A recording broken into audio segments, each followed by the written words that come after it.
Good morning and welcome to United21 Season 19. We've got the final games of the group stage coming up today. The decider matches for both Group C and Group D. That means the winner goes through to the playoffs. The loser is eliminated from either of these best of threes. Looking at the quick bracket here, you can see how Group A and B have concluded. And just at the bottom, Group C and D. Just one more match in each of them. The first one being in Group C, Prezi versus Viperio, followed up by Sinners Academy versus ECLOT over in Group D. Now, talking about the first match here, already we've got the playoff bracket. Lovely. So you can see where the Group C and D winners of these next two games today will face. They'll be up against Kono and LNG. We can already see the playoff bracket forming there on one side. It's already complete with X Enterprise, Unity, Navi Junior and Apogee waiting in the wings, ready for their games. And as mentioned before, LNG and Kono waiting to see who they'll be facing. Now, moving on to Prezi versus Viperio, the first game of the day. It's an interesting battle considering that in the group stage, this was also the opening match these two teams already faced, and that was a 2-1 victory for Prezi. Relatively close scoreline on map 1, which was Viperio's victory, 13-11, but then Prezi, I should say a reverse sweep, it's a best of 3. They won the next two maps 13-8 and 13-5. So, and even then, that's with ECLOT standing in for Skaze, the IGL, who recently, I believe, ECLOT has been added as the added onto the starting lineup, onto the main roster for Prezi. Another thing to add as well for Viperio, last season, season 18, they came last place in their group. They've been struggling as of late. They've got a decent amount of firepower. The two newest additions of Awaken and Switcher. Switcher being probably most known from Endpoint, Awaken, who's been around partly in the UK scene despite being Bulgarian. He's had a lot of decent results, at least regionally here in the UK. And now coming back into Viperio, a team which he previously played with the IGL of Zodi. But they're going to be looking to try and make it break into those playoffs because they've not had a HLTV game in the last 3 months. They've not played at all. So it's going to be interesting to see if they can make a run and finally get some appearances on there. Looking at the veto, it'll be interesting to see if it is a repeat of the last game. We'll have a look just now. We can see Nuke and Dust 2 being banned out, Ancient being picked, Vertigo being picked, and a Mirage Decider. Now, this is almost identical with the exception of the Decider map, swapping Anubis for Mirage. A bit of a change coming in there from Viperio. Anubis was the most one-sided scoreline in their best of 3 earlier on in the group stage, being a 13-5. So they think, okay, we beat them on Ancient, let's go for that pick again. Vertigo, obviously letting Prezi go into that pick, and then swapping it out for a decider of Mirage, giving it perhaps a bit more of an even ground, maybe. Now, as well, Prezi, they themselves, they're not in the greatest spot in terms of their roster. A couple months ago, maybe a month ago even, they replaced Virez, their AWPer, with Jaboan from Astralis Talent. Jaboan, a very promising AWPer, although that's no disrespect to Virez, an ex-teammate of mine, is a very promising player. But since then, they've been on a slow downward trajectory, and recently having moved ECLOT from the coach slot into the IGL slot in place of Skaze. So again, they are in a similar position to Viperio, that they want to be able to climb onto these HLTV rankings, get as many appearances as possible, and grow and develop as a team.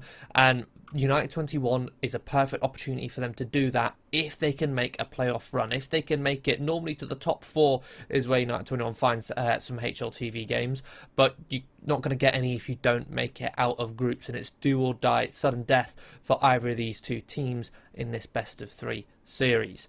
Now, in terms of the maps, as mentioned before with the veto, we've got Mirage, Vertigo, or Ancient, Vertigo, then Mirage in that order. I'm expecting perhaps a similar result, to be honest. That Mirage could be a bit more of a 50-50. It could be a bit more of a flip-flop. But I wouldn't be surprised if we still see such an incredibly close scoreline on Ancient. It's a very comfortable map for Viperio. That core, specifically Zodi, the IGL, is really favourable on that map. Historically speaking, a lot of his rosters have had that map quite high in their map pool. But again, you're up against a Danish side of Prezi with Vasilian as your leader. He's definitely going to be prepared. So expect to see perhaps some adaptations from either side. Again, this isn't also an early morning game, so either team could be a little bit sleepy. Some more than others, but hopefully both teams will be prepared, raring to go on this map here on Ancient. So we kick off the pistol. Viperio starting on that T side. Prezi on the CT. And we've got a triple Julie set up for Prezi. Triple, 3 Julies, 2 flashes and a smoke. That's heavy raid bossing on 3 sets of Kevlar. Viperio themselves setting up potentially for an A split here, but Grilla getting aggressive, getting inquisitive. Finds Awaken. And Awaken finds a bullet to the head. Reaction from Viperio. Shifting in towards middle, in towards Donut, completely silently at this point. Smoking towards CT. They've crept all this way silently, and they're going to catch Jaboan off guard. Out in the open, he goes down. Grilla now overwhelmed. Too many players on his screen. It's going to be Scrimo to find the double kill. Man advantage for Viperio as they get the bomb planted. Prezi setting themselves up for a retake here. Becky taking fast temple control. Equip flashed out through that CT smoke. They take ground with no hesitation. Equip hunting down these players into all the donut, but can't quite land the Julie shots. Messy spray on the weapon. Vasilian is sticking the bomb here. A full 10-second defuse. And Becky's doing a decent job at holding them off. There's 2 seconds left. He is being tagged down low and eventually will be finished by Scrimo. Through the smoke, it does get scary. Only 2 seconds away from landing that defuse from a full 10-second stick. A lovely attempt there from Prezi. The 2 Julies trying to be as big a distraction as possible, buy time for Vasilian to get a 10-second smoke defuse off. But that's the thing with the Julies. I'm not the biggest fan of them myself, simply because they're hard to use. And a lot of the time when I see players buying Julies, I see them just go for a full wild spam. Just thinking, yeah, as many bullets as I can fire, I'll have a greater chance of finding the frags. But not the biggest fan myself. Yes, they're powerful. Yes, they're very, very good in certain spots, but you can't just rely on the wild spam. Sometimes all you have to do is click on the head once. You don't need to spam. Either way, Viperio, it's a methodical anti-eco setup here. Using the Molotovs to clear out cave. Make sure there's no possibility of any crossfires, any pistols, hiding in any of these corners, even any Zeus's in that narrow choke point. Mollied off before they walk in. They can split this B bomb site nice and easily. Prezi on the full eco. Started off this round stacked over towards A. They're going to maintain a grouped setting here, looking to see if they can find an exit, and there will be one. Switcher gets traded. They jump up, looking to try and pick up that Galil. It's just out of reach, just out of arm's length. The Mac 10s of Viperio are going to look to farm some cash here. That's a lot of damage done by these pistols. You can see the health. Scrimo, Zodi and Awaken very low, just 1 bullet away on some of them. But at the end of the day, it is only just 1 kill there for Prezi.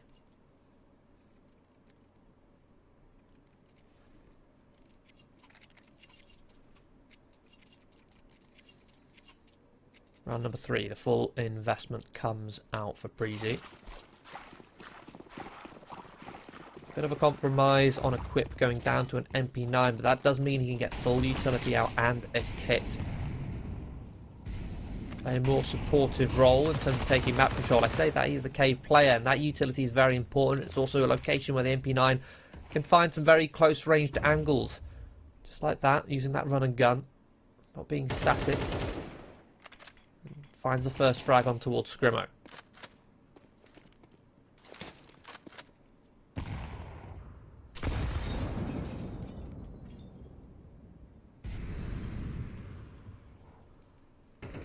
Mid control in the hands of Viperio. Man disadvantage. Des needs to find a couple headshots.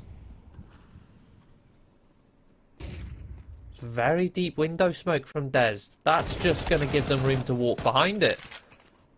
And Preezy take that opportunity every day. It's going to be a heavy trade. Grilla with 2. Now it's just Awakening a 1 versus 3. Brilliant decision there from Preezy. I mean, you can see that smoke just there. It's just faded in the window. It's landed so deep. It's landed on the doors. Meaning it's not flush.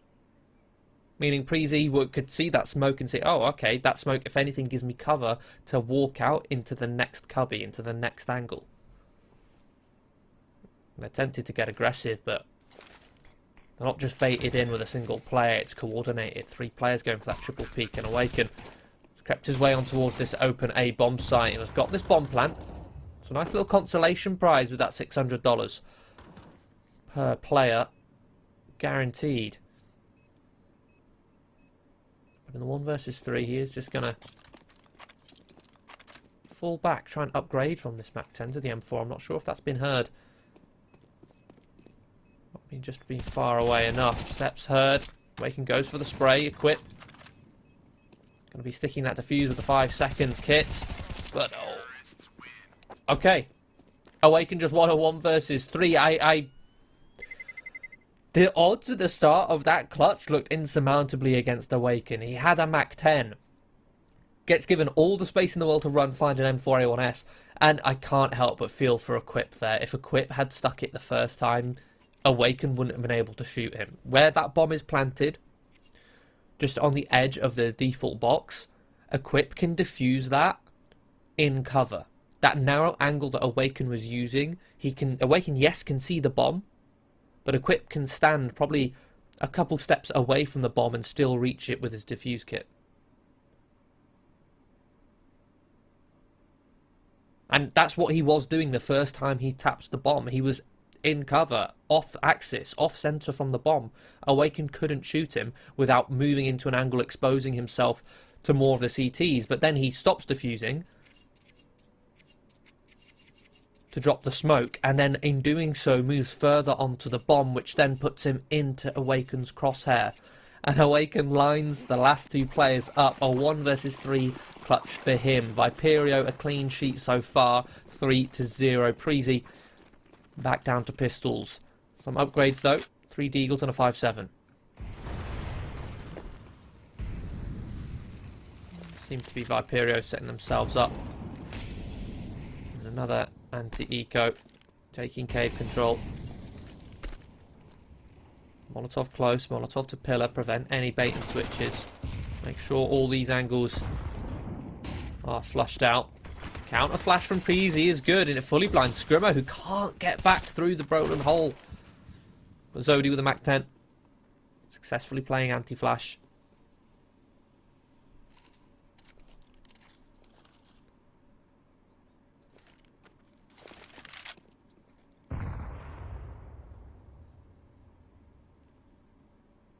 Viperio not committing just yet. Still have a smoke.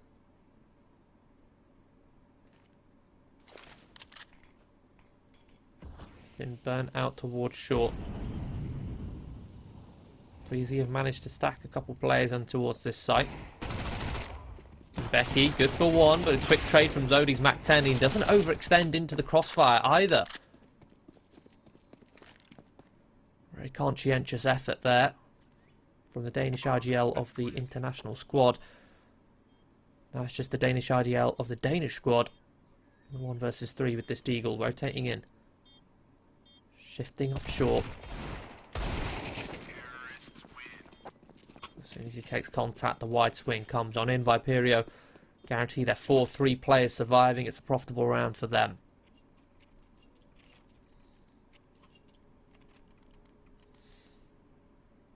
Again, another quick reminder for everyone. First game of the group stage here in Group C was Viperio versus Preezy. Similar veto. On Ancient, it was 13-11 to Viperio. It was a close game, but right now, Viperio looking much more confident. A marked improvement. Resilient. Beautiful flick there to land the double dink onto Dest. A 1-for-1 trade onto Zodi puts it in a man advantage for Preezy. Viperio, as a reaction to losing so many players in towards middle, they pop up towards the ramp, look to try and isolate a couple players. Switcher now left alone, though, as Awaken falls on the other side of the map. 1 versus 3.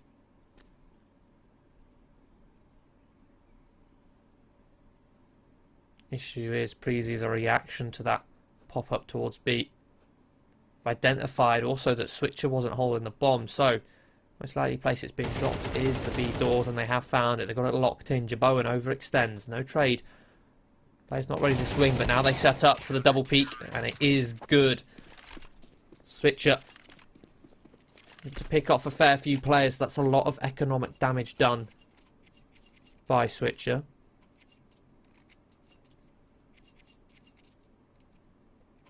But crucially, Preezy get their first round on the board.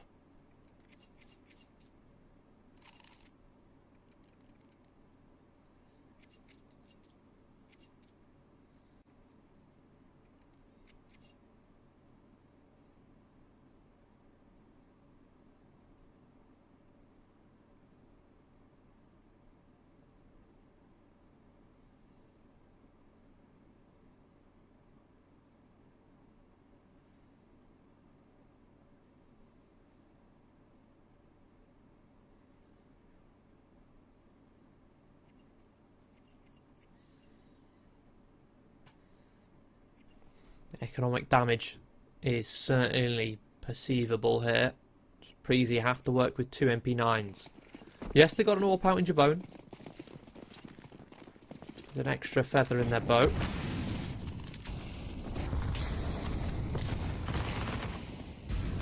Driller takes Heaven control, sprints through the Molotov to do so.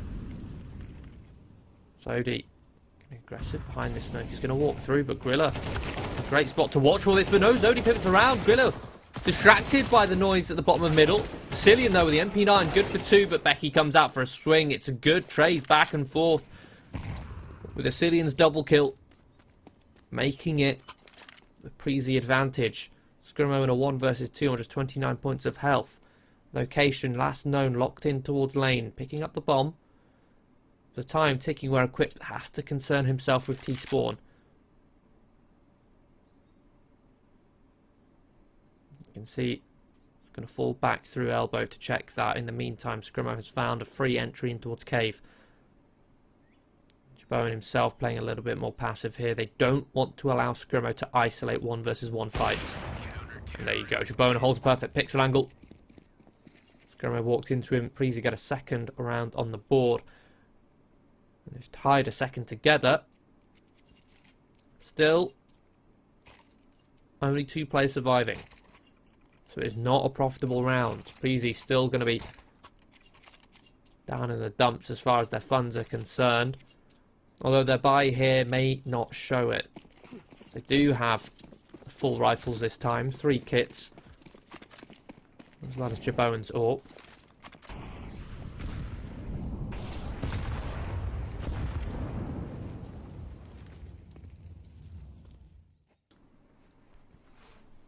Viperio themselves, their economy finally broken, down on the pistol, set themselves up for a B pop here behind this lurk smoke. Splits the site in half, allows them to wrap in, going to commit for that plant, but Becky prevents it, and a beautiful spray down from Equip. Lands a triple kill with that AK. It's a decent idea from Viperio. Set yourselves up for a rush, get that plant down in the cover of that lurk smoke. Fortunately, players jumping around with the pistols couldn't take down Becky before Becky denied the bomb. The third round there for Preezy now, and that one certainly was profitable. Viperio empty their coffers to invest once more. A missed jump up smoke.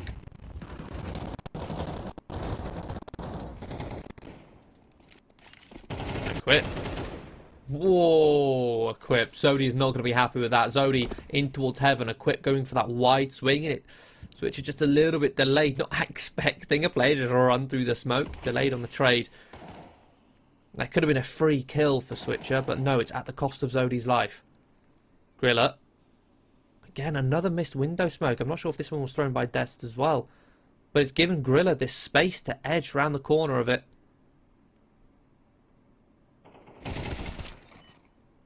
Cillian flanking in from A main, finds a frag. Dest eventually deals with Griller. Griller overstays his welcome. 3-on-3, but Preezy have the bomb. See the other players over towards B starting to get aggressive now. Switcher holding down, catches Becky side of the head. Bowen is now stuck. He can't really push mid. He's not so stuck if Switcher gives him up that free kill though.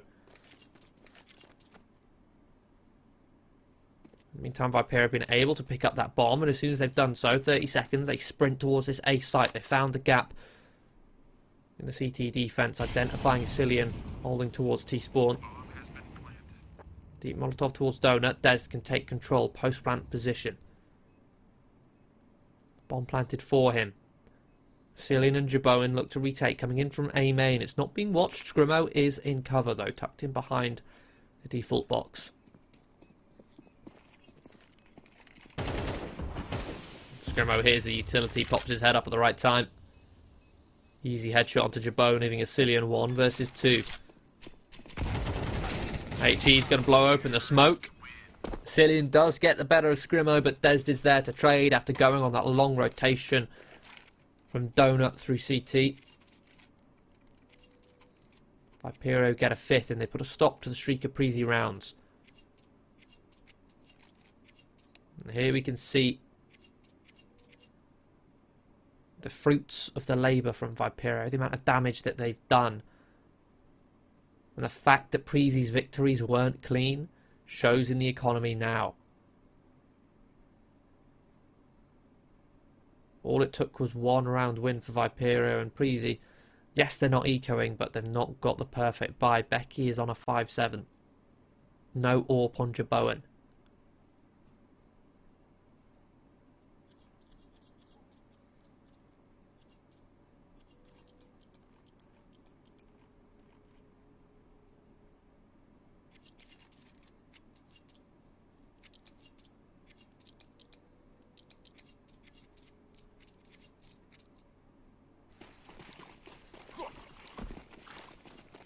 Now, Zodi has chosen to go for a Mac 10.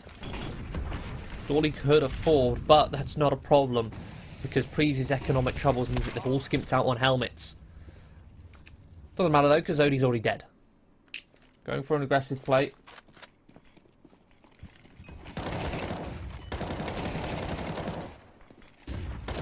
Jaboin, hello. Viperio going for a full set piece over towards A, but Jaboin holds down Smoke on towards A main. A triple kill from him.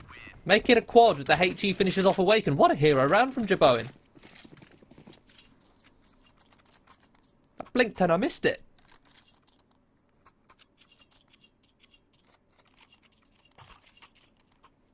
Massive round there. Orpa using the rifles, getting work done.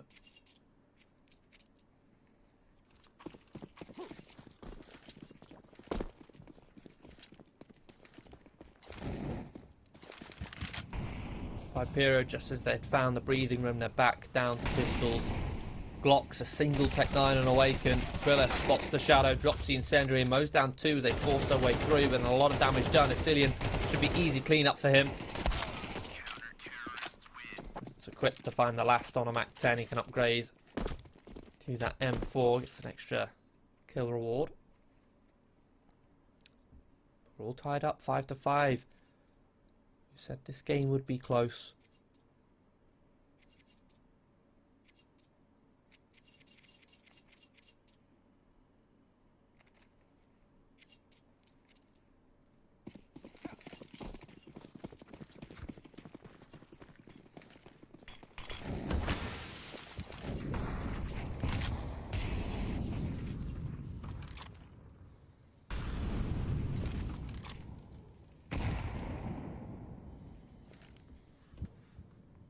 Viperio again setting themselves up for an A set piece. A bit of presence made by Switcher over towards B. Preezy themselves playing full retake A at this point, but the util has been thrown out.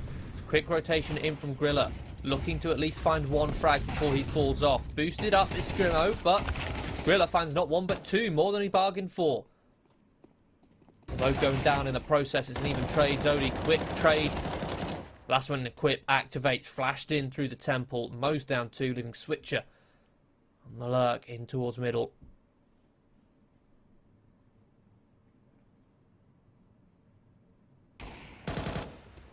Spotted out by Jabone's Orb, tight pixel angle and lands the second shot. Breezy take the lead, 6-5. 1 round left in the half.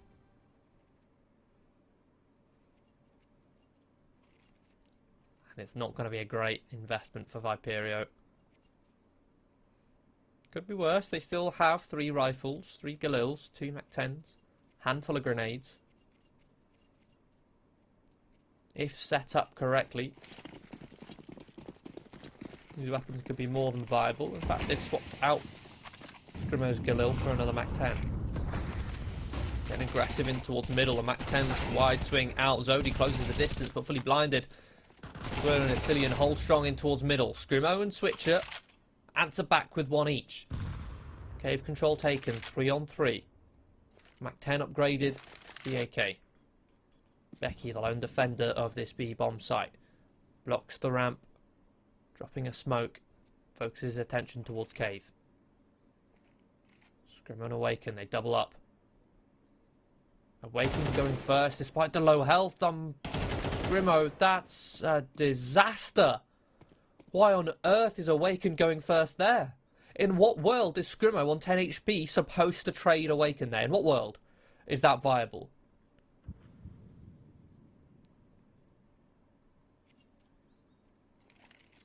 Scrimo should be going first all day in that scenario.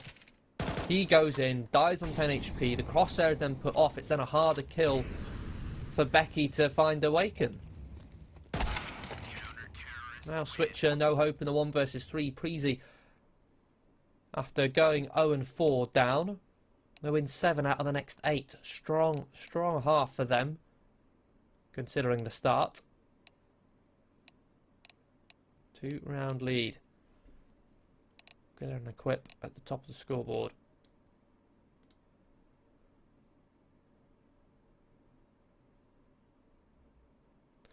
Now, interestingly, I'm just looking at the previous match on Ancient from only 1 week ago between these two teams. That was 7-5 at the half in favour of Viperio. They got 7 T rounds. Preezy got 5 CT. So, Preezy doing a little bit better this time.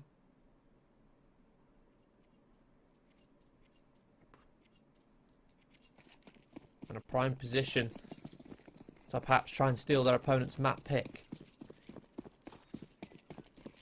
Double dualies for Viperio. And then both up towards this B-bomb site. It's a set piece from Preezy. Smokes on towards the site.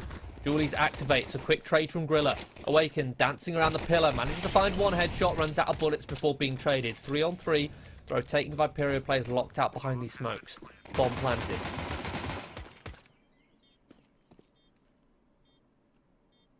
Quick reset from Preezy. They vacate the bomb site. Look to clear out their flank. Slope clear. Cave now being contained by Ecillion. Still a Molotov in play. Deployed. Landed on the bomb. Ecillion finds Scrimo. Doesn't need to take the fights. There's a solid 5-6 seconds where this bomb cannot be defused and no kit in play. It should be over already. Brilliant post plant there from Preezy. Grouping up together, clearing out their flank, clearing out the extremity with that safety net of that Molotov to delay the defuse for another 7 seconds.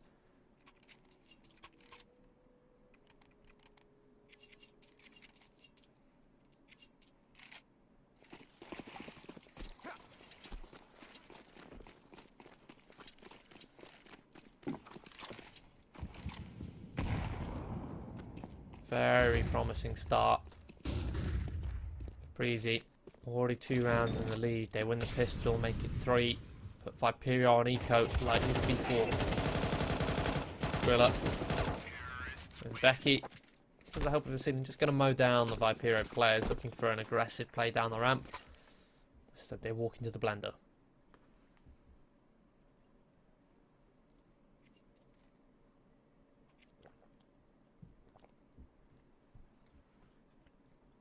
Do seem to have a technical pause. Hopefully whatever issue it is resolved as soon as possible.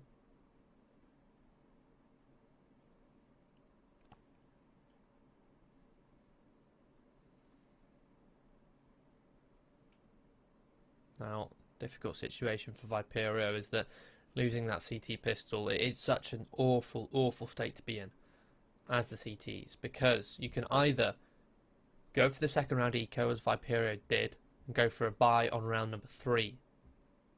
But your buy on round number 3 is limited. Not likely to be able to get an AWP out unless it's glass cannon. You're going to be missing utility if you go for M4s. You might have to have someone go down to an MP9 to afford the grenade you need. And missing utility means you can't play for time, you can't play to block, you can't play to delay the Ts and let the clock run out. You can see there Zodi going down to a FAMAS. The other option is go for a second round force buy, which, with the ability to get MP9s, if you skimp out on a helmet, is somewhat viable. But then if you lose that, you're delaying your buy round until round number 4. Yes, you get healthy buy, but on MR12, when you've got so few rounds to play with, by going for that second round force, you can often be throwing a lot more away than you can afford. So Viperio opting for that third round buy. Weak utility, and Preezy know this, so they're just going to pop straight onto this A-bomb site. Open for business. Awaken, desperate to try and find the frags, knowing that they simply do not have the utility for retake, nor do they have the kits to shorten that diffuse length. Scrimo still posturing in. He's good to find a quip. Falls back through the smoke, but your Bowen trades. Doesn't let him get away with that frag. 3 versus 4.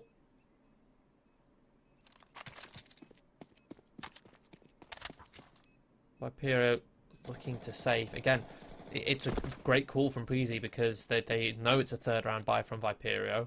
If Viperio don't have utility to play for time, that means they've got to kind of play for early map control to get an early opening, to get an early advantage. And if they're going to do that, it means they're likely going to be playing aggressive mid or aggressive lane. Which likely means vacating or gambling and leaving that A-bomb site open so they get a free site.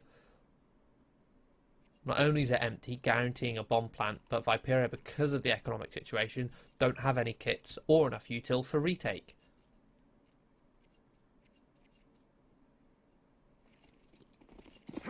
Now Preezy up. Onto double digits already, 10 to 5. Viperio going for a half investment here with the 3 saved weapons, or up to 2. More than did fall. FAMAS for Switcher. It's a wild spray, but it does find the quip. Man advantage. Beautiful shot from Jest. Up towards the heavens. Finds Becky, and that's when Scrimo activates for 1 down the slope. Now a 2-man advantage. Grilla being hunted down, deploys the Molotov to try and keep the CTs at bay.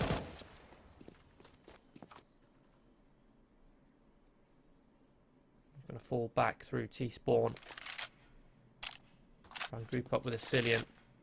He himself accelerating over towards A main. Switcher holding a nice pixel angle here. And lands the shot.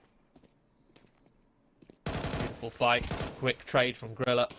Now his location known, the rotations have come in. Des feels the same void. Viperio will get their 6th, their first round of the second half. With 3 players surviving, it's what you'd consider profitable.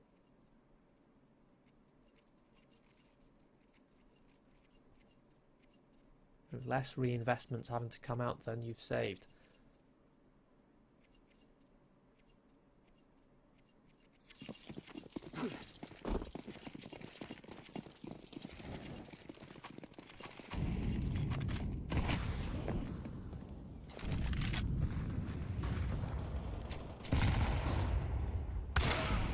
Oh, Des turns away just as Jaboan peeks through the smoke. HE blowing up vision. Des held.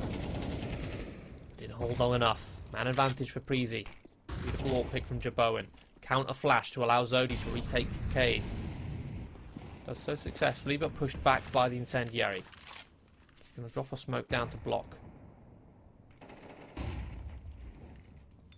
Zodi actually finished off. Wall banged from Becky. He's still applying pressure across the map, looking to try and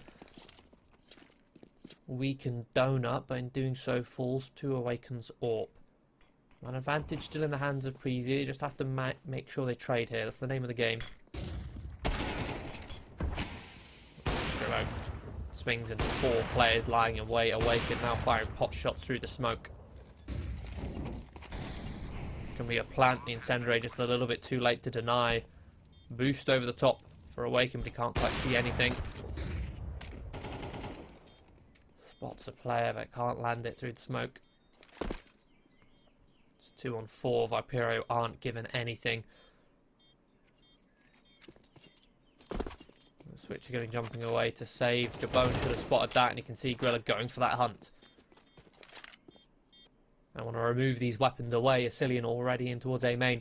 Please don't have too much money to throw at removing these weapons, at going for the hunt.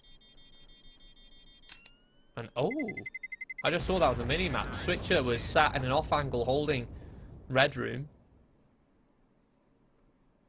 Exposed to Asilian, but Asilian loses the fight.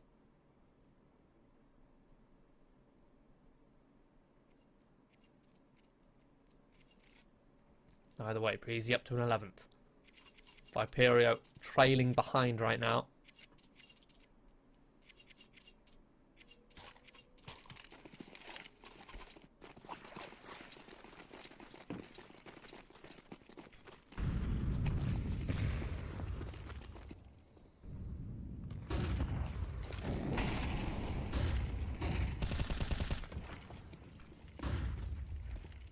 Preezy set themselves up for a fast A hit, but a single incendiary from Switcher is enough to delay them. Pushes them back. Preezy cancel the attack. Baited out this rotation away from middle, so mid is actually free. Jaboan thinks down, dodges the HE before it finishes him off. In the meantime, Viperio have gained a lot of map control over towards B. Scrimo tucked in towards the bucket cubby. That means that Viperio can cheat some extra rotations to bolster mid.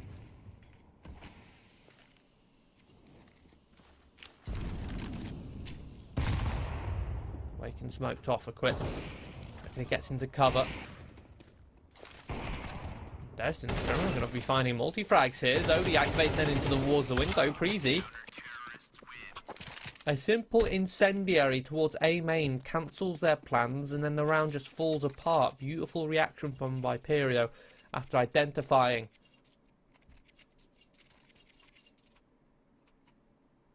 Preezy's setup.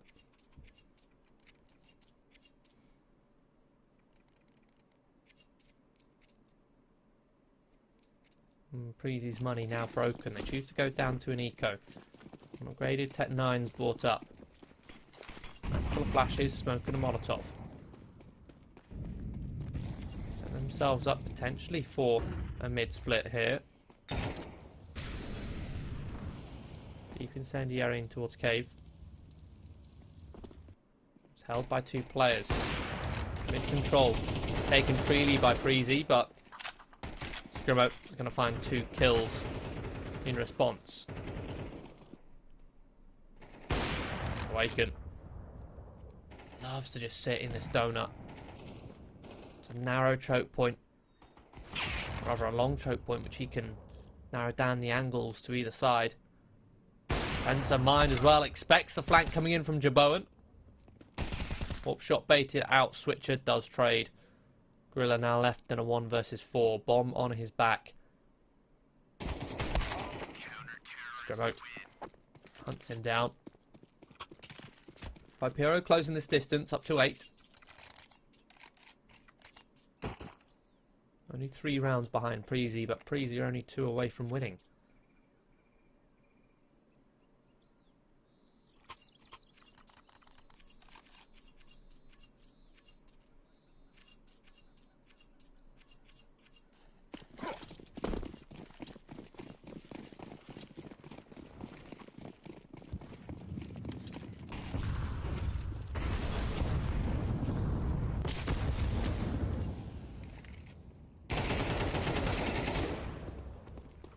aggressive peek from Scrimo, quickly traded. Reaction from Preezy. They barrel up the slope, but Zodi hold strong. Mo's 2 down. Preezy struggle to trade. Their T-side starting to look a bit fickle. There's 1 minute 20 on the clock, and Griller is already in a 1 versus 4. His teammates quickly dissipated around him.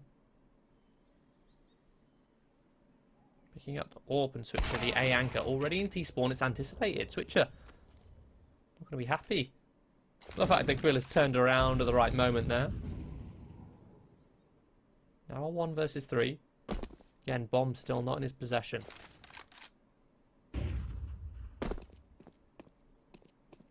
Making a lot of noise. Creeping up the ground. Baits out the first shot. Can't quite land it onto Zodi. It's triple kill for the Viperio leader.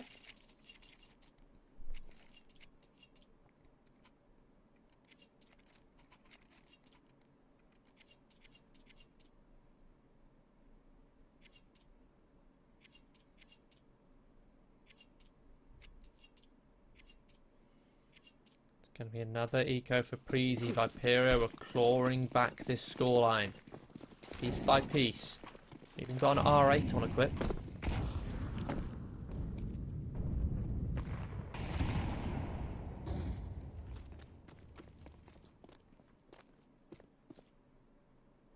Equip has actually gone out with this R8 in towards Temple. I'm not sure if Dest is aware of this.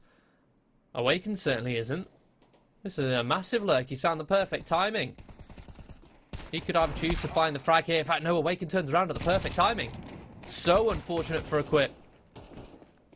Viperio have resulted to getting their USPs out. And a couple kills. It's Sicilian just left.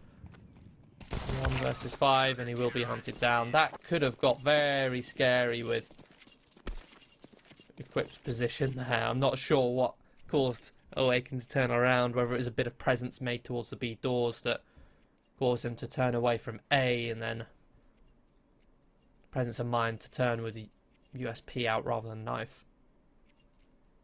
By the way, Viperio within 1 of Preezy now.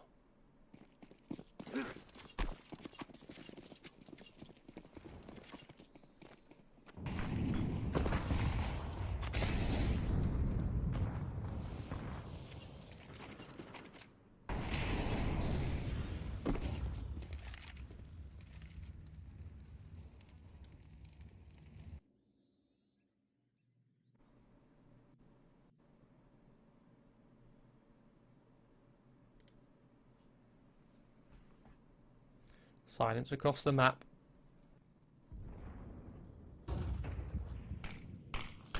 Okay.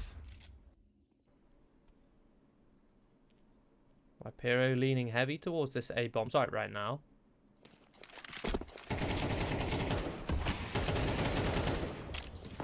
Well-timed smoke blocks off the pressure that's being applied towards that B bomb site. It is going to deter, push them away from B.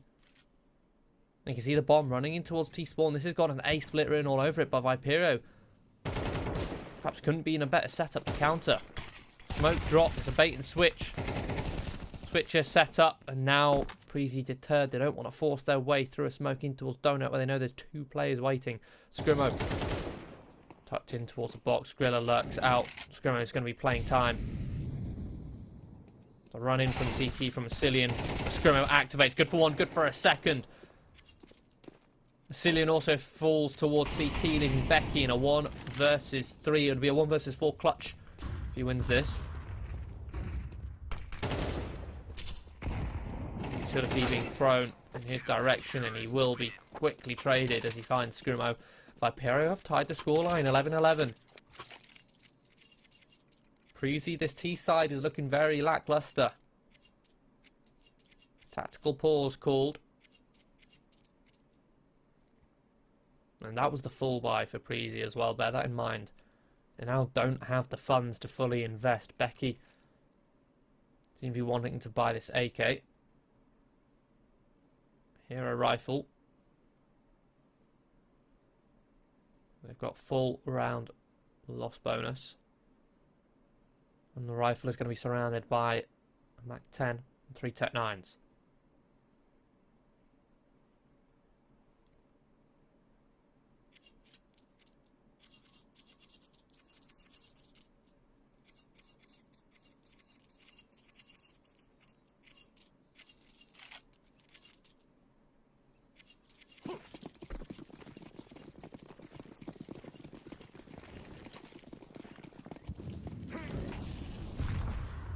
Set piece in mind here for Preezy.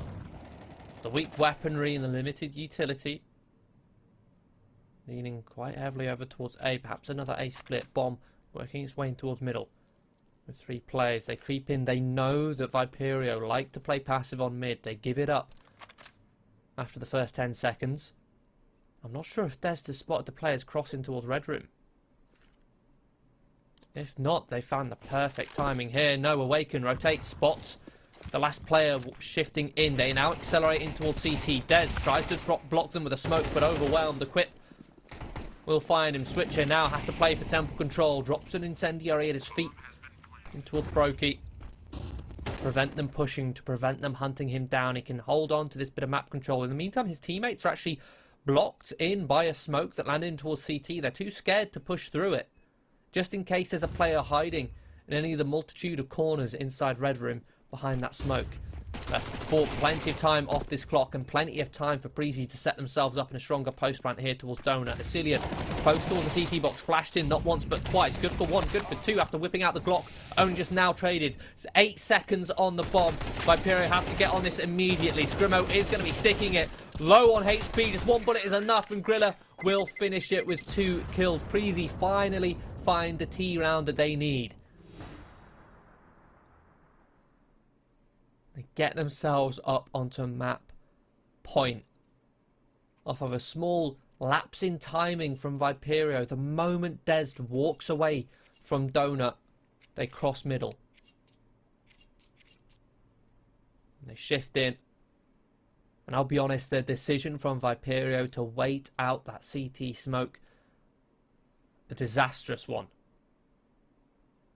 Simply not enough time. Yes, hindsight is 2020 in the fact that there was no Ts were actually holding the smoke. But even if there were, they've wasted so much time. Smokes in CS2 last longer than they did in CSGO, as a way to balance the fact that they can now be broken open by HEs. They last a full 20 seconds, at least. And the bomb itself only around 40. So by waiting out that smoke, they've essentially let half the bomb tick down. There was 20 seconds left when they moved in towards CT spawn. That means 15 seconds to get on the bomb, let alone clear out any of the angles and fight Asilian. The flashes was enough to delay them in towards CT. The final round of regulation here. Full investment for either side. Preezy again. Try and bamboozle this A-bomb site. Flashes, utility being rained on in by Viperio. Again, it's passive in towards middle, but it's heavier towards A. Des is going to be the one to find the first kill. This time not moving away from that donut angle too early. But Preezy, the utility thrown towards A, just speculative. It's just false information thrown Viperio's way. Baiting out the counter utility. Viperio now have very little utility for the retake. Yes, they all have kits. Couple smokes and flashes, they have no incendiary to actually clear out any post-plant angles. Preezy, on the other hand, do still have a man disadvantage. Bone looks to try and recover it, and a blinding shot on towards Des. Puts it back into a 4-on-4. There was no trade potential behind that engagement either from Jabone. If he had fallen, he would have gone down to a 2-man disadvantage. Awaken though with the AWP. Posted up in towards cave. Tight pixel angle. Reposts. Trying to go for the double peek. Awaken. Lands the shot. Can't turn away in time. Asilian, they look to try and hunt down Switcher who aggressed. The bottom of middle. It's a 1-for-1 trade. Grilla now in a 1 versus 3. Viperio primed to take us to overtime. Grilla, 13 seconds left. Finds the time. Running towards Donut. Quick reposition from Scrimo.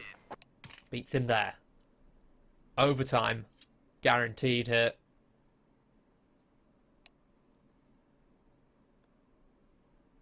Beautiful comeback from Viperio. From 11-6 down.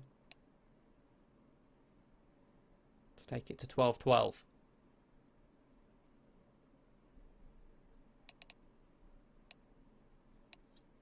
You can see Preezy figuring out the style of CT side that Viperio have liked to play here. Viperio not playing aggressive towards middle. Yes, at the start of the round they do. At the start of the round, the first 10 seconds, they block middle. They send the player in. But after that, they fall back. They play passive. They give up middle. They also give up cheater control. They only play for CT side cave.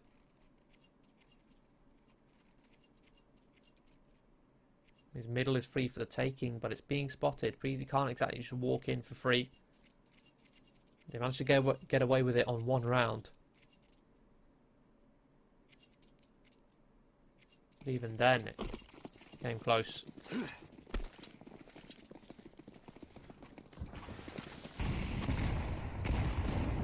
Here we go. 1-2-2, blocking heavy on middle. Bowen. Set up to go for the peek behind the HE. Equip. Next up on the plate, but it's Switcher to find 2 frags. Readable play. On the Pleasy side. Netted them an opening in the in the second half. Not again. And now Viperio have that 2-man advantage. They fall all the way back. They vacate middle. They vacate B lane. They vacate the Jag.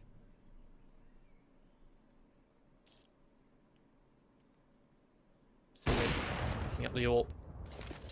Spot stairs, jump spotting. HE not even going to tickle him.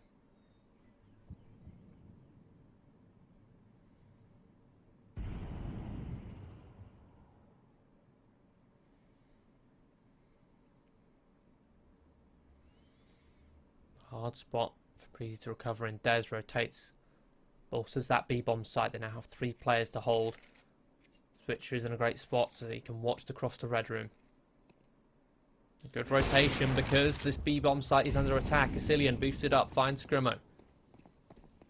There's now tucked into the corner. Cleared. Hard cleared by Grilla. That leaves Zodi tucked in towards this cave. Becky looking to clear it and is successful.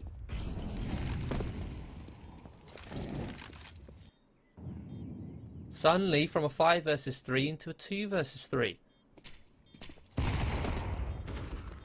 Let's try and go for the retake. Switcher good for 1, but very quickly traded. Leaving Awaken in a 1 versus 2. Creeping in towards short. Being vocal about it. Missed shot from Asilian, but Becky will prevail. A really weak B setup there from Viperio. Right, the decision for them to rotate a 3rd player into B is brilliant. They read it well. They know that they can leave mid open and Switcher has it covered from Donut. But the setup itself is awful. Scrimo peeking down the slope. Dez is then in a 1 and done spot. Dez's position only works if there's somebody to play off of him. And Zodi's playing on his own in towards Kate. The setup was just non-existent. Picked off 1 by 1 by 1. You've got 3 players there. The whole benefit of having extra players means that you can have more crossfires, more complicated crossfires, and bait and switch setups. It's not simply the fact that you have multiple players. Switch up. That nice pixel angle underneath the lamppost. They are going to find a couple kills here. Another opening. Successful for Viperio. This time they... Pleasy. Struggling to work back from the disadvantage. Squip is left in a 1 versus 4. Off towards long.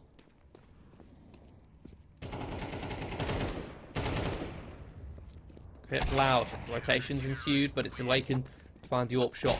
Scoreline still tied, 13-13. 1 round left of the first half of overtime 1. I know it's a mouthful, but that's the case.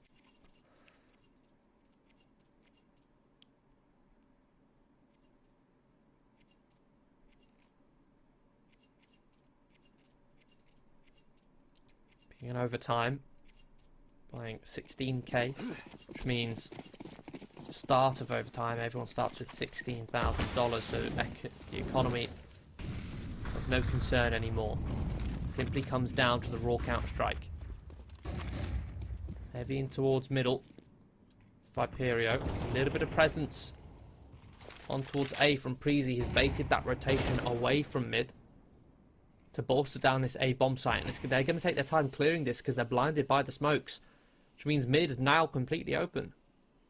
Preezy aren't capitalising on it though, as they were spotted by a player in towards cave.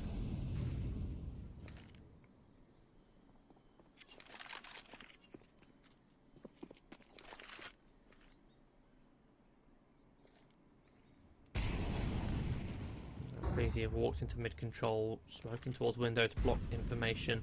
Molotov at the back of Donut. So two-man hold here in towards Jaguar. There's only 1-for-1. Billa looks to clear the angle and is successful. His intuition comes out on top as Scrimo falls. Man advantage for Preezy. This B-bomb site now has no defenders, the closest being Awaken.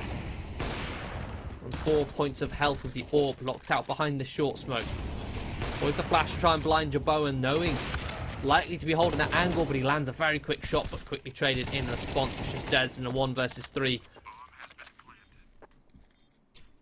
Location known.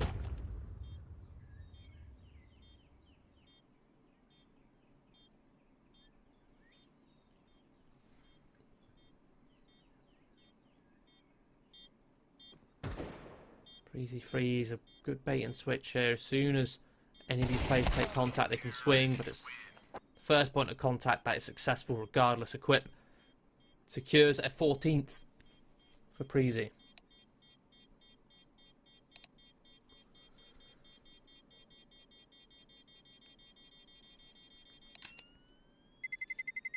Two rounds from taking their opponent's map pick. Again, as you can see, reads at the top of the minimap, Ancient, picked by Viperio. This is the map which they thought they had the best chance of winning.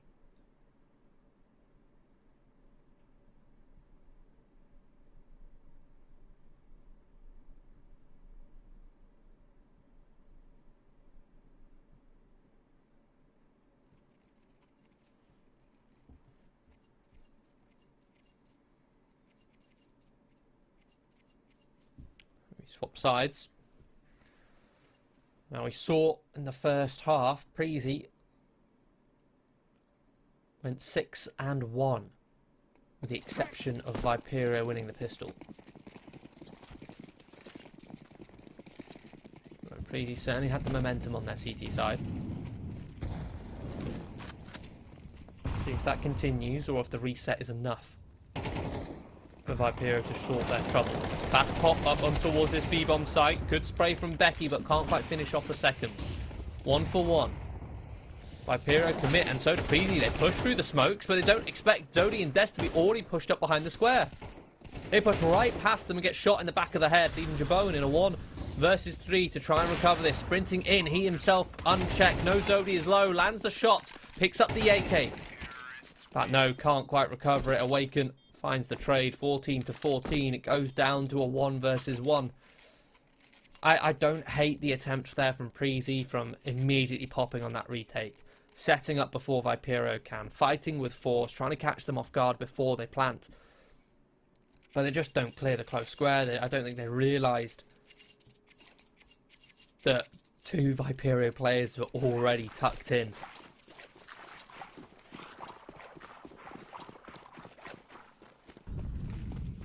Missed mid-smoke here from Preezy.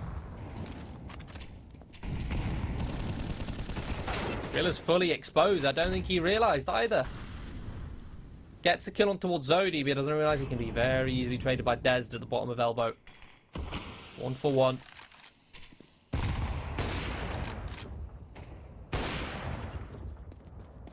Four versus 4. CTs now have to spread themselves even thinner. Even more so with the Quip falling. Good wide swing from Scrimo. Becky in a very deep angle here. Not cleared by Scrimo. Low HP, but a quick trade from Awaken. Cillian now aggressing in towards mid, hunting Dez. Finds him. Double dink. The side of the head. 2 versus 2. Reaction from Switcher and Awaken. They accelerating towards middle, knowing it's likely that they vacated. And you can see Preezy, they're still concerned with this B-bomb site. They're setting themselves up to retake a bomb site which hasn't been planted on. The utility thrown on towards A should be a dead giveaway. The sound of the Molotov and the smoke Alerts Preezy. They can set their rotate out just a little bit earlier than otherwise. Re-smoking towards CT. Switcher and Awaken. They post-plant. Separate positions. One donut, one A main. Bomb is planted in view of both those locations, but the smoke dropped. Jabone can then jump on top of the default, find a beautiful angle over the top, and his ceiling's just stuck it. Vipero called their bluff, but there was no bluff in play.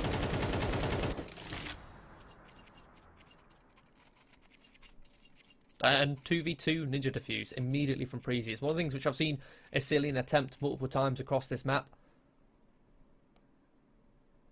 So when he can, he will just stick that defuse, get it over with. Apply the pressure. Preezy find themselves on map point.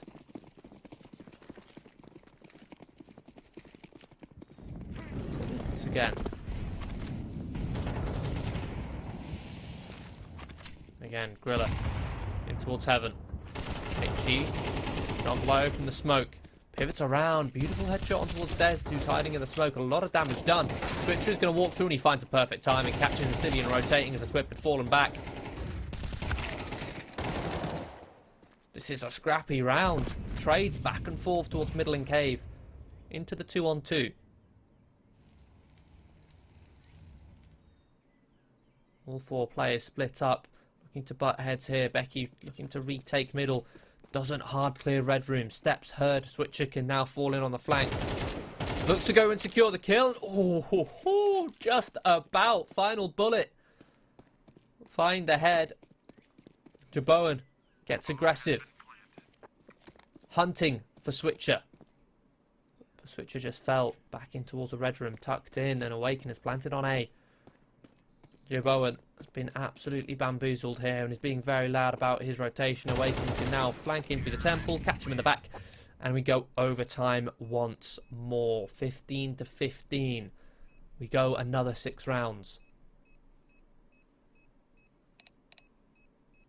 Magic number here is 19.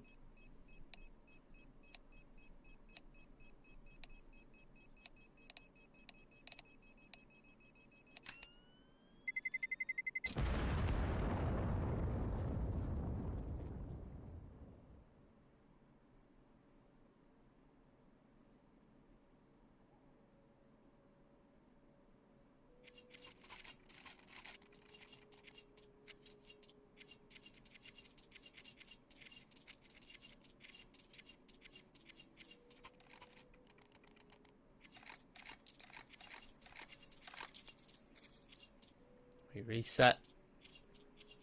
16k once again.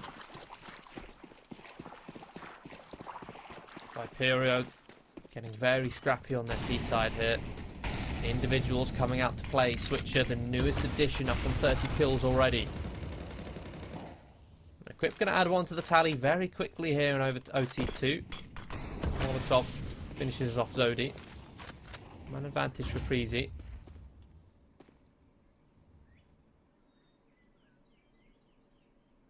Equip is just going to be clearing out the B site. Confirms that Vipero have not reacted.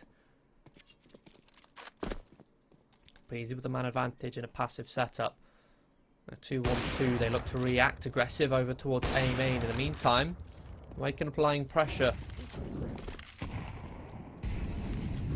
here on the slope.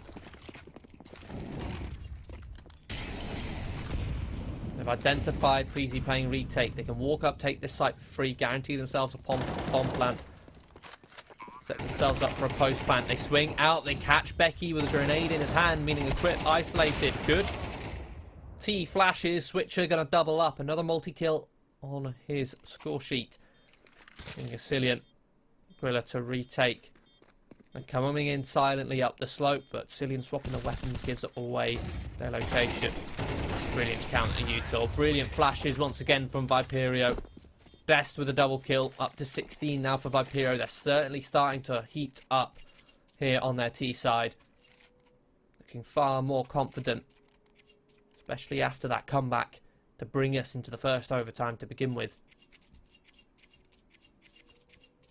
They now have a bit of pep in their step.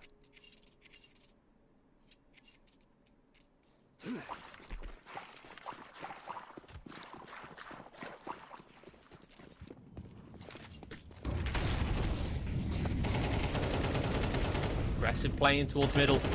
There's flashed out solo, and he's going to find two. Immediately, the Preezy players are decimated in middle.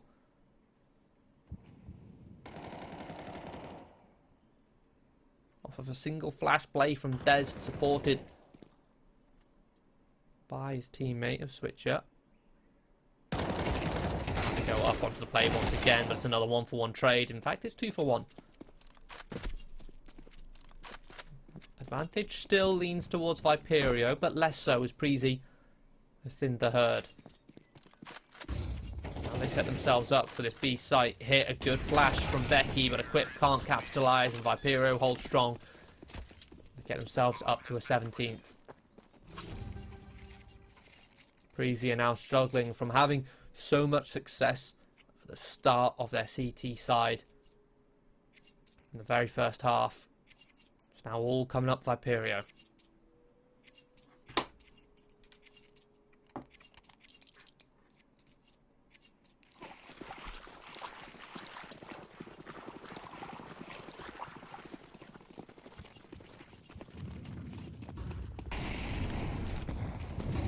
Be a set piece here by Viperio, bringing in the heat, bringing in the momentum straight up the slope. Becky finds one, Ecillion finds another.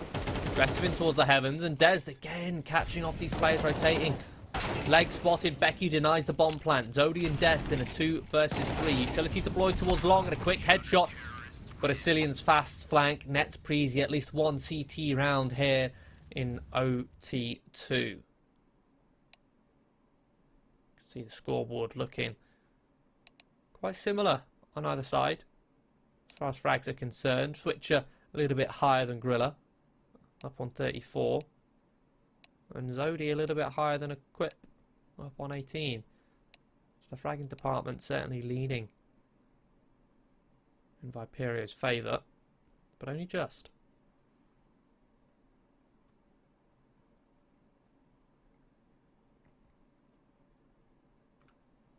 And we swap back. Now the issue is this was where Preezy struggled on their T side. Viperio certainly had control of their CT side when it came to these passive holds, when it came to blocking mid early and playing passive very quickly. As soon as they identified early mid control wasn't a threat, they fell back immediately to 2-1-2 setups. We see a similar thing, a 1-2-2. Early mid util to block. Dez gets in front of that smoke. This time it's a split though. Perfect split from Preezy. They charge through that cave smoke. Becky finds two. The two mid players distracted by the spray at the bottom of elbow. Man advantage for Preezy. Viperio overstayed their welcome, and now they just group. Man advantage. All they have to do is trade out. Worst case scenario. Difficult to trade an AWP though. Scrimmo with the secondary, posted up, spots the leg, lands the shot, but now can't fall back in time. It's a quick trade. Awaken next up on the plate. Another one, off angle. This time he does fall away, but goes for the repeat, held by two players. Zodi now on a 1 versus 2. Deep CT smoke to try and lock out his rotation, but he's going to fight towards donut. Bomb going to be planted. Grilla anticipates. Shoulder spotted, lands the shot. Preezy will tie us up again, 17-17. Quick round win.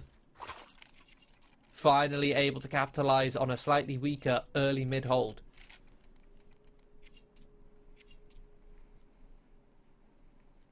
Abusing the split. The distraction at elbow.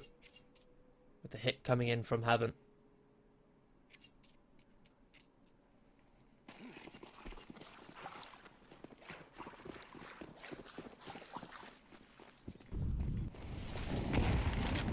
Time on 1-1-3 for Viperio, passive in towards middle. Beating themselves. Becky taking space here, flashed in. This time the smoke is exposed to Cade, he can't risk crossing. A deep Molotov. Viperio not playing for Jaguar control. Can't afford to. With mid not in their hands.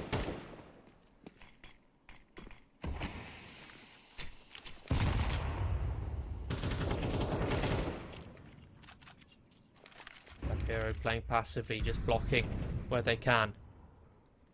They're reading this rotation well.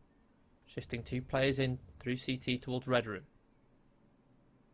Looking to perhaps regain some control They might have found the right timing to do so, as there's only one player defending, and that's equipped. Jabone is the bottom of mid, could take contact first.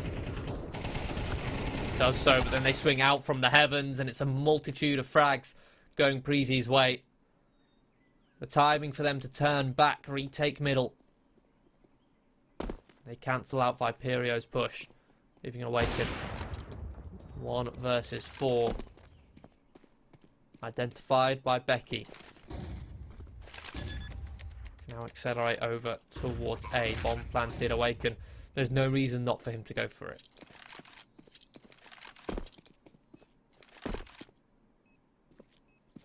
Got cash in the bank for the final round.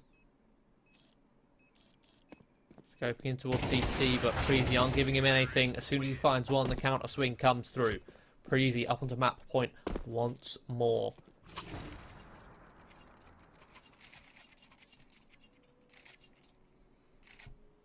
They finally shocked and rattled Viperio's CT defense.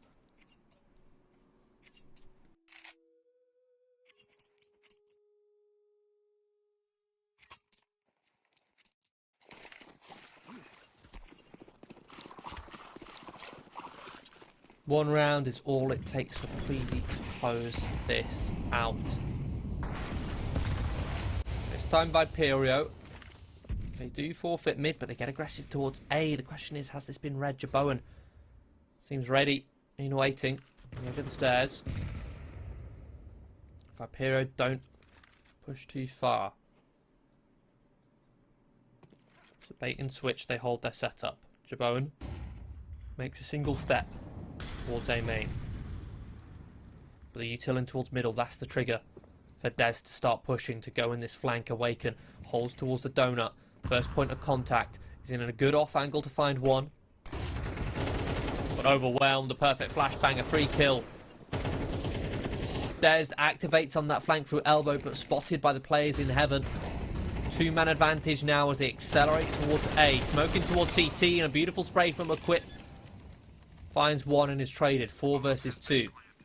CT's thinned. This is a dire situation for them to retake.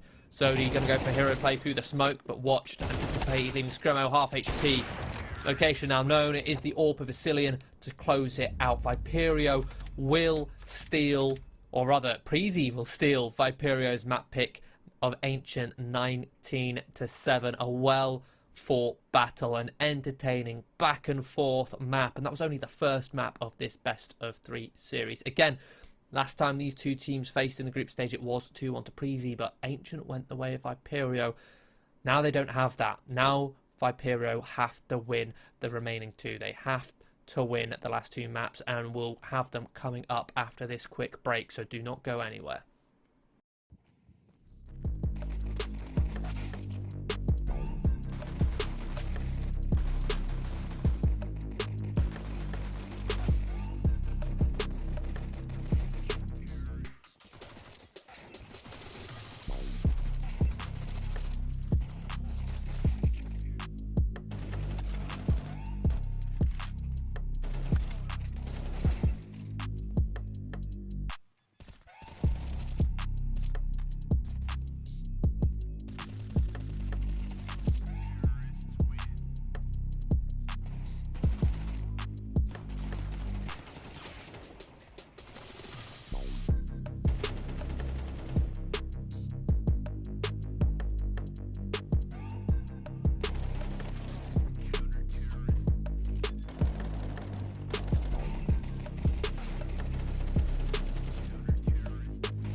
Welcome back, everybody, to United21 Season 19. In the middle of a best of three of Viperio versus Preezy. Preezy were able to just about steal Viperio's map pick in double overtime of Ancient. We're going to be kicking off Vertigo here, which is the map pick of Preezy. Just for the stakes that are on the line here. This is an elimination match for Group C. Loser goes home, winner through to the playoffs.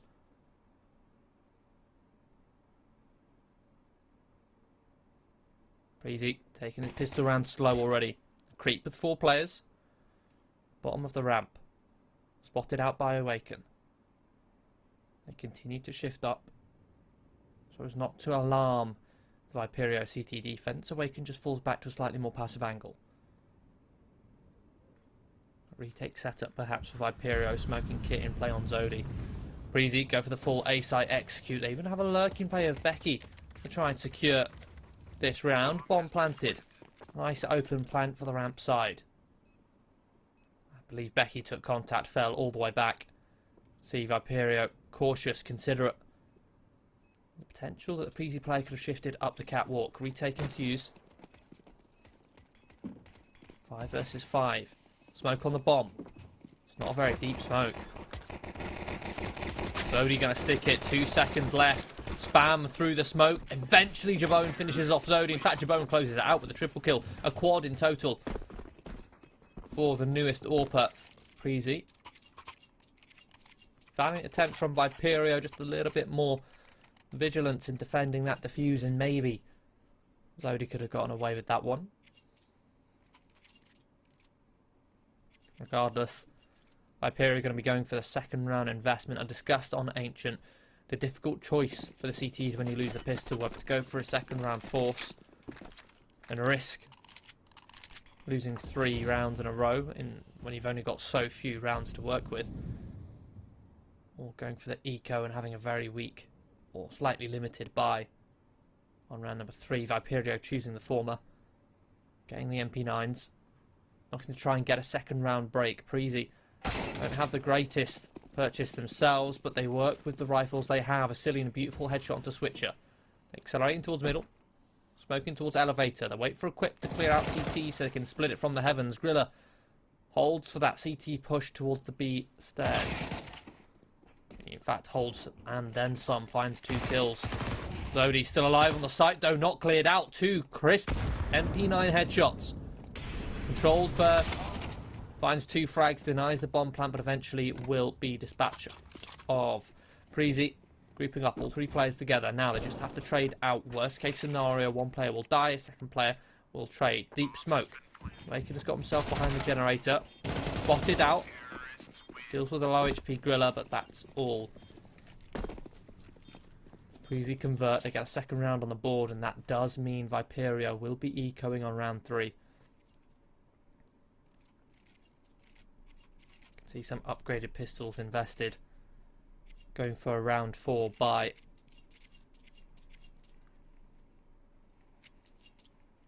But that means Preezy get themselves off to a very fortunate start.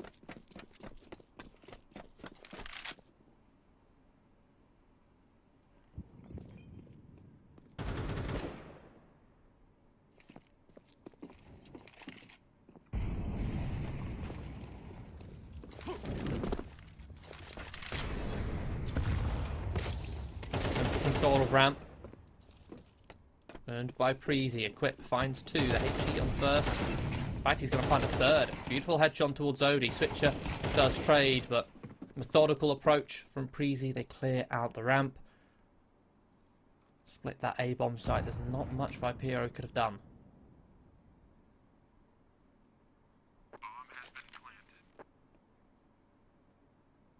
Just Scrimmo left, boosted up.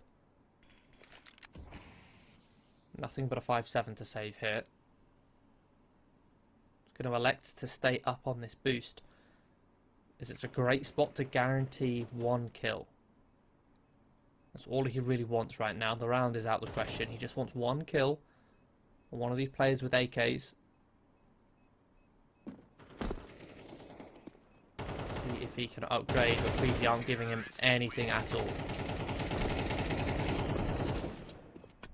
Breezy knew the financial situation of Viperio. They didn't want to throw away any of their AKs. Keep 4 players alive. They build profit.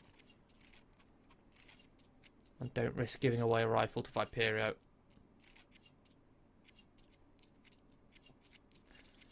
The 4th round investment comes out from the international squad. Awaken able to afford the sniper rifle.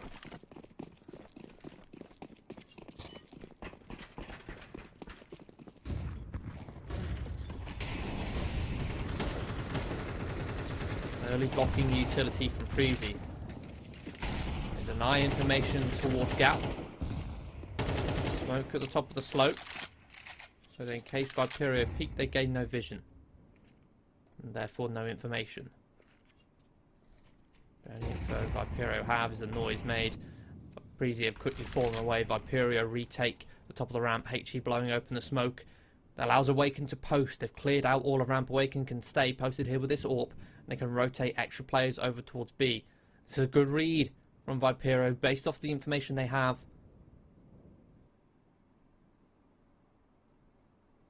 But I believe Breezy may have pieced this together. They heard Viperio retaking the ramp and say, okay, if they're retaking the ramp, they'll leave 1 player here, they'll stack B. There's no point hitting this B bomb site when it's stacked. So we've got to push Awaken back first. They go for a cheeky boost. Awaken spots them out. Already on half HP, he's forced to vacate the angle. That's exactly what they wanted. Awaken vacates, it means Viperio might be tempted to rotate another player over, but they're not. Viperio stick to their guns, 30 seconds left. They say, look, if you go A, we are retake A. We're not going to get caught in transition, caught being manipulated. We're going to stay stacked on this B bomb site, and they find not 1 but 2 kills from a forward position from Scrimmo. Switcher tries to activate but fully blinded, peaks at the wrong time, but the stack comes into fruition. A simple round there from Viperio. Really well played from them to not rotate after Awaken is pushed off. Breezy, a brilliant read there. They identified Awaken, likely posted, or at least 1 player posted on the ramp. Identified Viperio, likely to have gambled a rotate over to B. I say gamble, read the rotation, it's hardly a gamble. So they need to weaken that B bomb site by blinding them on A, cause a rotate back over to that site. See a tactical pause from Breezy. They figured out the round, but it did not prevail. After only losing 1 single round, they call a pause already. I like it. Making use of the pauses.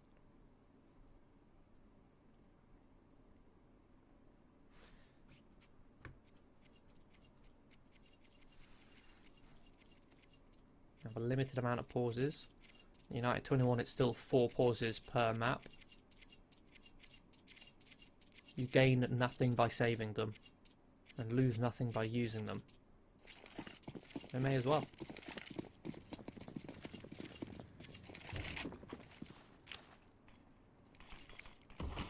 Breezy empty their bank accounts to afford another healthy buy.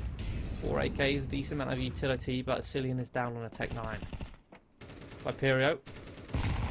After that tactical timeout, they make an adjustment. They fight heavy for B stairs. They take it successfully.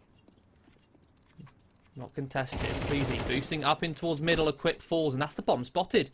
As Breezy dies, the bomb is dropped forward, deeper in towards middle. Viperio can now bolster. They rotate. They have 4 players sat holding, waiting. Becky boosted up again into the same angle. Catches off desk. Quickly traded by Scrimmo, who's getting aggressive, and he's found 2. This round has very quickly fallen apart for Breezy. Gorilla on a 1 versus 4.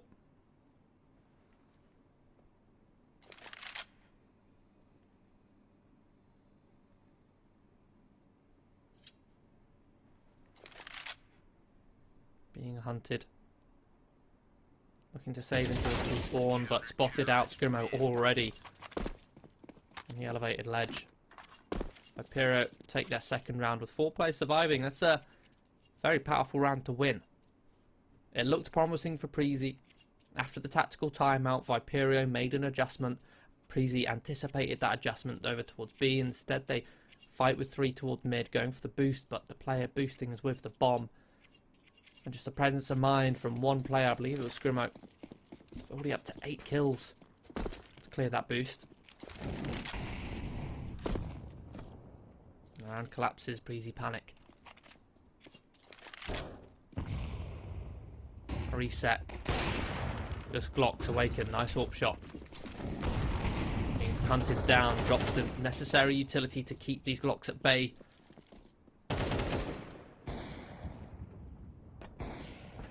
Taking a lot of ground here, but a lot of damage in the process. They haven't found much elsewise. Equip. Through the smoke. Nice angle from Scrimmo. Jebowen falls. Becky and Grilla left. I believe their steps have been heard. Scrimmo looking to get aggressive. Low HP on these Glock players, and a nice transfer from Zodi. Clean round for Viperio. No players fall. They keep a lot of their utility as well. Breezy didn't bait much of it out. So a very profitable round for Viperio. They get up to a third.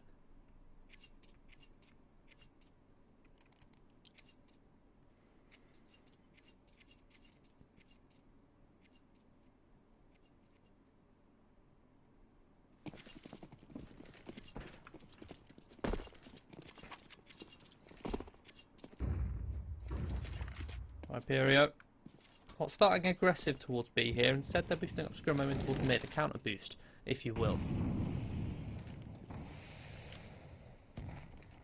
Breezy slow things down. They fall back. Passive A default. Holding at the bottom of the slope.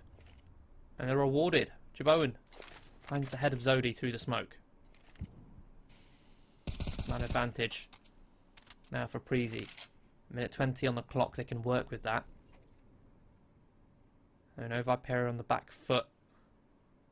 When the CTs are on the back foot, there are certain plays, certain tells which are much more likely, much more common. The CTs are likely to fall back on. A little bit of an aggressive play, perhaps.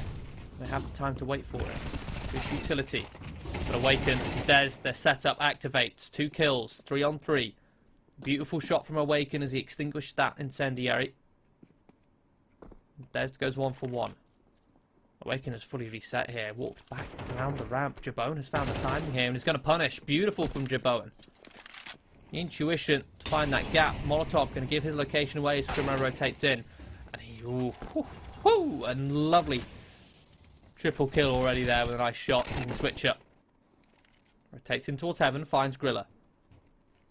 Dinked to half HP. Should know the location of these 2 players, and a beautiful pre-fire. Knows Becky is trapped in towards the corner. Can't quite finish off the planting player. Massive kill there from Becky. Prevents Viperio from taking the lead. Brings it back into Breezy's hands.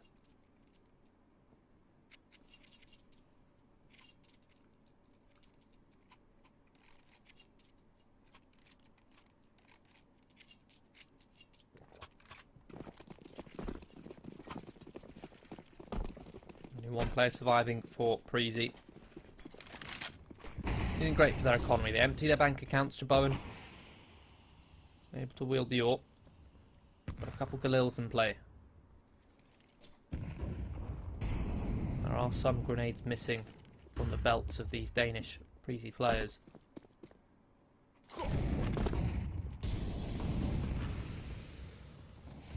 Well-timed counter molly from Zodi.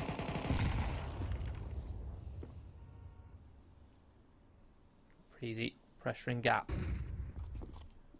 Blocking util. Thrown from Viperio. They set themselves up for a cheeky boost here. Whilst the util is up and it's perfect.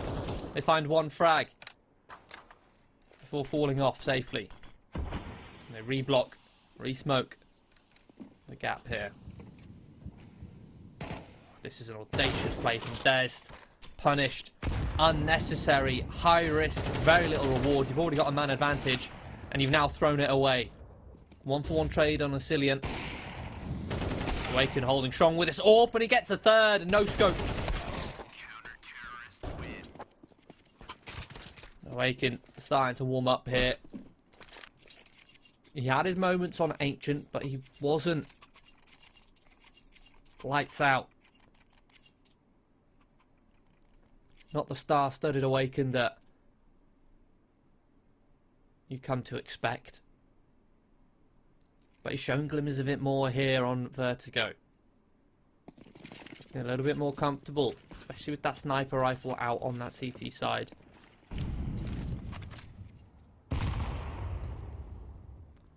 Much as Des tried to throw there, it doesn't prevail. Nice HE. Breezy out in front of it. They then accelerate and they catch Scrimo off guard. 1-for-1 trade, but the rotation is there for Viperio. They mop up.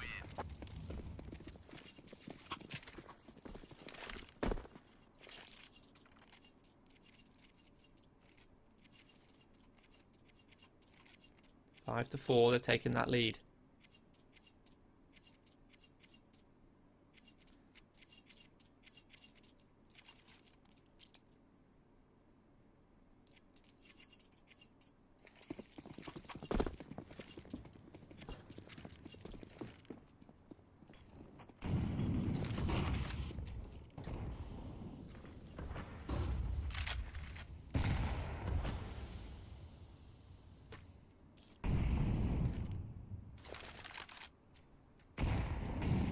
Slow round for Breezy.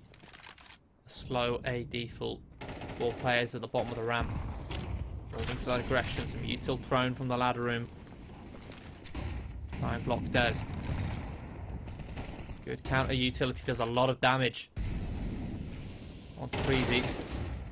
Quip trying to hold over the top of the smoke, but Des regresses. Counter swing on the contact. Trade back and forth. Viperio come out on top. Initial 2 opening kills. They then trade out perfectly on the ramp. Viperio up to a 6th. Breezy forced to take another tactical pause here to assess what's going wrong. It was a 3-0 start for them. They've only won 1 round out of the last 7.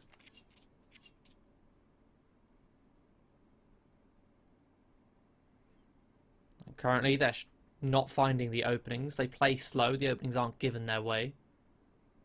They try and go for the set pieces, and Viperio are taking the map control to a point where they have a lot of information to read whatever Breezy do.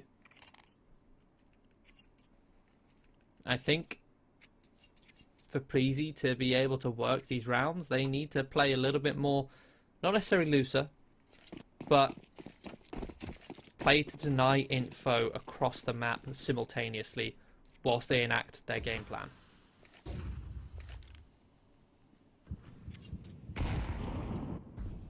It's easier said than done, though.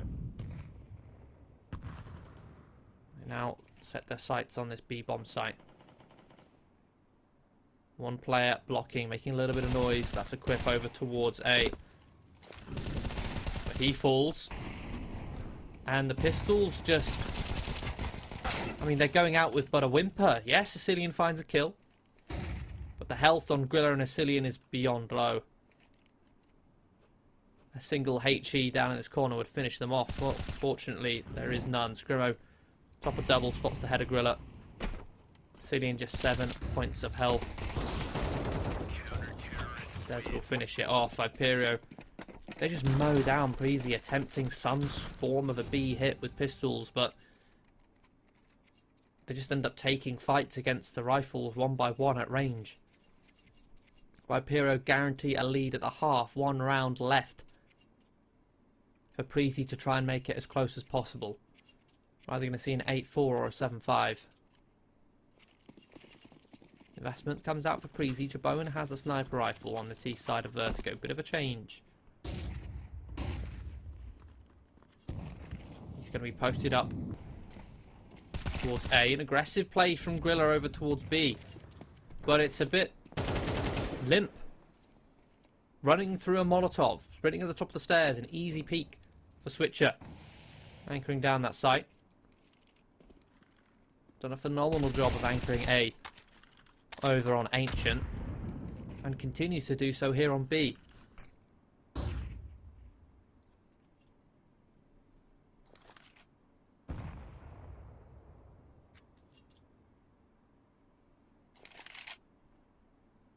Beautiful double kill. Breezy give up 3 frags. 2-man advantage. Sodi spots him out, drops the smoke, try and block them off. Good for 1 before being traded. That's all you can ask, but Des Overstays his welcome. He can't find the shots. Only a one-man advantage, but bomb planted for Freezy. Can now work their hardest to try and isolate these fights, but Becky already on such low HP, it's not going to be easy. Going to go for a full reset, shifting round gap into Ivy. Issue is bomb's not planted for Ivy. It's only planted for Jabot, and it's pinned in towards sandbags, dealt with by Awaken.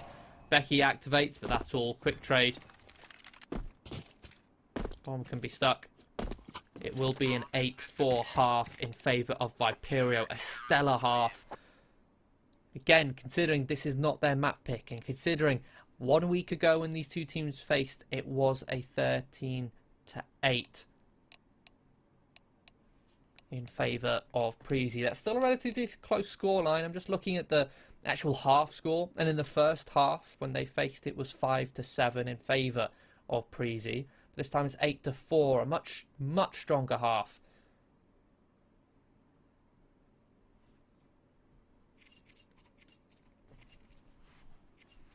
This pistol will be astronomical if Viperio win it. They could be well on their way to taking us to Mirage.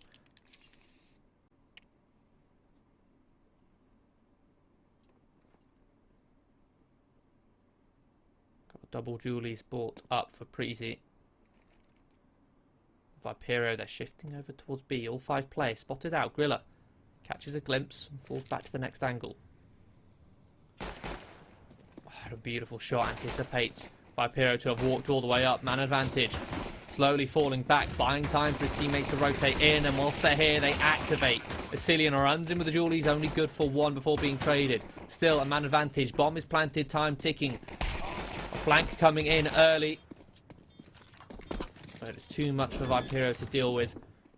All stuck within the small confines of the site. Preezy get the pistol. They get their 5th round with 3 surviving.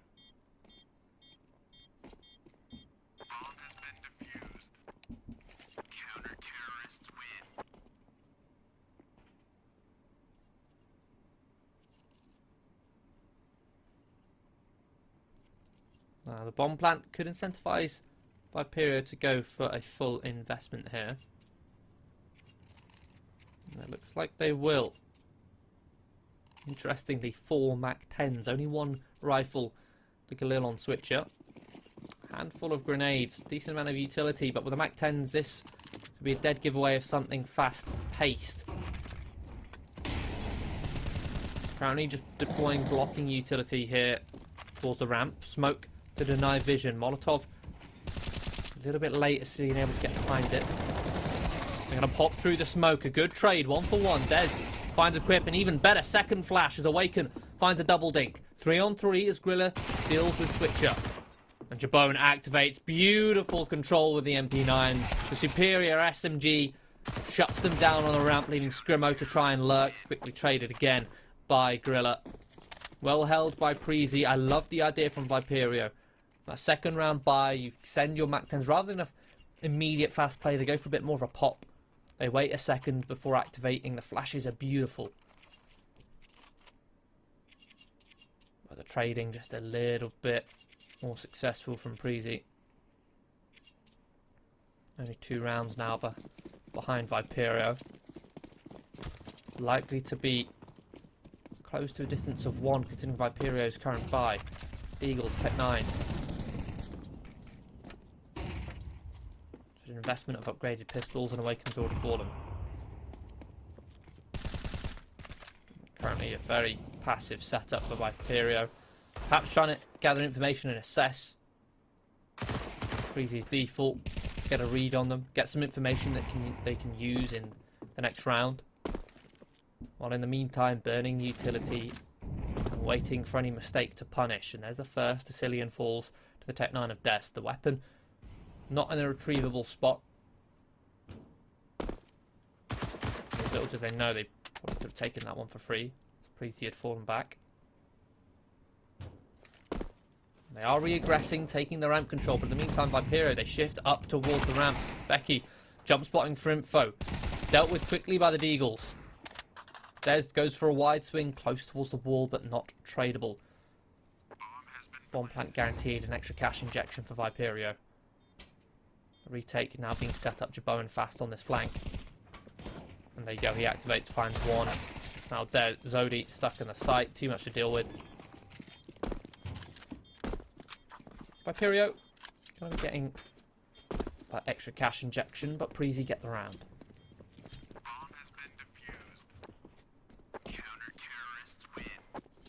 Decent fight to try and get that bomb plant.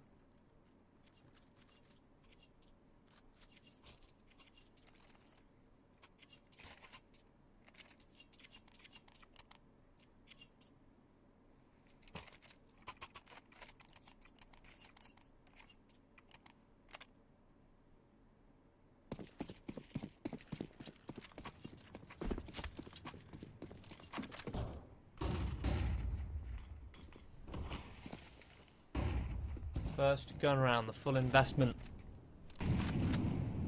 for Viperio. The AK's in play. Setting up their default primarily towards B with 3 players. A bit of presence made by Dest over towards A. Try and block to deny info and blind the CTs towards ramp.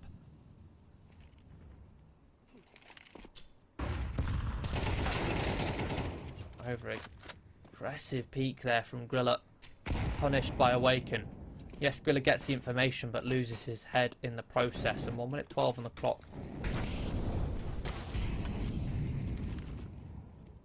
Preezy do have that information on ramp. They can rotate an extra player over. Jebowen with the AWP posted.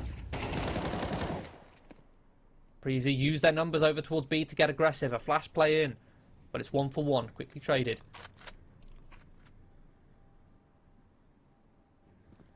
Man advantage maintained for Viperio. Preezy now disengaged and they gamble stack over towards A. Viperio with 36 seconds left. They've shown no sign of falling away from this B bomb site. They've not made any pressure over towards A. Instead they're going to go for a full execution with this man advantage, keeping it simple. Maximising their trade potential once the utility has all been thrown out.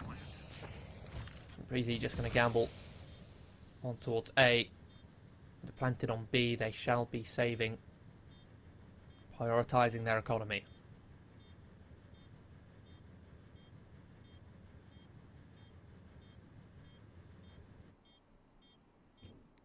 And while at the end of the day, yes, the round count is what matters most, you can't fight for those rounds if you don't have the money to invest.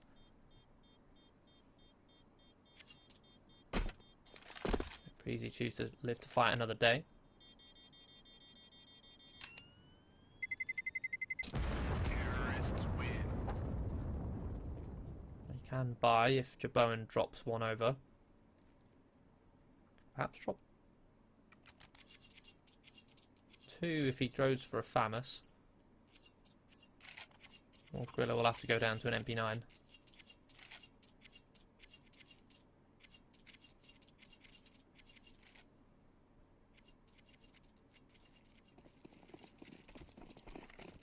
Oh no, there you go. He does have the Famous.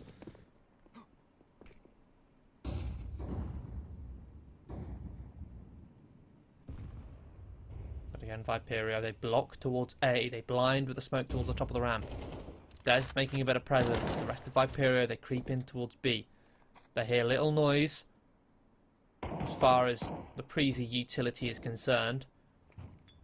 So let's Viperio know, okay, Preezy aren't playing aggressive for the stairs. We can shift in for free. And they do that silently. They give up as little information as possible. Jebowen, though, in the meantime, got deep info on the ramp. Similar setup. Early info towards A. They can lean an extra player over towards B in middle.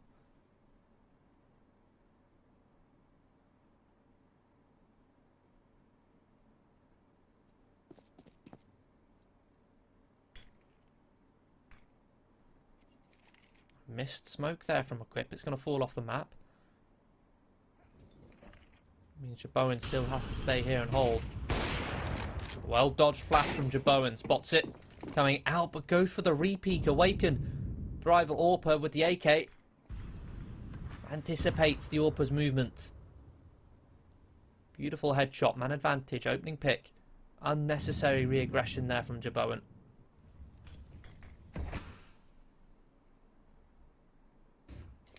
Viperio done such a good job at pulling that rotation. 3 players showing face over towards the ramp. Getting that kill on Jaboan. Preezy, gamble, rotate. They leave that B bomb site, and that's exactly when Viperio walk on in. The panic rotation's heard.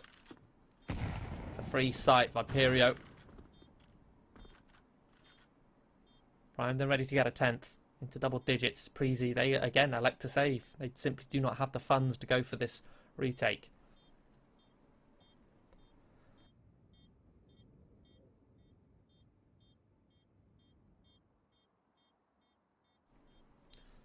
Scrimo is hunting. Oh, and I believe Becky was holding a pixel angle, so spotted Scrimo, alerted Asilian. Asilian can turn around and watch. Terrorists win.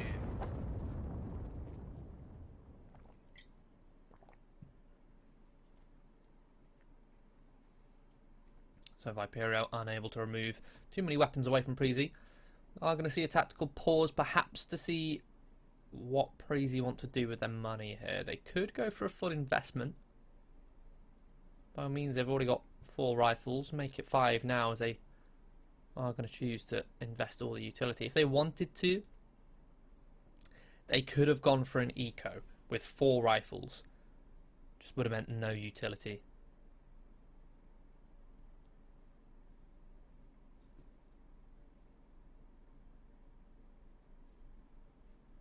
Gone for a bit of a gamble play, maybe. Similar situation where you put all your eggs in one basket.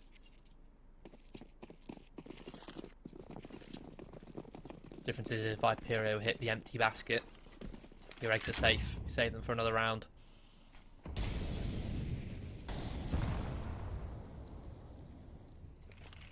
Viperio, they fall back to a bit more of a conventional default over here towards A. This time Preezy not playing so aggressively, and like Viperio who flashed their way in, they're going to be nade stacking Jaboan, or immediate remove, not finding much success at all. Des anticipates Asilian, looking to try and recover, trying to trade. Switcher is dealt with on that lurk over towards B, double peak. There's a lot of information, half the map cleared out for Preezy over towards B. Scrimo, though, is looking to fill that void. In the meantime, Preezy have taken that A-bomb site. The smokes locked out. Equip. Or rather, locked him into that site. He was isolated, overwhelmed by 3 players, and now Becky and Grilla look to save. Scrimo already in the hunt is going to be clearing out the B site. They know how dire the economic situation is for Preezy.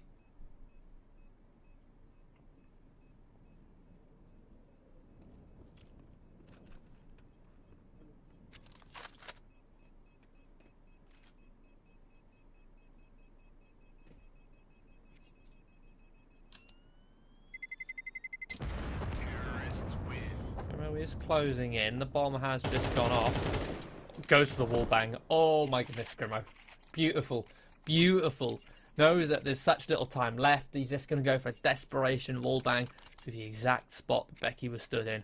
Rifle removed. Only 1 weapon saved now for Preezy. It's going to be an eco around this AK. Some upgraded pistols bought. One of these 3 deagles. Make it 2 deagles. 5.7 and a B250. Quick refunds. But Viperio there. Starting to storm away with this Vertigo game. Certainly the ones in control. Viperio likely to get themselves up onto map point. A full execute onto this B bomb site. Flexing that utility advantage onto Preezy. They know Preezy don't have the grenades to stop and execute. They can't react by blocking. I'm going to try and get messy though. Quick rotating in, drops the smoke, gets behind it, and he's good for 1. 4 versus 2. Grilla's flank dealt with. Traded 1 for 1. Equip now jumps through the smoke. It's a 1 versus 2. Zodi down low. And a switcher has been dealt with. Equip's picked up an AK. 3 kills, but Zodi holds strong. A triple kill of his own. Viperio, with 1 player alive, get onto map point. I like how clinical an approach that was intended to be by Viperio. A full execute on that B-bomb site. You know, again, you know Preezy don't have the grenades to stop an execute, nor do they have the grenades to go for a retake. So an execution flexes that util advantage. You can use the smokes to their best ability, lock out the rotations, blind the extremities, flush out the hiding spots for the Molotovs, and then blind everyone left in the site.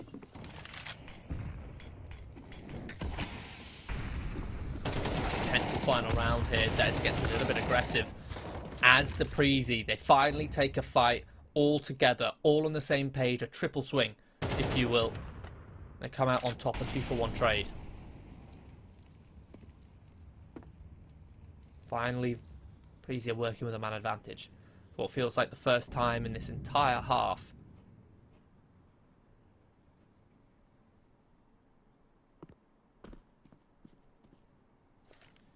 Grillo just clearing out middle. I believe he may have heard Scrimmo's steps, trying to jump up towards danger.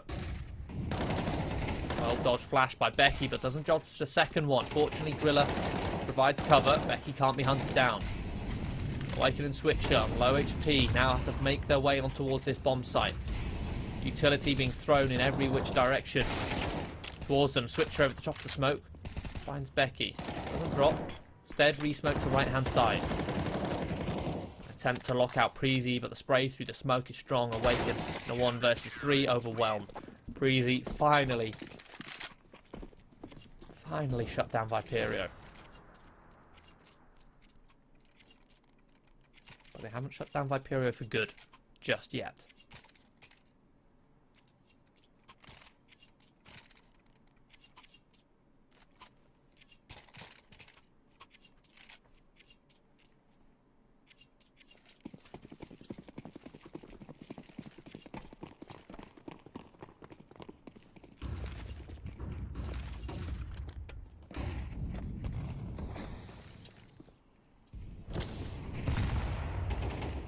Again, Viperio, they look to work a default over towards B. This time it's masking a contact play in towards middle. Scrimmo backed by Zodi. They find 1 kill. Switcher dispatches of the reaction from Preezy after losing their player in towards mid. They get aggressive with the 2 players over towards B, but Switcher lay in wait, anticipating the aggression. Now a 2-man advantage for Viperio. All they have to do is trade out to win this map.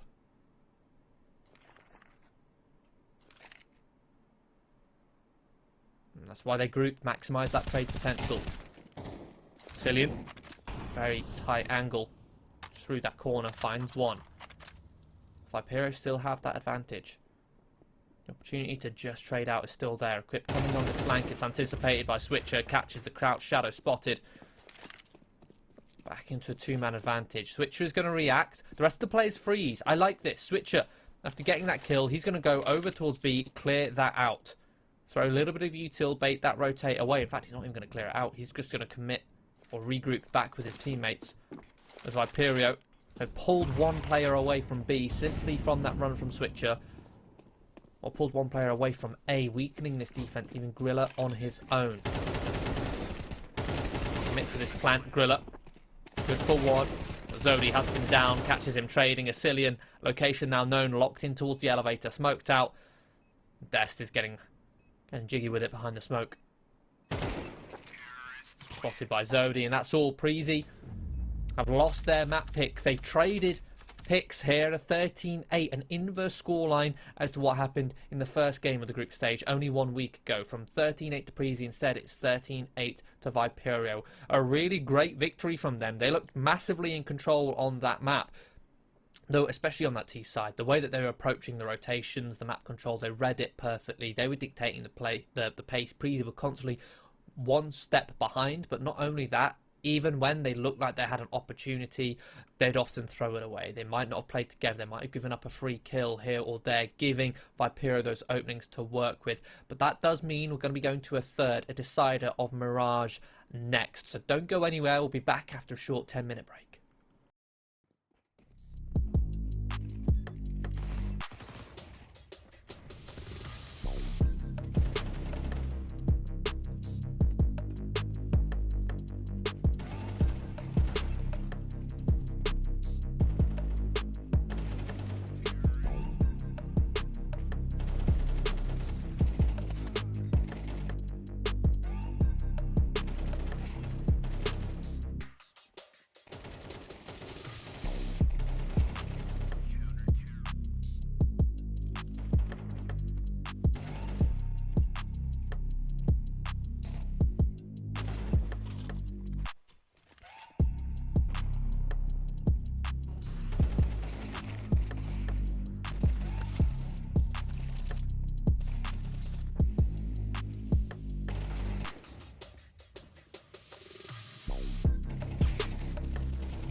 Welcome back, everybody, to Viperio versus Prezi here in United21 Season 19.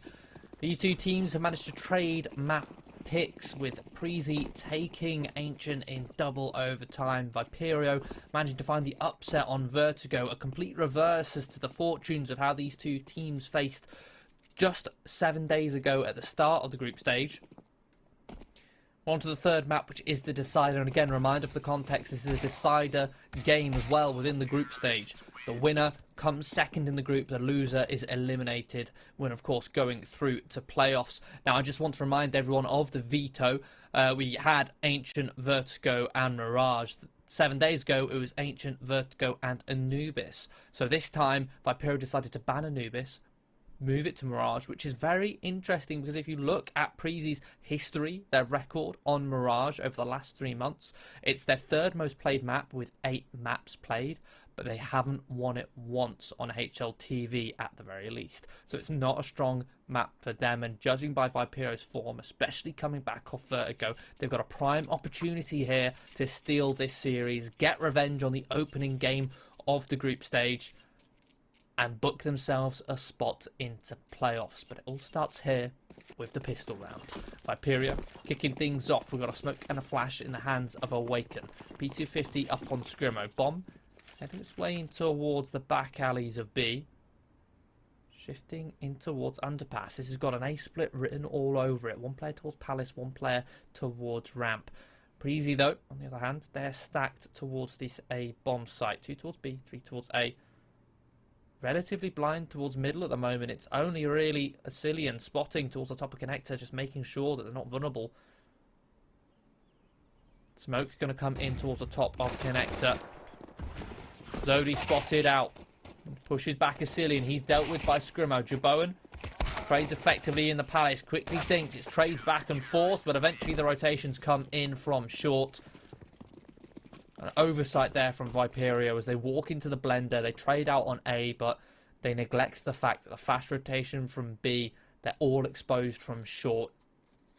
It's one of the unique parts about Mirage. It's one of the, I believe, correct me if I'm wrong, the only map where you can see a glimpse of both bomb site from the same spot.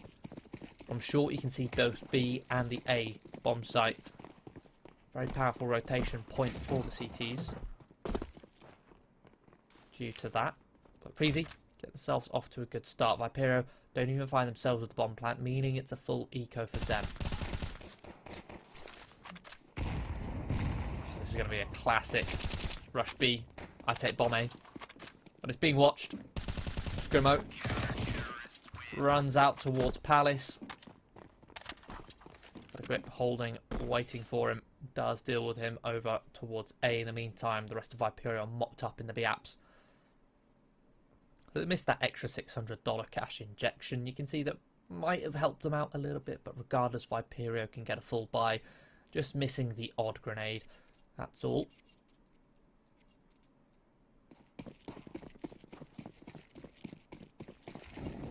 First gun round, Prezi still rocking some compromises. MP9 and a Thamus. Viperio choose to play this gun round in a default 1-2-2, but Prezi, this is aggressive from them. 4 players stacked up towards A, aggressive in towards Palace, anticipating perhaps a set piece. In doing so, they completely vacated middle. Fortunately for them, Viperio are playing relatively slowly. There's plenty of time for Prezi to adjust their setup. Scrimo, beautiful angle, spots the legs of Jaboan and deals with a quip. It's a hard angle to trade. As a quip drops off the ledge, he's still elevated and therefore inaccurate. 2 opening kills for Viperio. It's unfortunate. It was coordinated, thought out aggression. Just that one angle is too difficult to deal with. After those 2 kills, Viperio accelerate over towards B. With mid control securely in their hands, they can split it. 2 towards B apps, 2 towards short. Grilla laying wait towards bench. He's good for 1. Viperio taking their time to trade, but eventually Switcher peeks, catches Grilla with a grenade in hand. 4 versus 2. Scrimo with a lurk here towards Ramp. Celine goes 1 for 1. Becky catches the lurk, but on a 1 versus 2, 30 seconds on the clock. No kit currently in Becky's possession. It is going to be a save.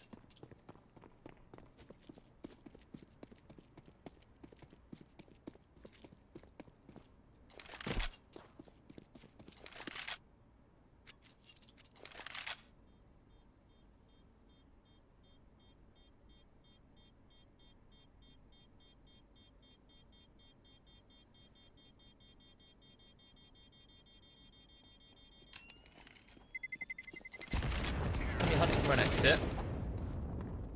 He's greeted by Zodi. An cheeky headshot. That does mean reinvestments come out for Viperio. Only one player surviving for them is a costly victory. It shouldn't hamper their investment this round. At least not too much. Awaken does go down to a Galil. As far as weaponry is concerned, that's the only compromise for Viperio. The dynamic CT side there from Preezy.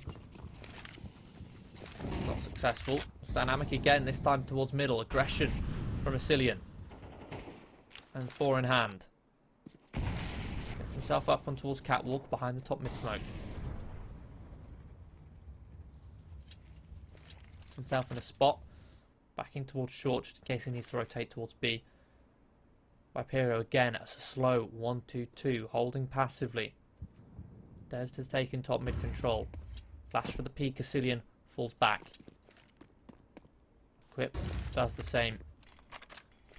Play to block the extremities, block connector. Quip with that smoke, has a gap, perfectly flashed in. Beautiful flashbang. Lovely counter. They identify it's a simple 1-2-2 from Viperio. A very common default. Viperio taking so long to shift their way in towards underpass. They're lined up by a beautiful flashbang. That smoke from a Quip gives him cover from top mid, so there can't be a trade. Now the two-man disadvantage. Viperio have to get desperate. Hero plays come out. Scrimo lurks out early from the ramp. Does get information. Wakens can find the delayed trade. And in fact, Dez holding, providing cover fire.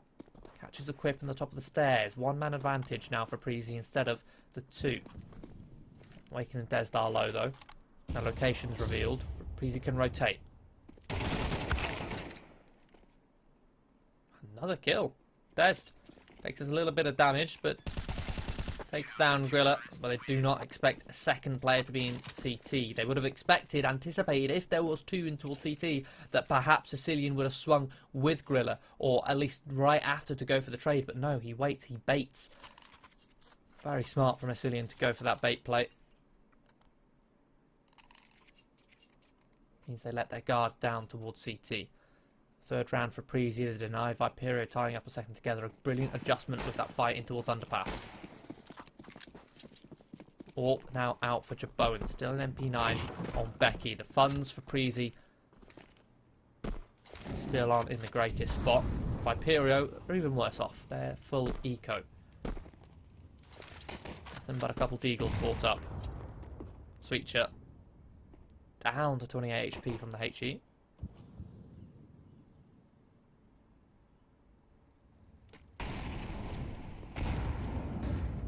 Finishes off. With the HE, and a Quip just going to mow down these middle players, leaving Scrimo last alive. Dealt with. A Quip going to get the triple kill. Farming some eco kills. Giving some confidence, which is really what you want for your connector player. You want, of all players on Mirage, you want that player to be popping off, to be warm, to be confident, to take the peaks, not be submissive, to be assertive and dominant on the map. A presence which Viperio will have to always consider and be wary of.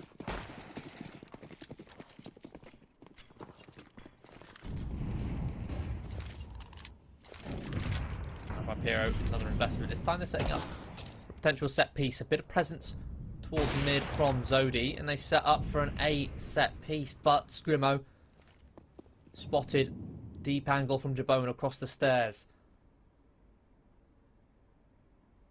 Scrimo falling, Viperio disengage, fall back, they reset themselves elsewhere. Good counter flash. Awaken finishes off a Quip. Beautiful double peek back into the 4-on-4. Even state of affairs. Preezy, they do have deep information towards B apps. Very deep angle from Grilla.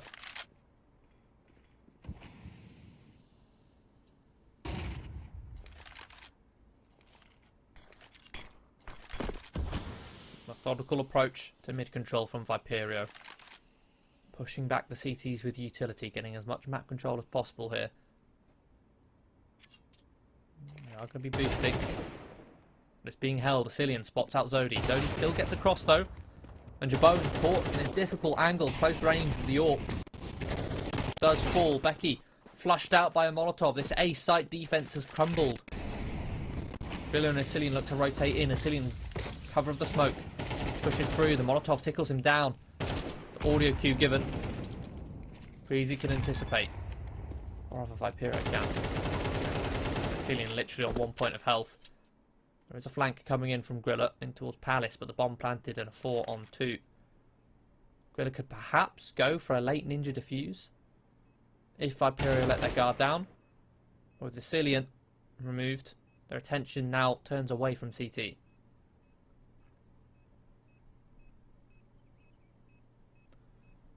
Issue is it's a very open bomb plant. A longer distance to travel to get there. Going to hear the steps of the player falling away. Catches Zodi. Being spotted so early, he has to fall back, play for the save. He's going to be hunted, awaken, quick pre-fire. No rifle saved for Preezy. Viperio get a second round.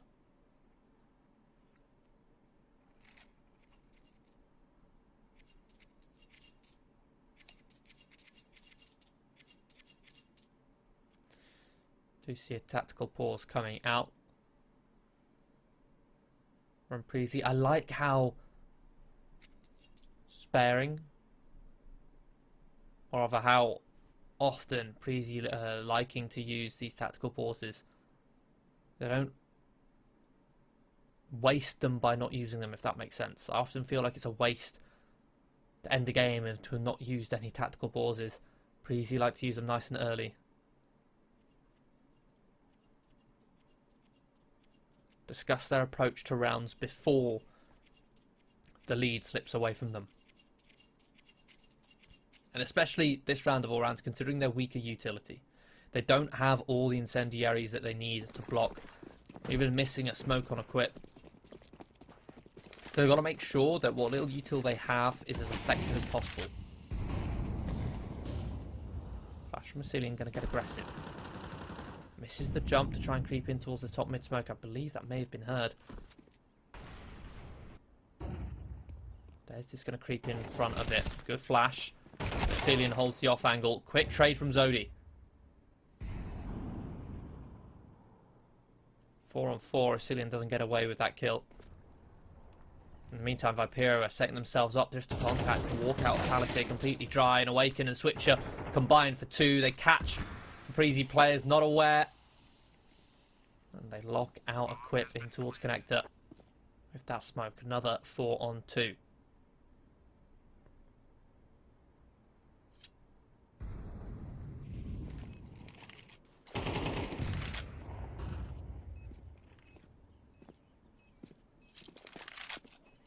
Still being diligent are Viperio, flashing themselves into CT, guaranteeing them strong post plant.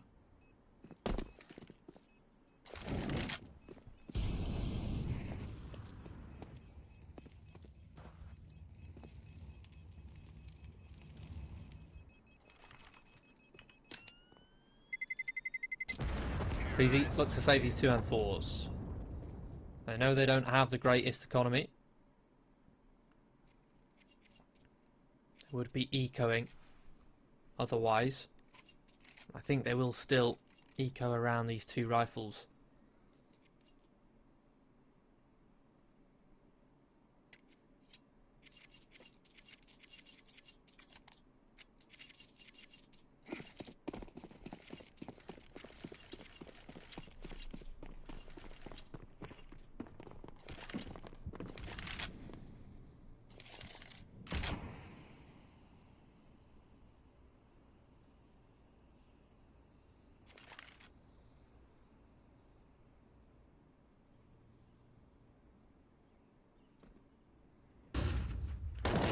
Over towards A. Viperio taking mid control. Des figured out the rifles are doing some work here. 3 kills on the M4. The USP even comes in for a frag. Awaken suddenly left in a 1 versus 3. This round has very quickly slipped away from Viperio. Good transfer from Awaken now to the 1 versus 2. None of these players have picked up rifles yet. HE. The smoke is going to complicate things a little. Waking already low.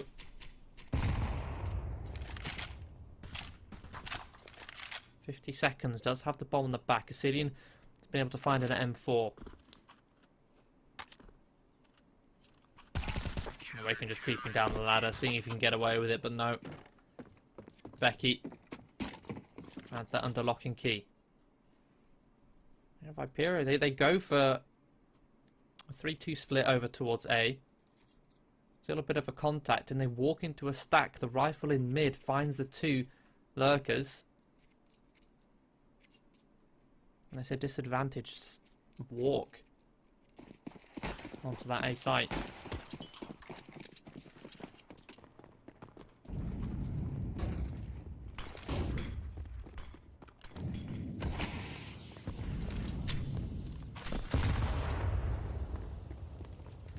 Not sure what that HE was from equip. He's just put himself down to 65 HP. Either way, Jablowen's found an opening kill. Again, over towards stairs. This time it's awake and removed. Zodi finds a response. Working mid control. Equip is removed in connector.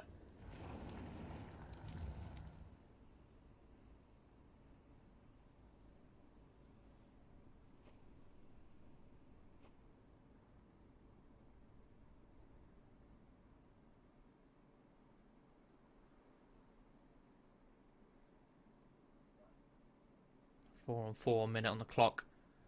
Viperio slowing things down. They silently look to group. Meantime, Preezy gathering some information. Becky deep in towards ramp. Griller is alone here. Gonna hear these steps. Rotation can come in, but he's got to hold his own. He can't delay from this position unless he mows them down. Good for one, but traded. Has he bought time? Assyrian has rotated in. But this rotation has been heard. It's been figured out. Dez in a great spot and has completely cut the rotations off. 25 seconds. The bomb hurdles its way up towards connector. Dez holds down the rotations in jungle. Beautifully played. Beautifully called from Viperio as the bomb is planted on the A bomb site.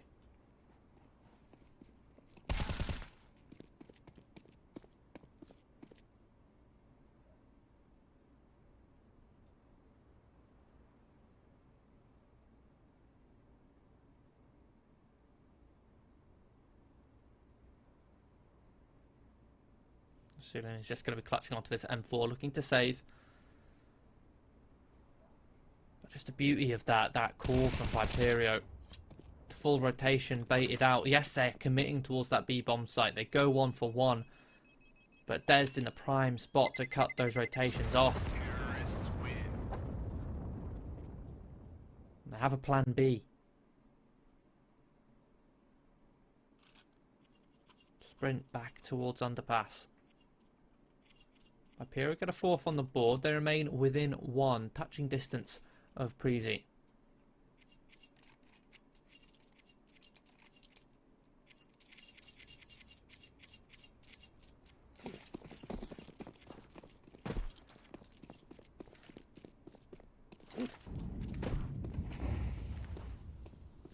Again, Viperio mid presence. Smoke towards top mid and window. Preezy on a weak force by here. 5-7 on equip. MP9 on Griller.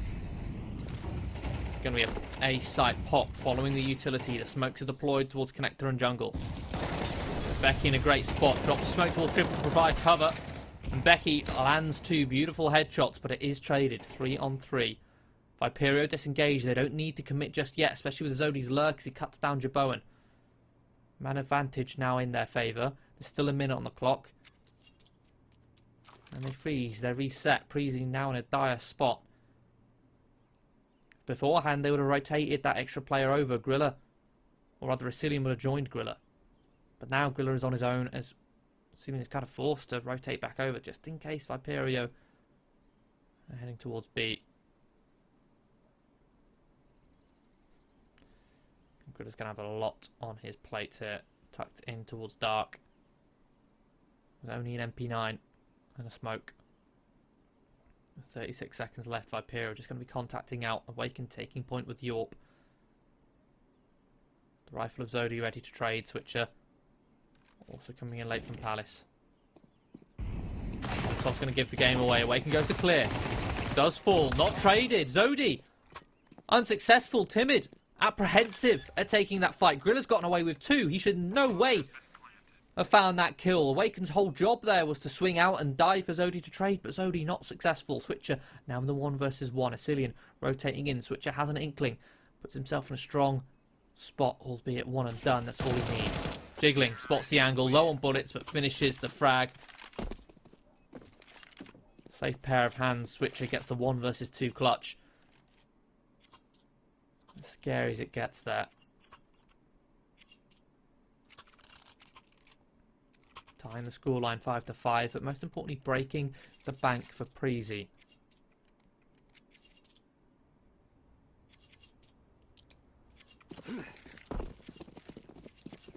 It is going to be a full eco. Just upgraded pistols for the Preezy side. Restacking this A-bomb site. Again, a similar round for Viperio.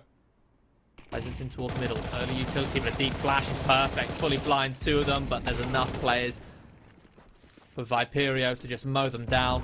Especially with Dez not blinded. I like the idea from Preezy. Yeah, anticipating A-site execution. So you try and catch them with their grenades out, setting up. The perfect flashbang. Too many players to deal with Viperio. Not all of them blind. They get their 6th. Now number 12, final round of the half, and Preezy will be investing.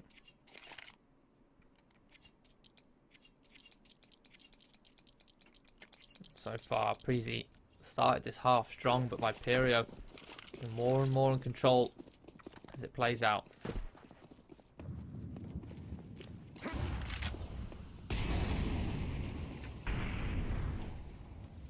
Zodi lurking behind this top mid smoke to take control. Asilian again creeps up behind it to get into catwalk to fight early towards mid. Becky will want to find the opening. Zodi exposes Asilian. 2 kills in quick succession for Viperio. 1-man advantage goes their way. Becky doesn't anticipate. Desta just walked out the palace smoke. A large bulge provides him cover to be able to walk down that ladder. Gorilla 1 versus 4. He's isolated 2, but he's sitting in the flames, down to 30 points of health. 1 versus 2 is be a monumental 1v4. Smoke going to try and isolate the fights, but the HE doesn't even blow open the smoke. It kills Gorilla. Such low points of health. Viperio get their 7th. 2 rounds in the lead, and you can see winning 6 out of the last 7 rounds. Viperio, this seems to be a bit of a trend so far in this series. We're often seeing these 4-1 score lines flipped back 6-1, giving us these 7-5 halves.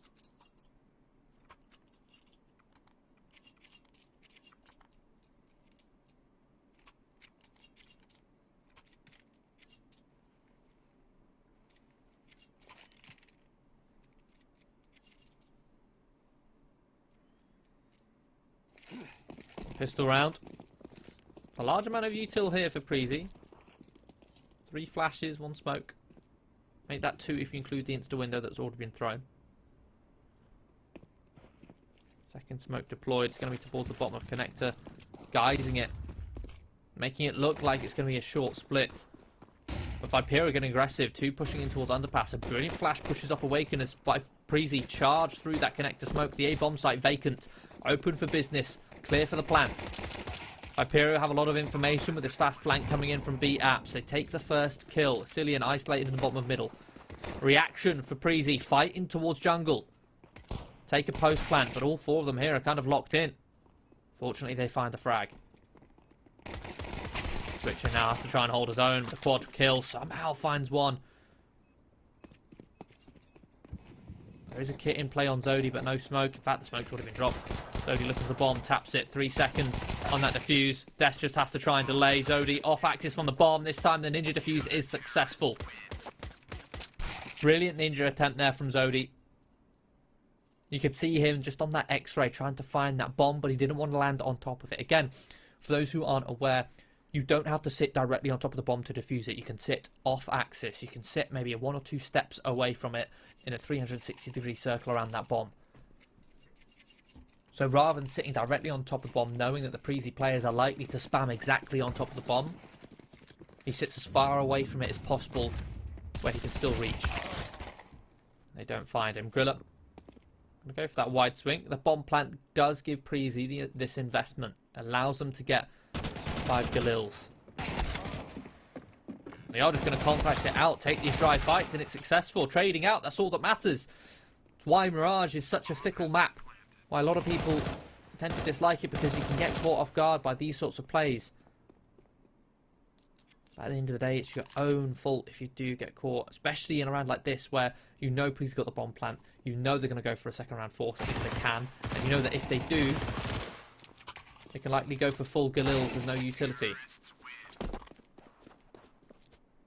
Switcher is going to find 2 frags on that MP9, give him some extra cash, but he won't be able to save the Galil.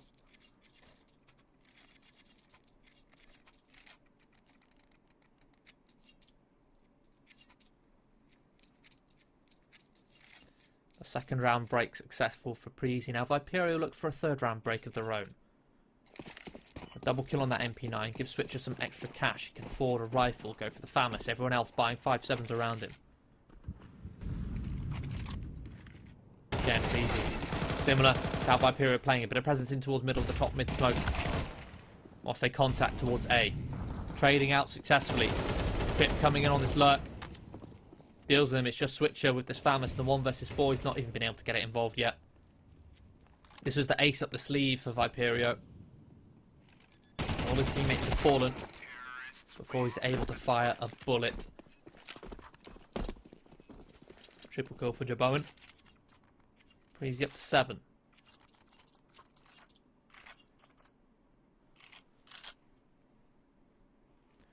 Again, an incredibly close series. Going a distance. I'll remind everyone, the loser of this map, not just the best 3, but the loser of this map is grouped. They're eliminated out of United21 Season 19. Winner gets a spot in the playoffs. Both these 2 teams need to make some deep runs into some tournaments soon to build their HLTV ranking if they can.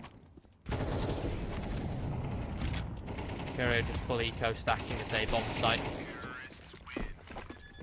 Preezy just mopped them up.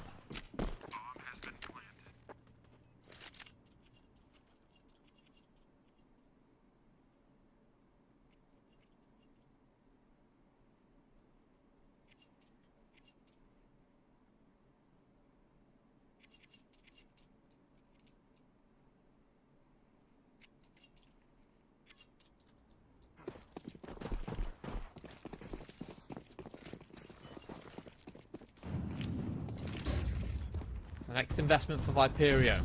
Rifles. FAMAS still on Switcher. We can afford the extra util to anchor down this B-bomb site. Yeah, a similar style of default from Preezy.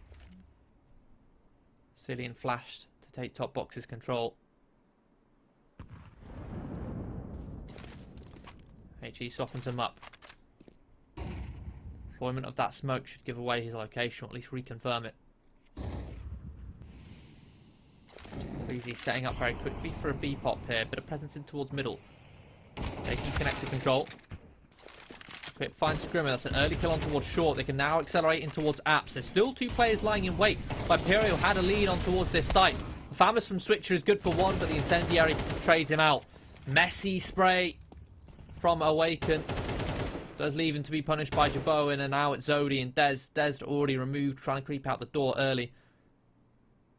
Zodi in a 1 versus 3, and he's being flanked from behind the Quip. Find the frag, a well orchestrated round there from Preezy. You set up a standard default, you're silent towards the B apps. You split mid control with the Cillian taking the top. Quip walking in to underpass. Then they simultaneously, as the ceiling creeps up, should catwalk. Equip, throw some util connector. They can take those mid extremities.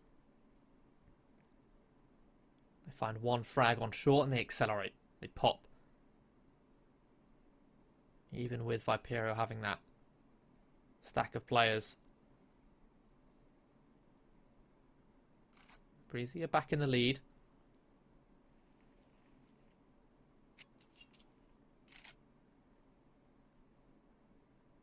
Viperio ecoing once more. This time they can afford some Kevlar behind these pistols and some HEs as well. Interesting to see where they decide to use those. HE ramp stacked towards ramp. Chips Tribowen down low, and it means Zodi can trade on Awaken's death. The rest of Preezy accelerating towards mid, equip, taking catwalk control. And he's getting very aggressive here, completely solo, walking up towards short, but doesn't clear his corners. Doesn't matter though, Des whiffs horrifically with the 5-7. A wild spray, can't land the shots, and equip in a position where he should undoubtedly have been punished. Solo rushing short against 3 players. He's gotten 2 kills.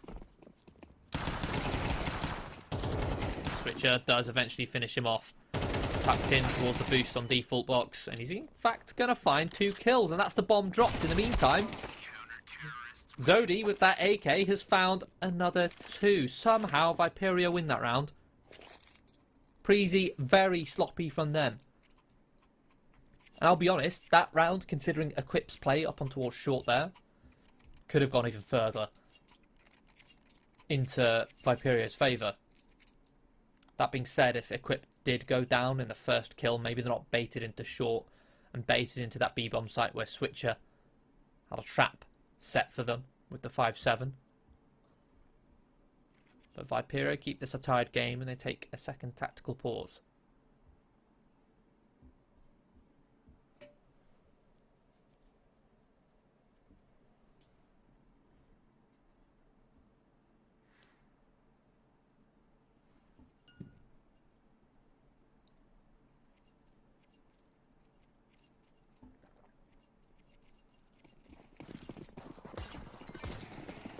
Gives Viperio the opportunity for a very healthy buy. Awaken getting that sniper rifle out. Again, he seems to have not necessarily been missing here, but not had the same level of impact that we've come to expect from the Bulgarian sniper. Beautiful flash from Awaken. Talked about the impact. It's more of a supportive impact there with the flash. Sets up Des for the double kill. Preezy, 2-man disadvantage. Looking to try and recover this round. Bogdan's Law. Des picks up Awaken's AWP on low HP. He only needs to land 1 bullet. Sort of negates the disadvantage of his health. Preezy now group up towards the top of middle. 3 players. Try and retake mid with a run boost. Bit of a failed attempt. I'm not sure if it's been heard though. But it looks like Viperio set up. They're playing much more passive. Holding these extremities. Scremo has spotted them in towards short. Awaken is in a prime spot, but he turns around right as Equip jumps in towards the window. Will he turn back around in time? Yes, he will. Catches Equip, back turned. Grilla accelerates, looking to try and deal with Awaken. Will do so successfully, but in the meantime, Des activates with the AWP. Grilla left in a 1 versus 4. Need to be an ace. Steps made towards connector. Beautiful shot on towards Dest. Zodi now left and will go for the swing.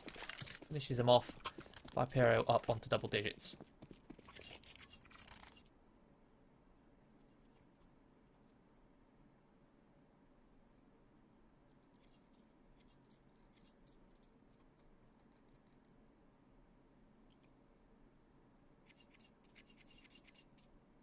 Neck and neck, these two teams fighting tooth and claw every round here on Mirage.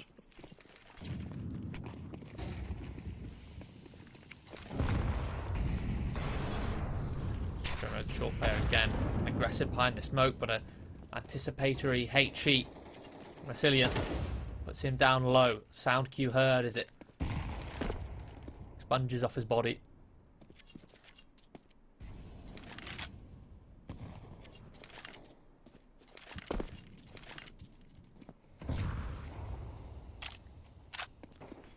Map control in Preezy's hands. This time a little bit more pace behind it. 1 minute 15. And they have the bottom of mid in their hands. Awaken posted up with the AWP on a nice pixel angle towards Catwalk. Strong position for the sniper. The standard short rifler of Scrimo tucked in towards window, but Equip gets the drop on him. A quick headshot. There's getting aggressive reaction.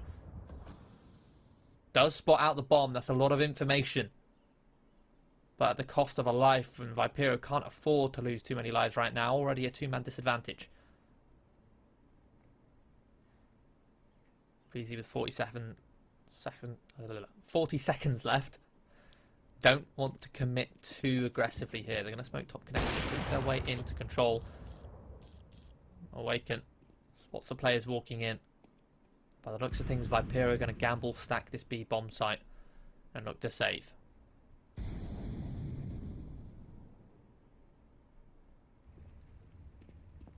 Bomb has been planted.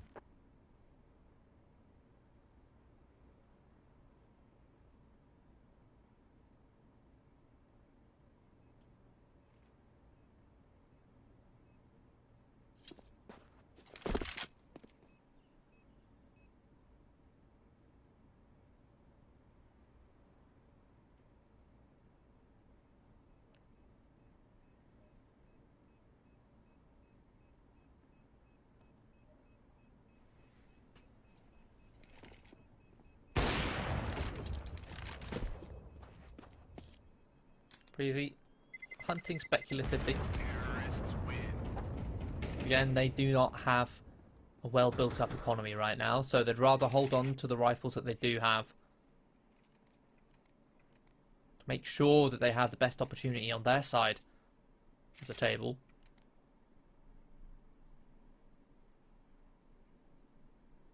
Coming into round 21.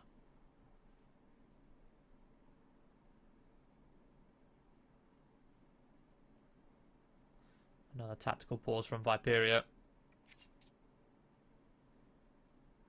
Coach of Pap perhaps coming in to impart his wisdom.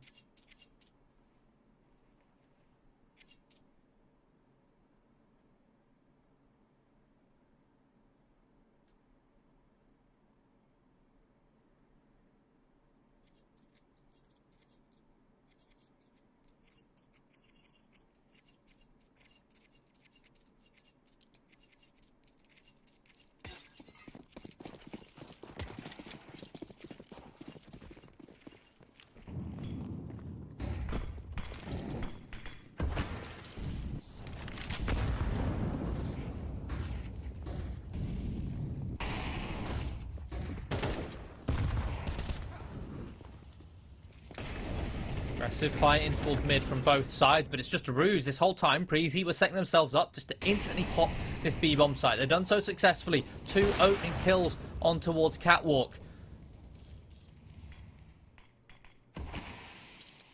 Bit of a ruse there in towards mid. Bomb has been planted.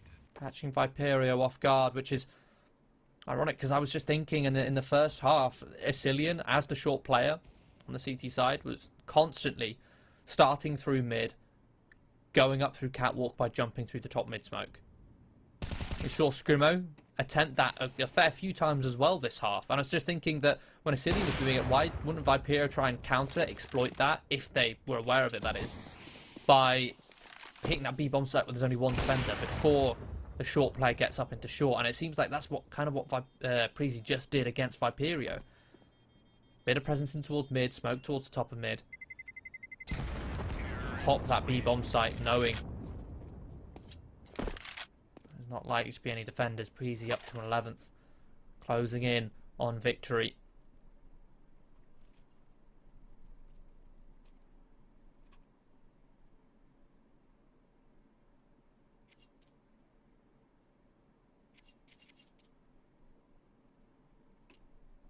Three-man save for Viperio means they can still buy. They can still invest.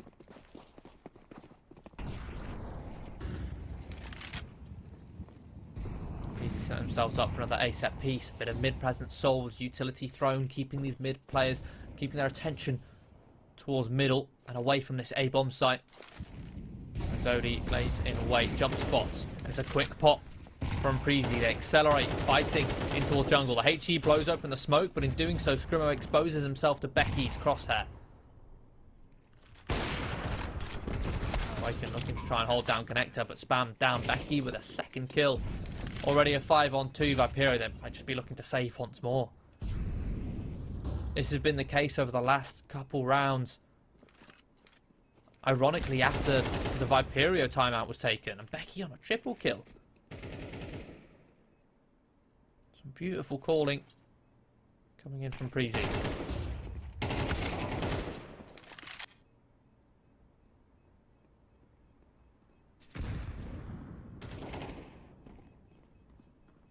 Switcher, just clutching onto this rifle.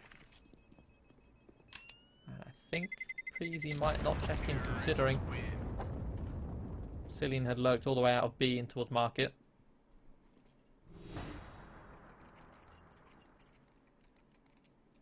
There's one round in it now.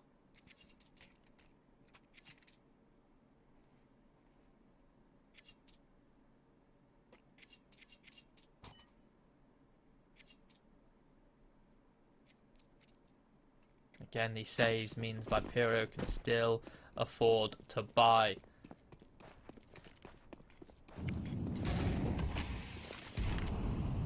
It'll be 3 rounds in a row for Preezy. It would be a 4th if they take this.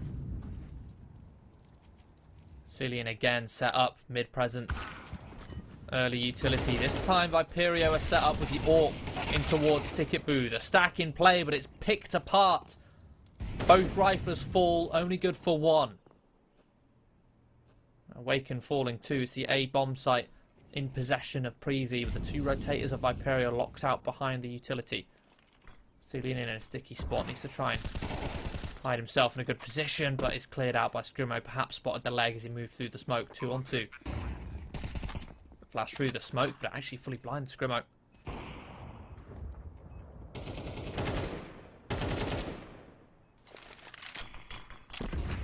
Double smoke towards Palace. HE finishes off Jaboan. They can get on this bomb quickly. Switcher. That's it. Grilla has no time to get around towards the ramp. Viperio get their 11th. Strong retake. Unfortunate for Cillian there. He was stuck in that 3-on-2. His death is what gave Viperio away into that round. It's unfortunate because he's stuck knowing that the jungle smoke is fading. Doesn't want to be exposed to it, so he pushes in towards Connector. But as soon as he does that, his teammate re-smokes jungle. If that was perhaps communicated a second earlier, Cillian maybe stays around jungle, has the space to then reposition into a better spot, rather than being forced into a 1 versus 1 fight. At that point, Viperio given all the room to throw the utility on the retake. Final round of the half. Beautiful flash in towards ramp. Grilla removed. Man advantage now for Viperio. An opening pick off the back of a flash play. Zodi even upgrading that MP9 to an AK. Awaken holding a pixel angle smoke towards the top connect. If he peeked a little bit wider, he perhaps would have found the head of a Cillian. And he's dropping a HE. Does spot the shoulder of a Cillian. Spots him twice now. Keeping out of that stairs smoke. That should be calmed. The name of the game. Missed Molotov. Lands too deep and is extinguished by the smoke. Awaken looking to try and jump on top of the ticket booth, but doesn't expect Becky to have shifted all the way up. Doesn't realise it wasn't being watched by his player of Zodi on ramp. 4-on-3 as the bomb is planted after Becky overextends. And advantage still in Viperio's favour. They still have ramp control. They're looking to retake heavily through CT. As soon as they clear this, they should be able to figure out that the entire post plan is towards Connector and jungle. And they've got plenty of utility for this retake. Plenty of smokes. They can smoke down Connector. They've just done that. 2 smokes down on the bomb. Scrimmo already sticking it at HE to try and blow open the smoke. The transfer from the Cillian doesn't quite land. And it is going to be the full defuse. Viperio get 12. We are going to be going to overtime after a close, very close comeback from either side. 4 in a row. In fact, it was 3 in a row for Preezy, followed by 2 in a row for Viperio to clinch overtime. This game really is going the distance, giving us as much Counter-Strike as possible. The first map of Ancient It's 19-17 for Prezi. Viperio get revenge on Vertigo, 13-8. And the decider going all the way as well.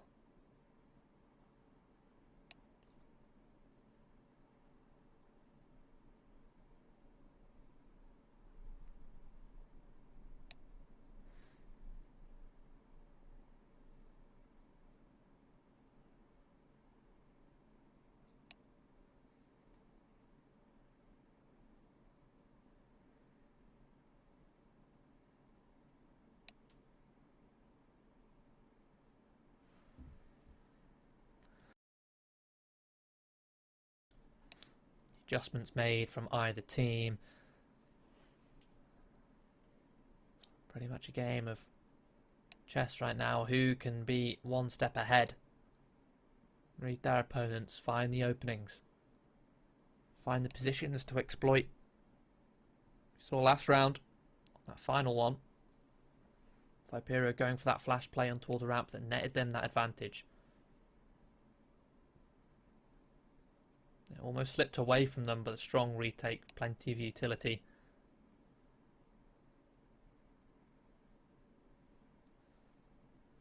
And they can have a quick defuse.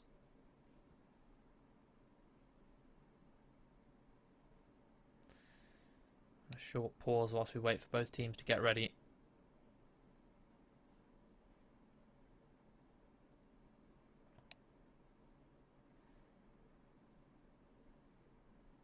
After such a long best of three, both teams needing to take a little breather here.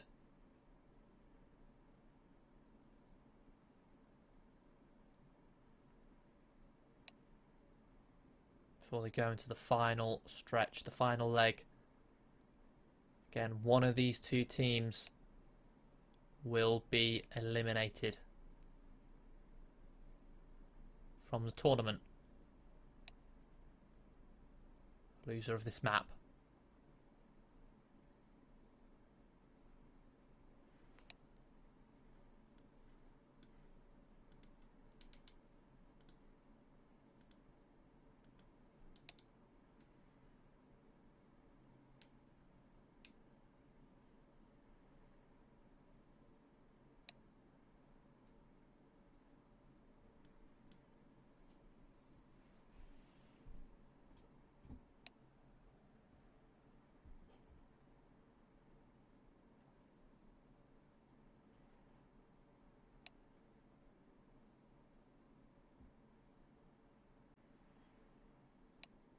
You can see the performers at the top of the scoreboard for either side as well here. Viperio.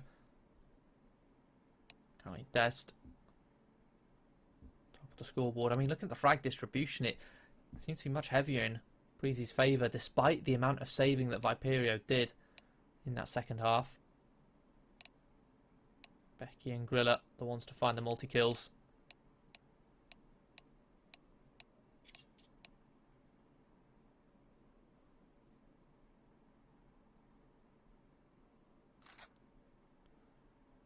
One player I'm looking to step up right now is Awaken on that AWP. Map like Mirage, the AWP can be very dominant. We already saw in the first half when Jabone had the AWP on the CT side. He didn't get too many picks, but he was often towards the top of stairs, getting multiple times he got a pick on towards Scrimo on ramp, simply by peeking over stairs. Awaken is a sort of player who can very easily dominate a game. Overtime one commences. Prezi start off the half with a slow 1-2-2 default, looking to take top mid and underpass control simultaneously. Viperio set themselves up to counter. 2 plays towards catwalk, 2 plays towards connector, 1 towards jungle. Neglecting the extremities for the most part right now. Awaken, as mentioned, peeking towards the top of stairs. In a great spot. This is reminiscent of an endpoint setup, so no wonder Switcher perhaps inspiring the team for that one. It's an aggressive fight, but the flashes are strong for Prezi, and they come out on top 2 for 1. Another flash, right? It's definitely about to go for that fight. Awaken activates though, deals with the A-lurk. Now into the 2-on-2. Dez and Awaken left.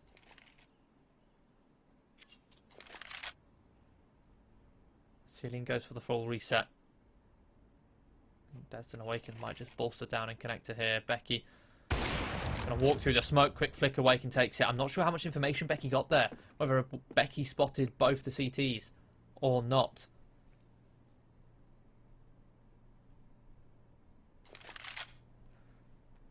But the information of Becky creeping through that smoke should be a dead giveaway. Those shots compound that. And Awaken is going to find the triple kill. The end of that round. If those who aren't aware, Switcher came into this roster most recently. Previously of Endpoint. And that was a setup. Endpoint, they were pretty much only played Mirage. It was one of their best maps and they played it constantly. And one of the setups that they were really strong at is countering mid controls. Just going too short, too connector. And basically vacating, leaving B and A open. They weren't fighting aggressively for mid, but they just fight for the extremities, set up a crossfire, and it worked really well. Oh, Awaken. Sitting in the flames, a quick takes some time to notice him. And Awaken is going to get that AWP shot. Again, an opening. He closed out the last round with a triple piece. Now with the opening kill of this one. Man advantage. For Viperio.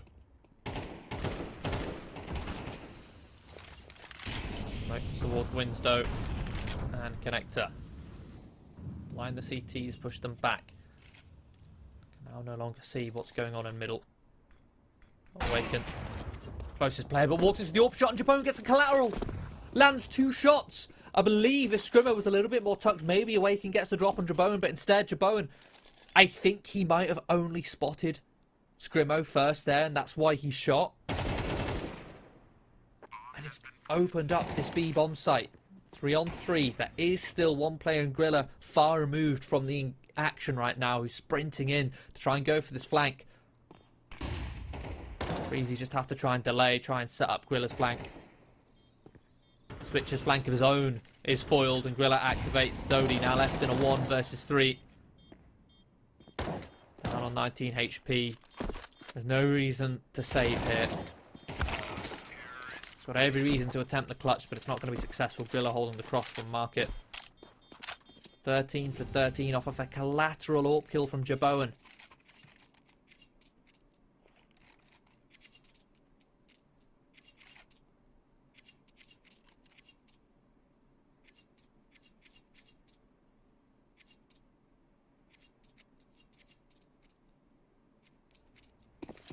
Decimates that B bomb site.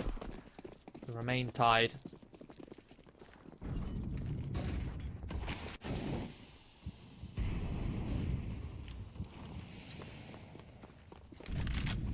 Molotov thrown from a Cillian bomb in the middle allows Equip the comfortability to sprint towards connector. No, he can't be peaked. Jumps up on towards bench. Looking to take the fight on towards Scrimmer, but it's a messy spray. The HEs rain down upon Equip. And he's pierced by shrapnel.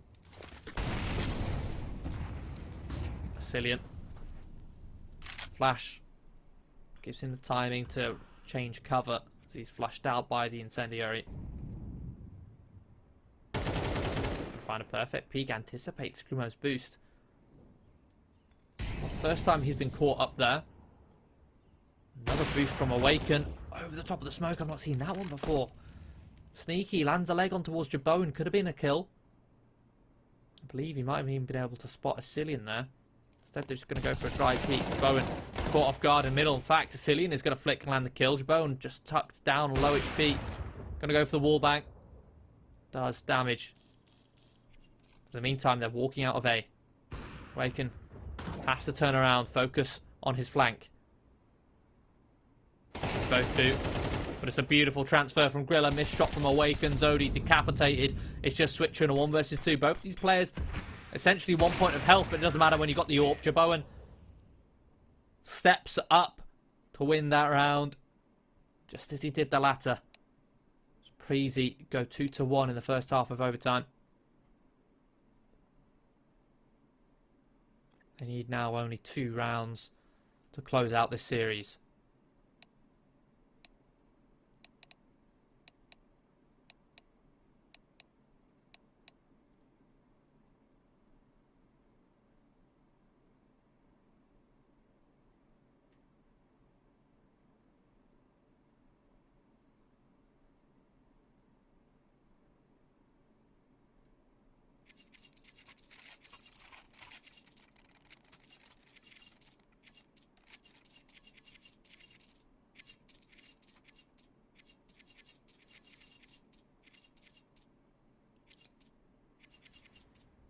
Swapping back over. Viperio now on that CT side. Or rather on that T side, should I say. I need to flip him. Almost fooled me. Again, Viperio going for these contact plays. It's that mid presence, making it look like a mid default with the smoke towards top mid, smoke towards window. Flashing, Dezd. In towards top control with Zodi in support. In the meantime, you have 3 players for Viperio just creeping out of Palace.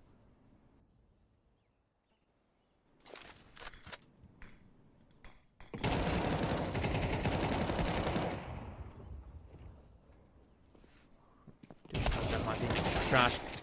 Contact play comes out. 2 kills go in the way of Preezy. But trades come through in connector.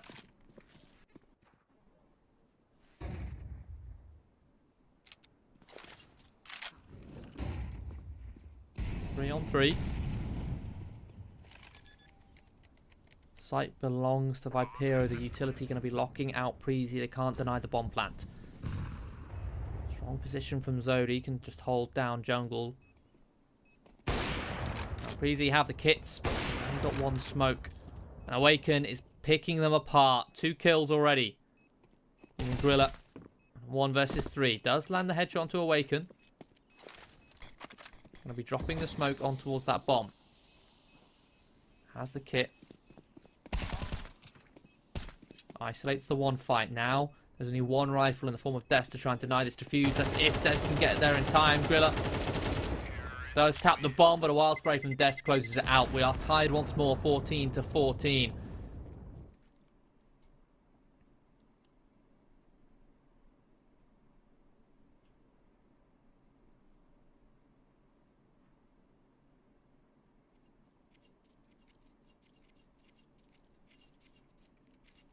Do we see another overtime?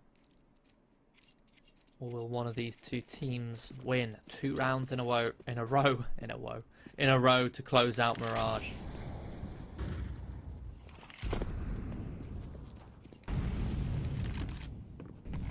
Viperio opting for another default. Another 1-2-2. Looking to work top mid. 2 players clear out underpass. Preezy. Aggressive with their utility usage. They've burnt a lot of it already. It's 1 minute 20. They have 1 incendiary and 1 smoke. It's not much at all. Because of this, they have to get a little bit more aggressive. They have to be disruptive with their setups. Cillian, no doubt, heard that step towards the top of middle. With a bait and switch in play. Smoke towards window from T-spawn. Flash comes in. Cillian swings. Good for 1. No trade. As Awaken falls back with the bomb, and Viperio now accelerating towards A. Anticipating perhaps the connector player could be far away, but the rotation is strong. Becky off the back of a beautiful flash lands 2 headshots, but there's 2 kills in response. Zodi trades and Awaken pins down Jaboan. Right, towards connector, Molly towards jungle. Attempt to lock out these rotations. Going to go for a boost up on towards the stairs. It's not heard, but it's spotted as Cillian peeking over the top. Then they react, knowing that Awaken is pinned down. Towards Sandwich. Preezy up onto map and match point here.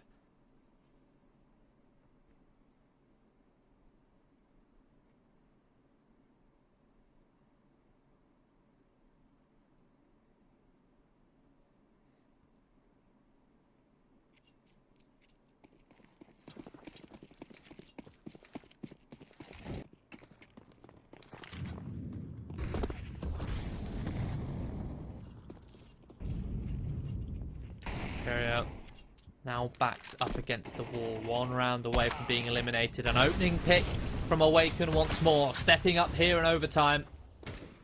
Rival AWPer of Jaboan removed. The B-bomb site, little do Viperio know, is open. And that might compromise Preezy's rotations. They could get caught in transition here. Not going to be the case as they do clear out the site. Heavy rotation. Cillian Moves up towards short. Flashes equip to clear underpass. Now identified middle as less of a threat, with bottom mid and underpass cleared.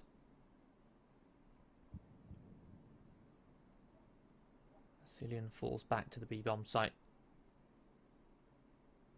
No longer concerned with short, although he will be soon with this smoke deployed. On towards connector. That's when they accelerate towards B.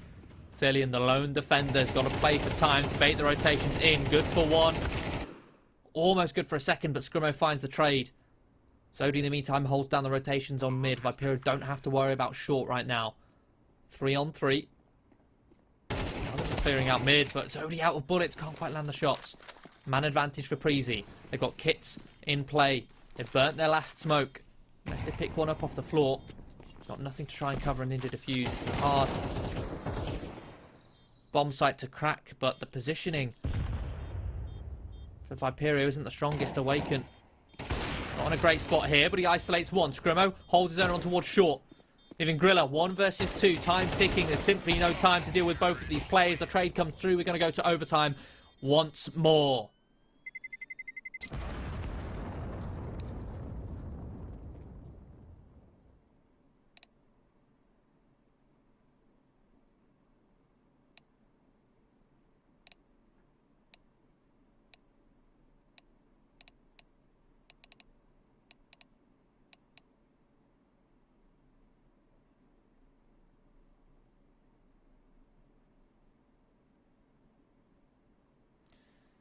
Back at it again with the distance.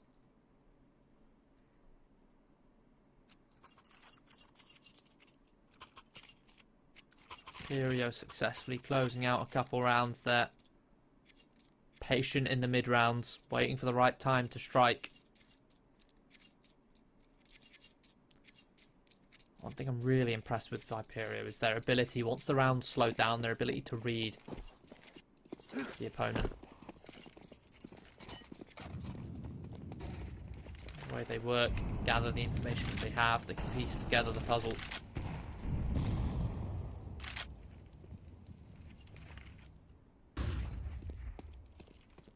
Bone with the York. Holds down underpass, looking for an opening pick. Not meted, not greeted by any Viperio players, so chooses to fall off.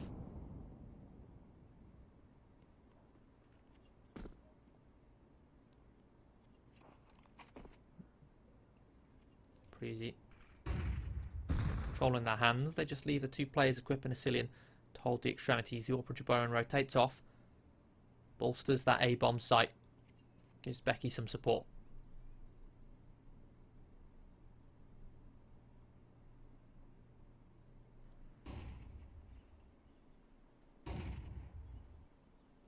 Decent utility used from Preezy in towards middle to help re-clear underpass. Smoke thrown in towards connector and jungle, but one of them was thrown from top mid, so Cillian might have thought it's a bit of a fake.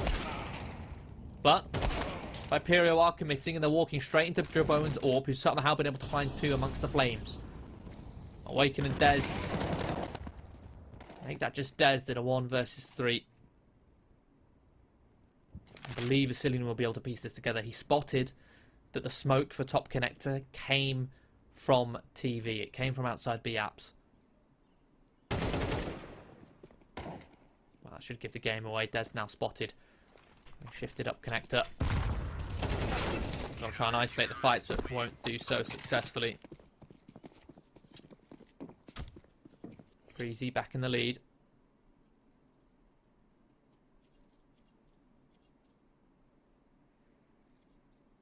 And a simple round for the CTs. They take mid control to get deep information on mid as well. We can then comfortably move Jaboan over towards A. That bolsters that defense. He himself finds 2 before going down. Viperio's A site hit falls apart.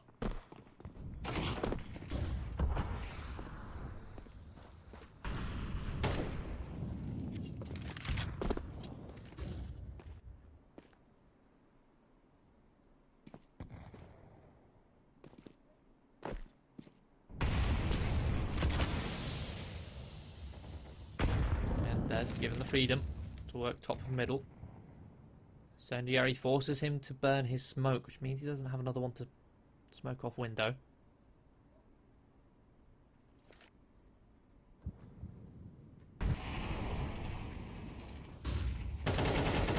Well, dodge flash from Zodi. Here's the pin pull. Gets the first frag. Equip punished for this continual peek in towards underpass. He's been getting away with it multiple times. Yes, he didn't get too many kills from it, but he got a lot of information by clearing underpass. Finally, Viperio wise to the ways. A good spam from Zodi. Softens up Jaboan. But now Viperio accelerating over towards this B-bomb site. A beautiful opening from Dest. Takes down Asilian, leaves Grilla, the lone defender of this B-bomb site. He forces his way into an engagement, but it's unsuccessful. Becky and Jaboan now have to rotate in. Again, this is overtime. There's no reason not to go for this economy. No concern. Jaboan dispatches of one, but Becky is traded. Jaboan, beautiful flick on towards Dest. Jaboan is very low and the time ticking, being very loud about it. Scrimo dances around the pillar. And will land the headshot by Viperio. Take their 16th.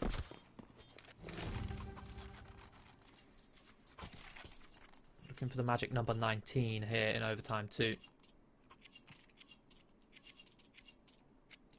It's the final round of this half before they swap sides again.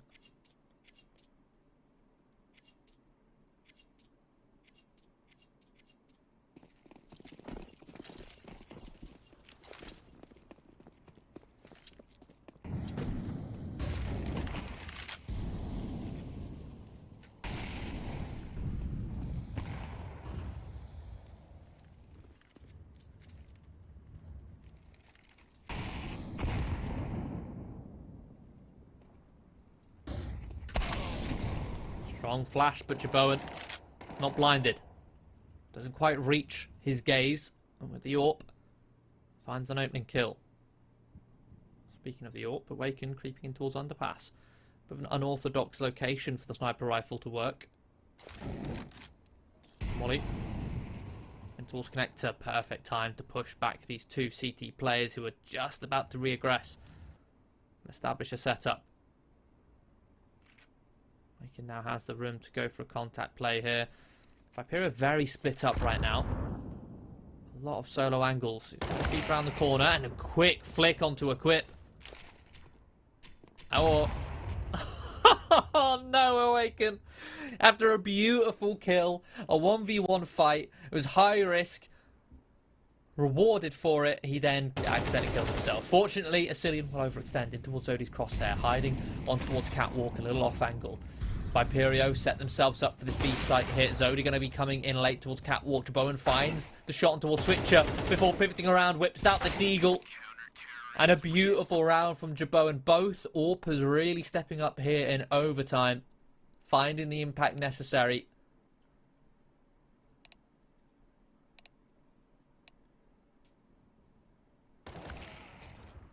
This replay, this HE. Oh no. It just rebounds, courts the clipping. He isn't wide enough when he's throwing it. And he simply could not get away, could not escape that explosion.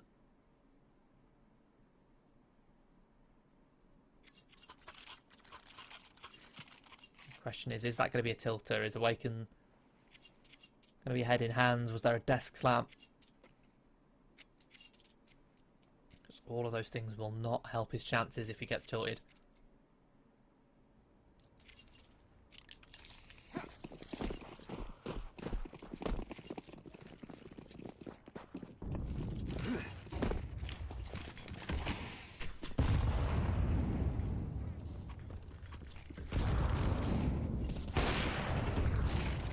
Beautiful shot from Awaken, dodges the flash. It's a pretty easy swap on towards the T side. They get aggressive in towards middle, but it doesn't prevail. Meantime, though, Grilla has found the kill on towards Zodi.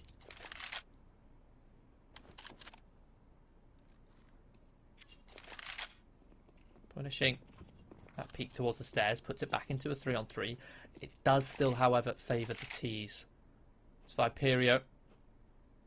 That CT side have to split up their defense a little bit further. Less players to cover the same amount of ground. They're going to group up though, maximise that trade potential, look for information, a good spray from Des, and he somehow lands two. The transfer is just about perfect, and Awaken does find the trade. A huge play from Becky and Awaken there.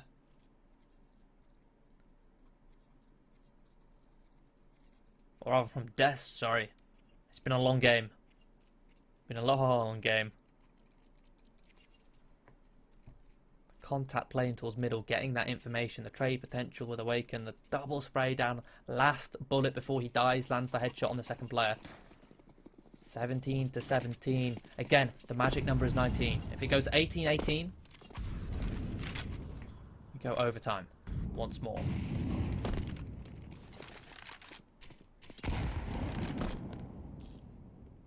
Awaken and Jaboan, an AWP duel looking for the opening pick here. Awaken throwing some utility down to determine Jaboan, push him back, allow himself to post on a deeper angle, get further information, which is needed considering Viperio stacked, leaning towards this A-bomb site. Only works if Awaken has early info. Lovely HE. Grip just above half health.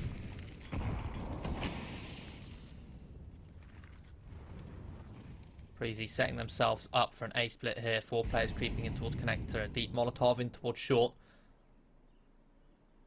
to cover their behinds. Scrimo. A little bit of an off angle. Smoke towards jungle should be the dead giveaway. Breezy, they accelerate. Scrimo, good for one. Quick trade. Missed HE this entire time. Switch has been baited in on this A-bomb site. Grilla deals with Zodi. Now Switcher activates. Good for one. Good for a second before being traded. Allows Viperio to have this opportunity in the 2-on-2 retake. Awaken and Des rotating in. I believe they should know the location of these last two players. Both have kits. Jaboan wins the AWP duel, leaving Des in a 1 versus 2, but he can't quite connect the dots. Breezy up onto map point once again. Despite Breezy hitting that A-bomb site, with Switcher going uncleared, hiding in the firebox, even getting a double kill.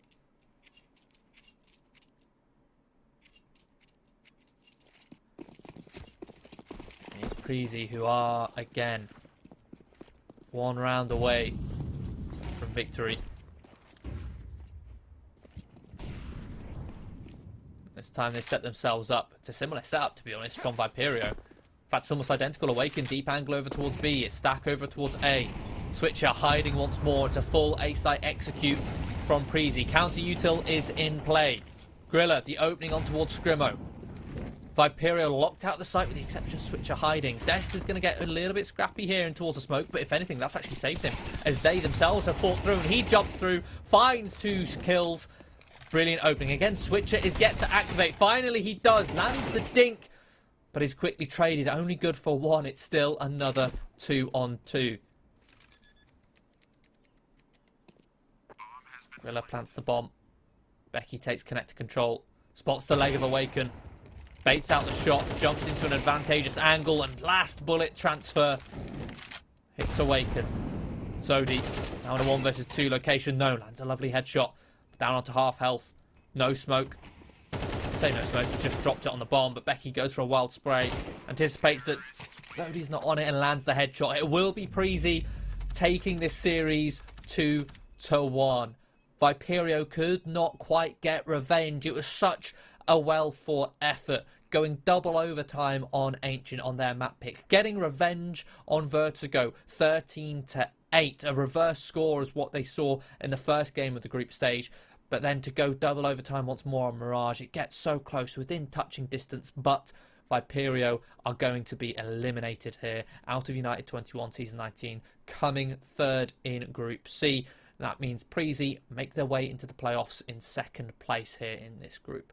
We do have one more game coming up for you later this afternoon. It should be just after a quick 10-minute break. It will be Dynamo ECLOT versus Sinners. Don't go anywhere. Grab some lunch, grab some food, and make sure you stick around for this banger game, another decider match.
Well, welcome back, everybody, to United21 Season 19. We're going to be diving straight into the game, not wasting any time with the pre-game here. You can see the Veto at the top of your screen. It's going to be Anubis, Mirage, and Inferno. This is a pretty much identical Veto to the last time these two teams faced in the group stage. Similar situation as it was to Group C.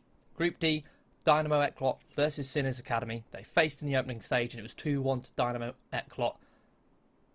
Now, we'll see who will be eliminated. This time the stakes risen. It's not just an opening match. It's elimination, do or die. Playoffs on the line.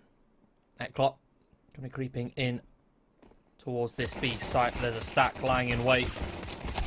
The burst comes through, and in fact it's ECLOT to come out on top completely with 3 quick frags. Altex, trees, 2 versus 5. They're not in a great position right now. The retake should be simply cancelled. If I was Altex trees, I would immediately have called a save. Keep your Kevlar. I mean, they're going to find a couple exit kills, which will do, I say, some economic damage. It's negligible, right? This is a pistol round. It doesn't matter if the the T's, for as far as they're concerned, on the pistol round, they have to fully invest everything on the second round anyway, unless, say for example in Blitz's situation, if he's got Kevlar which is untouched, 100 Kevlar, you can get $350 for a helmet instead of having to pay the full 1,000. But if anything, Sinners Academy could have done the same. They could have saved the Julies, saved the 2 sets of Kevlar, the smoke and the flash, because by the looks of things they're going for a force buy here anyway, attempting a second round break, which would have been more successful if Altex and Dries had kept the Julies. The Julies could have been dropped over to borrow. Saved some money. Instead they go for a force, but they are stacking this B bomb site. It's a good read. Sinners Academy lying in wait for Dynamo ECLOT. They themselves setting themselves up for a B site here. You know, just posturing outside of the site here. Interestingly, Sinners Academy, despite stacked on this bomb site, they're playing to block. Now, normally, if you're stacked on the B bomb site like this, you want ECLOT to come to you. You want them to attack your site. But by throwing that smoke there, they're not going to come at least for another 20 seconds. And that's 20 seconds in which their lurker or a player on the other side of the map could be gathering info. That smoke has pushed them off. That smoke has pushed Dynamo ECLOT away from B, and now they're clearing middle. Part of the map which you are not stacked in. It doesn't matter when you've got the FAMAS and the Deagle. They find 2 frags. Dynamo ECLOT fall in middle. 2-man advantage. Weapons are not retrievable. Kriaz might be able to chuck one over the fence if he hasn't done so already. And Borrow with the 5-7 of isolated MBQQ. Forzy finds one in towards B main. Still a 2-man disadvantage. Sinners Academy are now collecting the weapons. And Dres with the MP5 has found the kill. Giving Kriaz 1 versus 4 clutch. Send it to a 1 versus 3.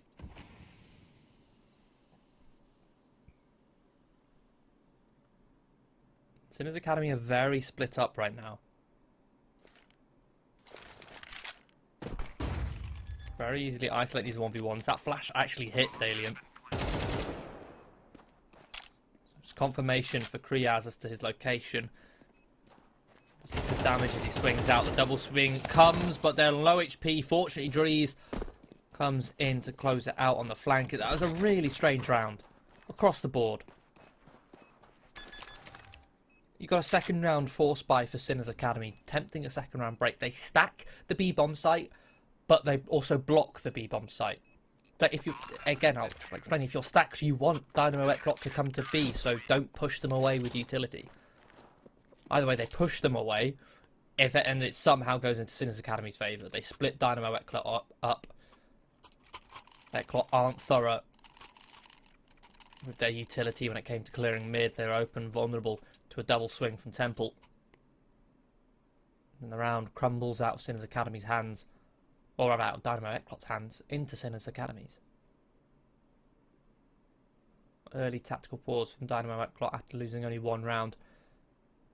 Much needed considering, I mean, you lost against It was essentially pistols. It was one FAMAS, one MP5.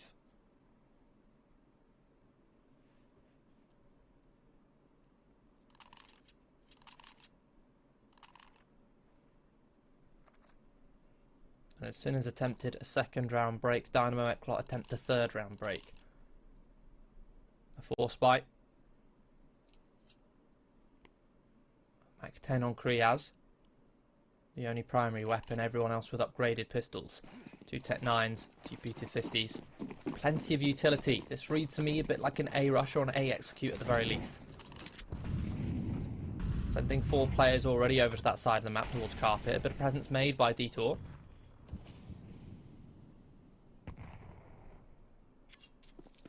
Holding out towards B main. Good HE damage. Softens up Blitz. Chucking those HEs in towards Carpet. Gonna make him light work. As soon as Academy might have a read on this. At least it being a possibility. Playing semi-retake on A. Utility comes raining on in. Molotov at the back of sight. Smokes towards Heavens. Drees is locked out. Altex is going to push in front. His HE finishes off Blitz. First kill. Dynamo ECLOT delayed by the counter utility. The rotation comes through. They force away from the camera. The mollies are faded. It's just Detour. Only going to find one single frag.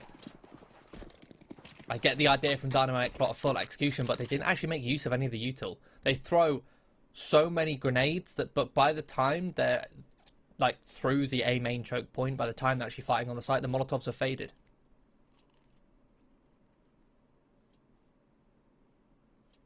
Again, perhaps could have been due to counter utility from Sinners delaying them, keeping them at bay, slowing them down. Regardless, Dynamo ECLOT now onto an eco. Single P250 and a single flashbang.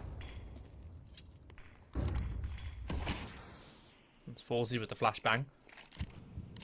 Currently outside B main, I think. Dynamo ECLOT are going to group with 4 players here in towards cave, set themselves up for a hop out of this position with a single flashbang. The issue is there's a lot of blocking utility. That molly, Detour blocking his teammate in there. Blitz couldn't get out without going around Detour, and Detour just didn't move. So now Blitz is down to 10 HP thanks to utility once more. Flash comes in. Sinners Academy not in positions that they can get flashed, and Daleen is just going to mow down 2. It's a quick sweep up. That round fell apart very quickly from that incendiary. Gave Sinners Academy all the information they wanted. They can set themselves up on that B site accordingly. Not exposed to the flashbang.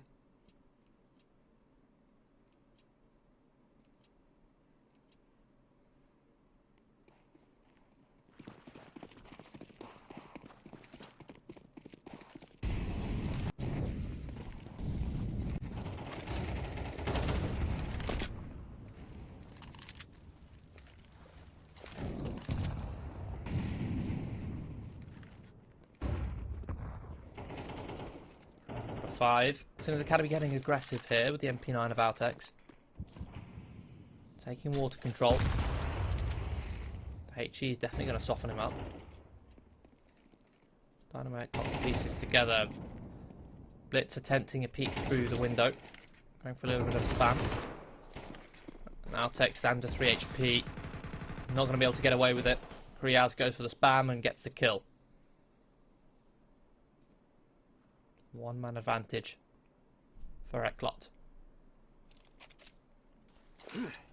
4 on 5, Sinners Academy set themselves up for some re-aggression. Being proactive, being dynamic. 3 players clear out middle. Borrow taking point. As soon as they've cleared mid though, they fall off. I would have liked to see another player stay with Borrow and they go for a double push and go completely on the flank. Seeing that mid is clear.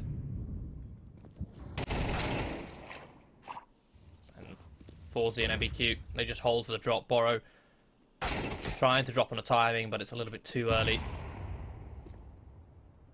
Sinners just been picked apart on this round. Daleen and Drees should be going for that save. Bomb has been planted.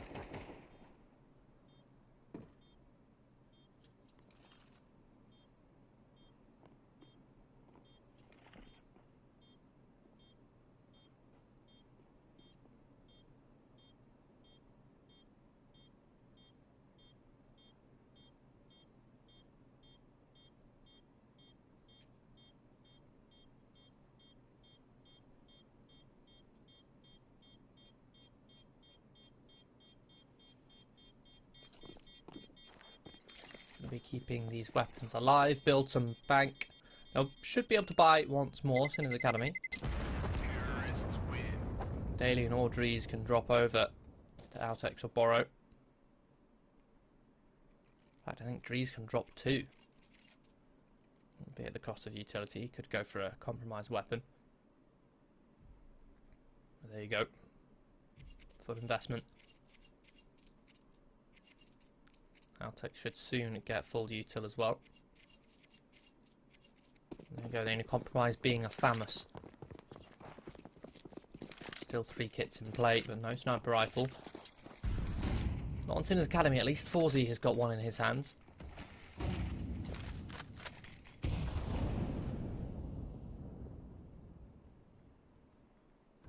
Forzy going to be boosted up over the mid smoke, looking for an opening kill.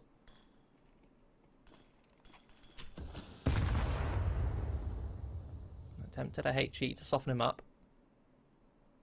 Peepo perhaps anticipating this play.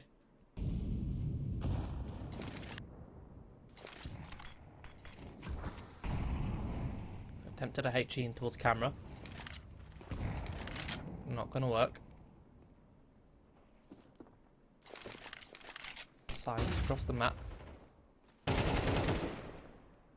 First engagement, MBQQ finds Drees, overextends. I'm not sure why Drees was committed in the angle. There's no way Drees could have fallen off. Even if he gets one there, he's almost certainly traded. If ECLOT played their cards right, but they don't play their cards right and they still win anyway with one player taking the fight. Man advantage, Sinners. Now I have to try and react. It's a passive holdover towards B.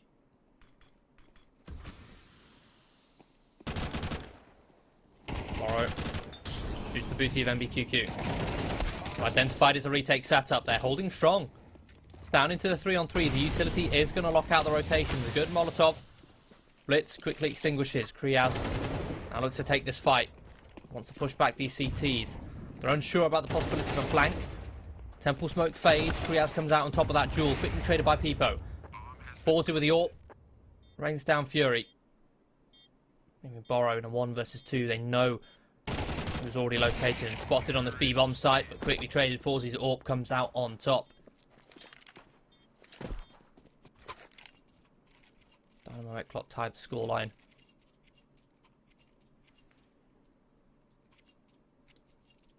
Now Anubis, last time these two teams played, did go the way of Sinners Academy, 13-9. Relatively close.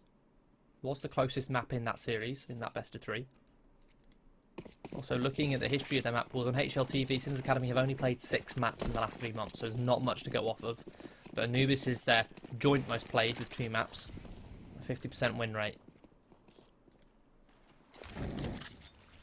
If you look at Dynamo ECLOT, it's their second most played, 16 times, their second highest win rate, 68.8%.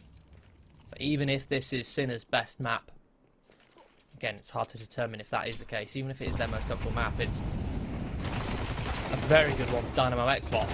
Execute on towards this A-bomb site. The HE is going to rain on in. Good utility is going to flush out all of these angles, a full stack. Sinners have done a lot of damage here. Borrow in the 1 versus 2. Softened up these players. Forzy is within 1 bullet potential. He himself is 2. All he has to do is isolate these fights, land 1 shot onto Forzy. Dieter drops the HE to try and flush out Borrow. Going to get himself into a decent angle, but Dieter pops his head up, finds Borrow. A methodical round initially from Dynamo ECLOT, but the stack does cause a lot of chaos and disruption for Dynamo ECLOT, and Sinners Academy are able to get away with 3 kills unexpectedly. And realistically, could have come down to a 1 versus 1. But they do prevail.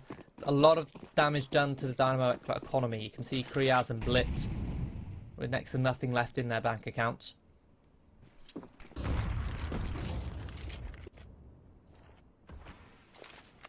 ECLOT going to be working A main control. Pressure applied. Sinners Academy replying kind with their own utility.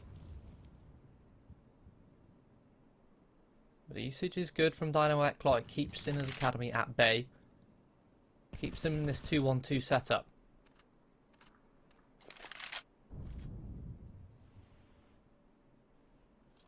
And the lack of presence across the rest of the map should be a dead giveaway for Sinners Academy. Now we're going to get Inquisitive in towards middle here, grouping up with 2 players. Even Driaz, or Drees, on his own. Get confused, Kriaz, Drees. Does have a smoke, that's the most important thing. Going to deploy it now, early, to play to block. To try and keep Dynamo ECLOT at bay for another 20 seconds whilst his teammates look for information. ECLOT are just happy to wait this one out. They know that they've not given any information in the last minute or so.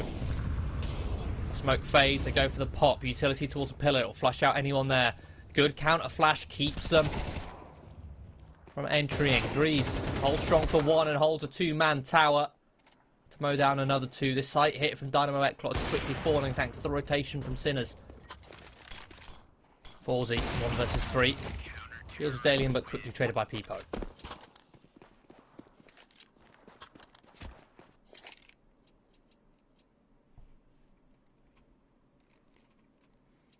Yeah, I didn't hate the site hit there from Dynamo ECLOT. Especially with how quiet they were. The Sinners setup was 3 towards B at the 1-1-3. It was a great opportunity to hit that B bomb, the A bomb site. But by throwing all that utility towards the pillar, no one actually capitalising off the back of it, using that space to give an early warning sign. That's enough for Sinners rotation to come in. Counter flash, delays just enough time for a setup to be established for the CTs. Dynamo ECLOT empty their coffers to afford this investment. Forzy still has an AWP, but Kriaz on a Mac 10. Galil on blitz.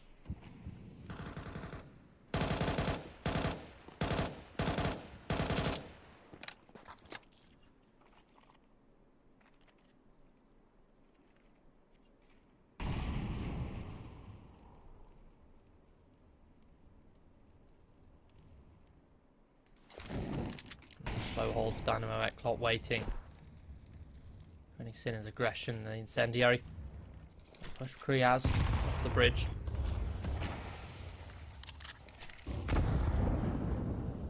Instead, Detour takes his place, but fumbles his movement, gets caught in the smoke, and then stares at his team's flash.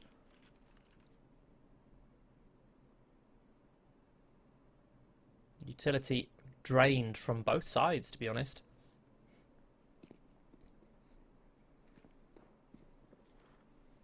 Not much left to execute nor to retake. Bit of presence made by MBQQ, but his steps falling back is going to be heard. Confirmation for Sinners Academy that it is a B hit as the utility comes raining on in. A good flash pushes Peepo back. Counter utility is strong. Dynamo ECLOT struggling to find a way, find an opening onto this site. 8 seconds left.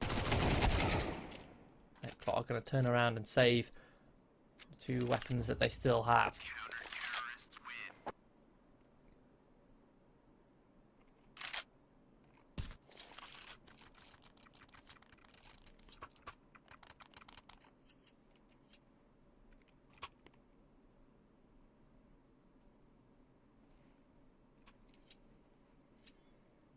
ECLOT going to choose to invest. Go for the force behind the saved AWP and the saved AK. Which is a fair decision considering that MBQQ and Forzy, they started this round with nothing in their bank accounts. Surviving means they get no kill reward. Oh no, loss reward should I say. They don't get any cash given to them at the end of the round.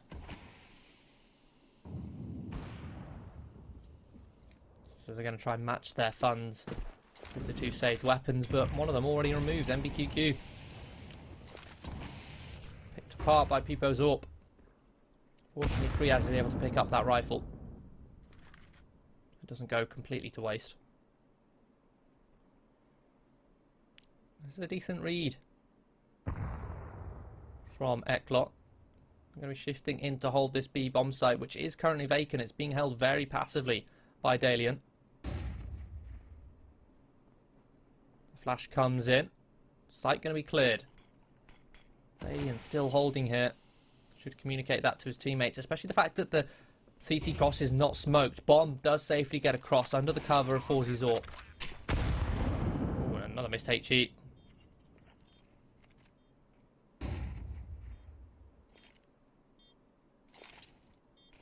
Detour.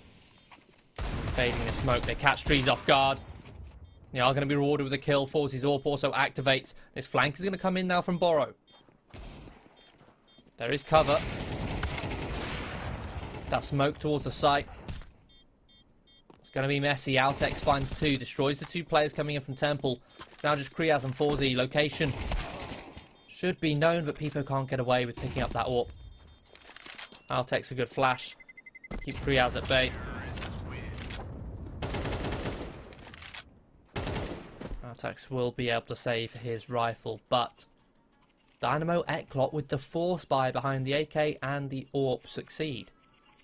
It's as simple as they walk into an empty bomb site. And Sinners Academy failed to set up a post plant, or rather a retake, in time, with Dynamo ECLOT being a dynamic post plant, taking temple control, taking the fights on their terms. Sinners going to be ecoing around Altex's saved M4. Just some upgraded pistols is all.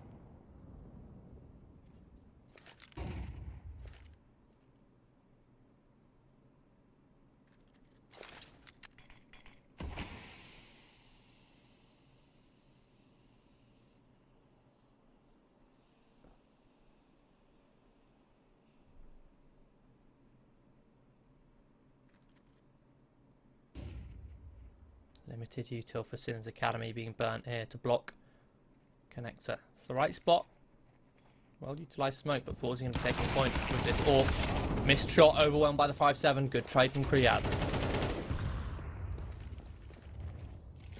Blinded into the middle daily and pushed out in front. Lands two body shots with the Grease. Now takes his AWP, activates. One man advantage for Sinners.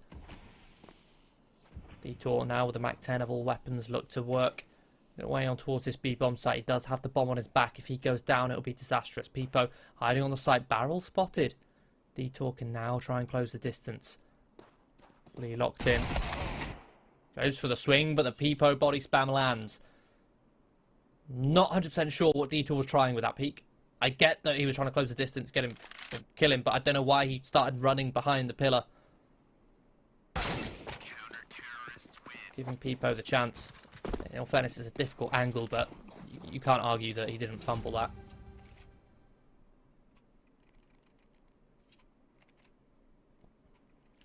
Most importantly, Dynamo ECLOT fumble around. Sinners Academy get a 6th. Again, this is Anubis. This is Sinners Academy's map pick, but it is a T-sided map.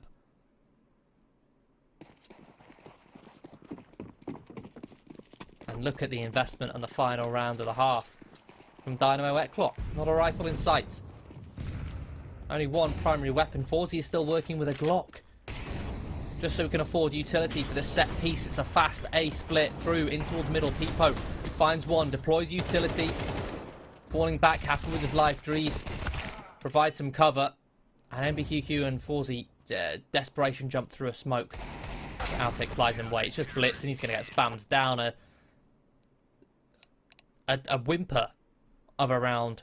In fact, those last two rounds from Dynamo ECLOT, very disappointing. Regardless, a good half from Sinners. I'd be happy with that scoreline.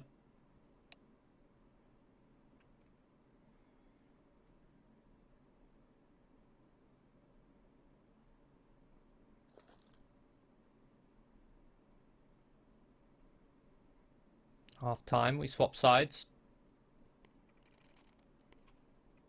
See how Dynamo ECLOT CT side fares here on Anubis.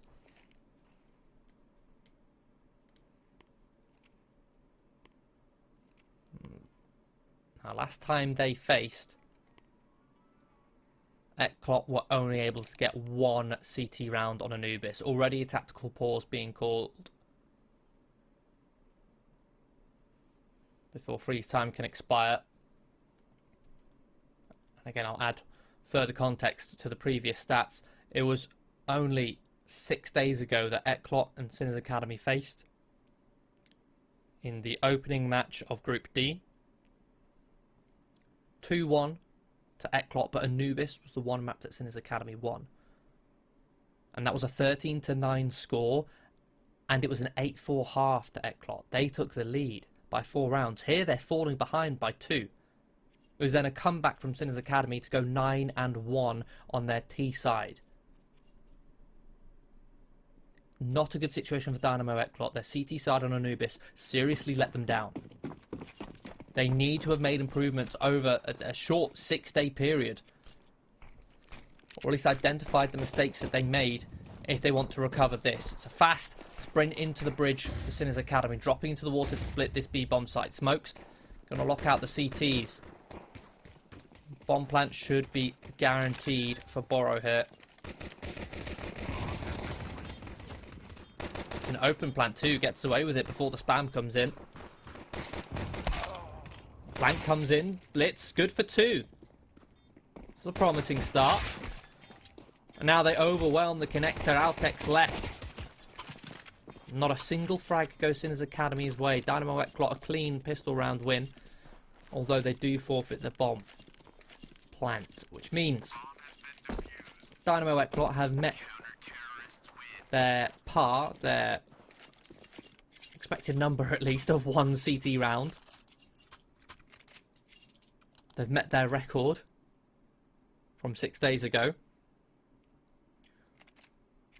But with that bomb plant, Sinners get the opportunity to go for a second round break, to go for a second round force buy. You can see Drees getting the Galil. Mac 10 on BO3, a couple Tech 9s at Eagle. Try an investment. See if they can keep Dynamo ECLOT at just 1 CT round. It's going to be a fast rush here on towards B. Early smoke on towards the left-hand side of sight. There's 3 players lying in wait. Dalian is on to finish off Detour. Trades back and forth. 2 for 2. Forzy now going to get messy in towards smoke, but shingle shot from Altex through.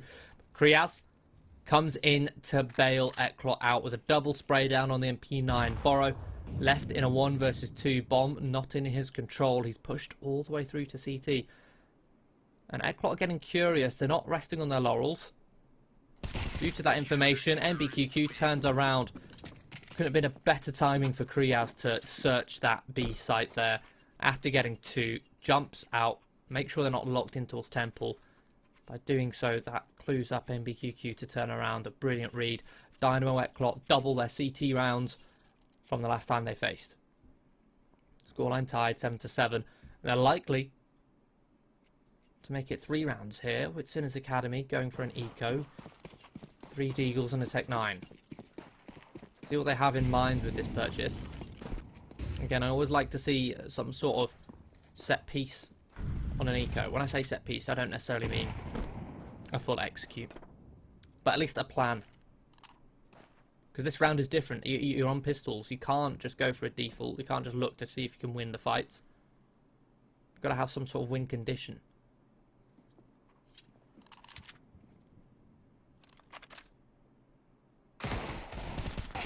Are going to be creeping in towards middle for free, clearing that out with the boost. Can methodically clear these angles and take a lot of contact. Go as far up as they can. The rotation comes in. Dalian and Trees already down low.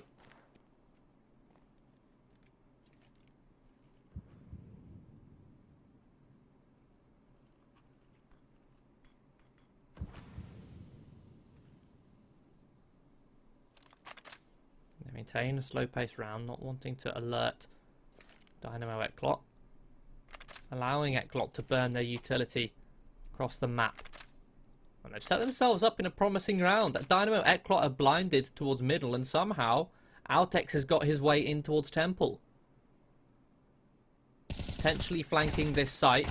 Fortunately for Dynamo ECLOT, they're not exposed to Temple. Their only concern here is connector. They're doubled up, waiting for this pop. A flank from A main means that they can focus their full attention, but a nice shot from BO3. They don't expect Altex to be coming in from this right-hand side. 2 kills, but that's when the MP9 comes in from Kriaz. Again, bailing out Dynamo ECLOT from a scary round.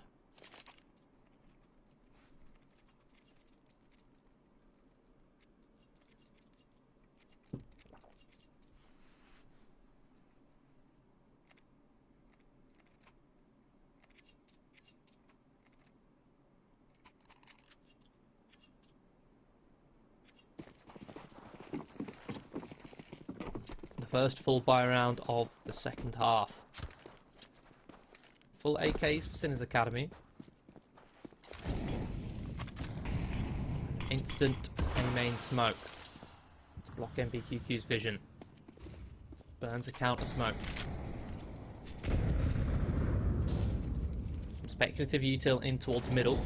Keep the rotations away from B as Sinners set themselves up for a B split. Lane and clear. Working connector control, but they lose one play in the process. The execute comes through. Trees good for one. Overwhelmed by the MP9 and Dieter.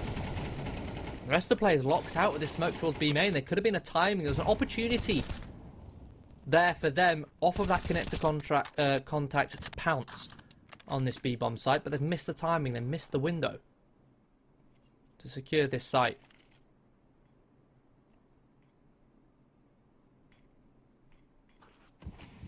Now a man disadvantage on the T side. Deploy the smoke.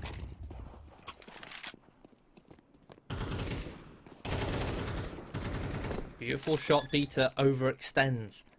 Takes a fight. Any trade potential. Puts it into the 3-on-3. Now, what was Dynamo ECLOT advantage, Sinners advantage. 3-on-3 with the bomb planted. And BQQ coming on the flank. Takes down Al, takes Peepo. Overwhelmed. Now just Alien. 1 versus 3. Bomb planted for him. MBQQ gives up the free kill. They tried to go for a double peek. Does get a bit sketchy there. Dalian could have very easily isolated them. I've been Dynamo ECLOT tried their hardest to throw that round, I'll be honest. Dieter peeking onto the site when they're playing retake, takes a fight when he doesn't need to. When there's no distraction either, there's no space for him to sort of find a cheeky opening. And then MBQQ in the 1 versus 3 just jumps out, expecting perhaps someone to trade, maybe. He commed, guys, swing with me, and then no one just did. He just got hard baited. Might have been the case. I'll just pin the blame straight on MBQQ there. Again, around early smoke. In towards A main, block for info. Blitz gives up a free kill, just going for a wild, blind spam through a smoke. It's not like he had a lineup or anything there by the looks of things. He's so close to that smoke that it's very easily for Sinners Academy to zone in on his location. Now with him dead, Sinners Academy accelerate in towards B. Speculative util. They don't force their way in. They wait to see what the reaction is as the util drops. Forzy falls. Bomb planted safely for B main. Dieter and MBQQ find a couple kills on the low HP players. And Kriaz again bailing out Dynamo ECLOT with a double kill on the flank. Injuries 1 versus 3. Deep flash, but the bomb not planted for him. Be stuck here. Full 10 seconds stick. Detour hold strong. Dynamo ECLOT up to 10. This is a much better CT side from them. Yes, it still has its holds, but yeah, they got a couple rounds here. From 7-5, they managed to win 5 CT in a row, compared to the 1 round that they won 6 days ago against Sinners Academy on Anubis.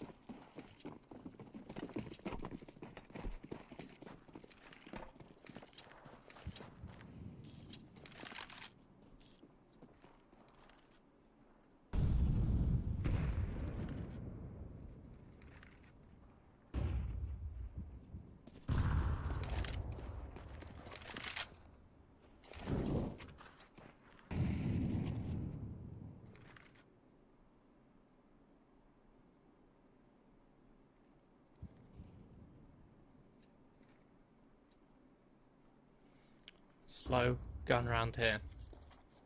The bomb plant from the previous round gives Sinners Academy that extra bit of cash, $600 per player, to afford a slightly better buy than they otherwise would have.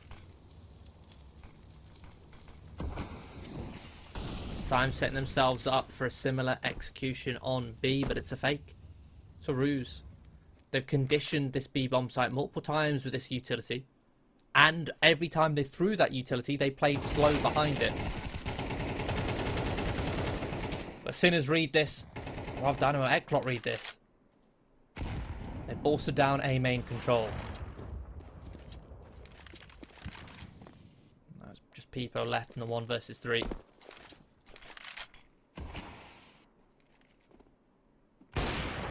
And the AWP finishes them off from 40. But yeah, the last 2 rounds, Sinners Academy went for pretty much an identical play. They're deep smoke towards A main, a little bit of pressure towards mid, immediately set up for a B split, throw the utility, and then they freeze. And then they creep into the B bomb site. They did the same thing there, but instead of creeping into the B bomb site, they set themselves up to hit A. The issue is, it didn't work. 2 rounds in a row, Sinners Academy lost. So why would Dynamo ECLOT, after winning on retake of all things, as well retaking the site, why would Dynamo ECLOT bite down on that rotation? Why would they try and get there early? When they're playing retake, they'd let you get the bomb planted and they'd still win. A bit of an oversight there from Sinners. Now their economy is broken, they go for the eco. Tech9's bought up. Kevlar, due to that extra round loss bonus, can be afforded. Set themselves up for the A split, but the call is cancelled. They turn tail, they sprint, drop in towards the water, sprint towards cave where Blitz lies in wait. A good incendio to try and split them up, force them, funnel them towards his left hand side, and he pivots, dances around the pillar for 3. Beautiful frags. Solo anchoring that site, only Detour falls in rotation. Dynamo ECLOT now up onto map point here on Anubis, looking to get revenge on Sinners on this map. And by revenge, I mean just the 1 map. The overall series score last time was a 2-1. Now they're looking to try and do it and sweep this series in 2.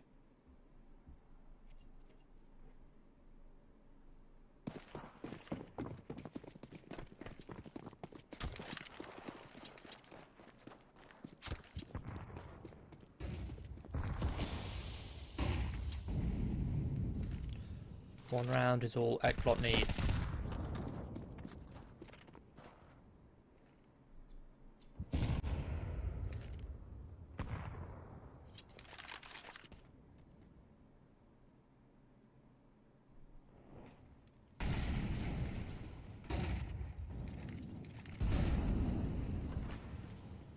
This time some follow-up behind the mid utility. In the process, Borrow has been chipped down very low.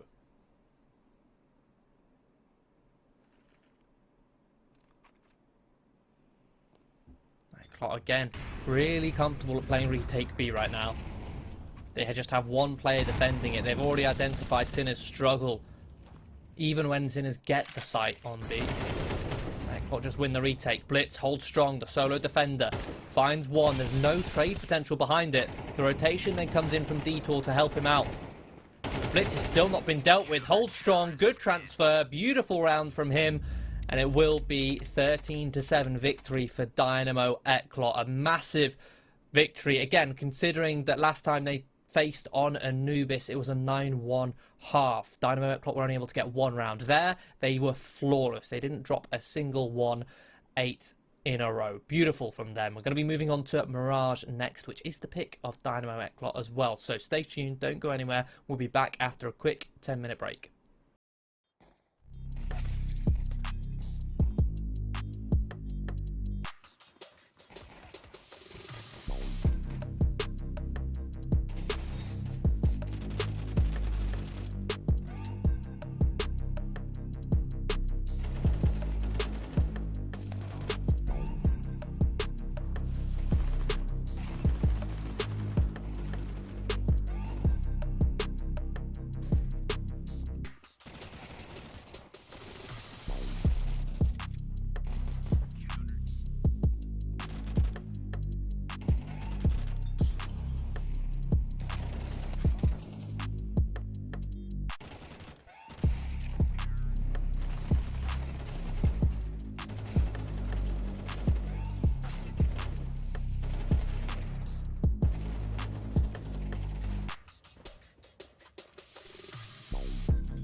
Welcome back, everybody, to United21 Season 19. We've got the decider match versus Dynamo and Sinners Academy. We just saw map 1 moments ago where Dynamo ECLOT stole Sinners Academy's map pick of Anubis.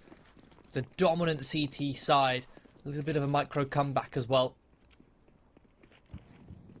We're moving on to Dynamo ECLOT's map pick here of Mirage. And kicking off the pistol. Sinners Academy getting aggressive in towards underpass. Drees spots out the players at the top and middle. Beautiful shot from Dalian. Simple swing and a little tap. Altex. Oh my goodness, that got a bit confusing there. Altex didn't quite see him. It's late reaction. Gonna walk in towards the apps now and is setting up this crossfire. A long choke point, a channel, which Dynamo ECLOT have to make their way up. Kriaz left in a 1 versus 4. Bomb pretty much irretrievable here, especially on 26 points of health. He's just going to look to try and dispatch of Borrow. Now he can focus his attention towards this B-bomb site. A Glock perhaps not the weapon for this range to fight, but a couple of these players are a little bit low. Even that range could find himself in one-shot headshot potential. All 3 players currently hiding. Waiting for the right time to peek. Jump spot. Beautiful from Altex. Gets confirmation. 37 seconds. Swing comes out. Kriaz now locked in behind this pillar. The player still not wanting to give him any inch to take.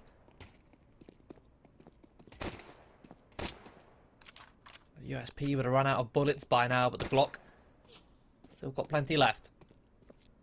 17 seconds. He has to try and get this bomb planted, and eventually Altex will land the headshot. That's a triple kill for him. Sinners Academy get themselves off to a decent start, 1-0.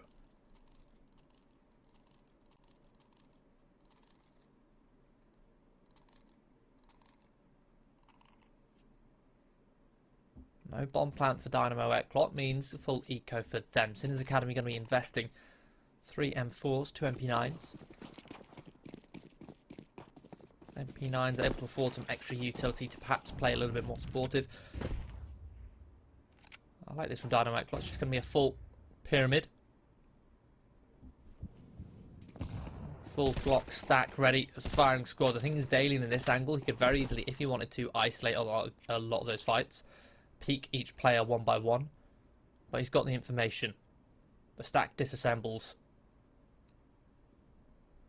Next plan. Shifting towards top mid. Get ready to strike. There's a firing squad waiting. Altex. Towards window. Dynamo ECLOT think better of it. They're going to run in towards Palace here. Go for a late burst. There's only 1 player to defend here, and that's Peepo. No utility, just an M4.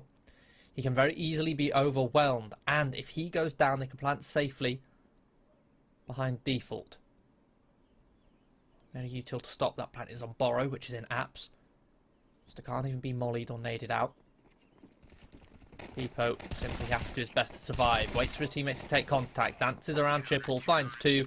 Everyone else gets mopped up. Altex. Another multi-kill from his POV.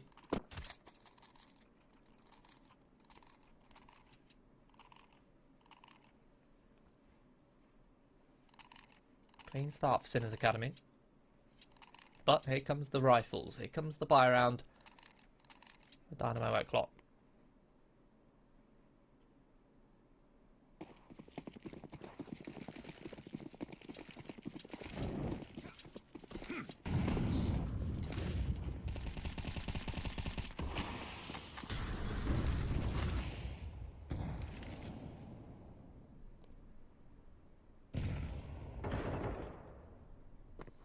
And BQQ finds the first frag, punishes Drees' aggression.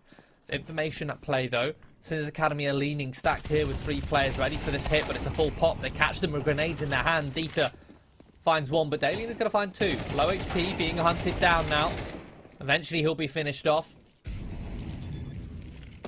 Leaving Borrow in a 1 versus 3. Locked out behind this Molotov in jungle. Bomb planted. Only got an MP9 to his name, no kit. Gonna try his best effort to isolate a 1 versus 1. He can do so towards stairs, but Detour wins it.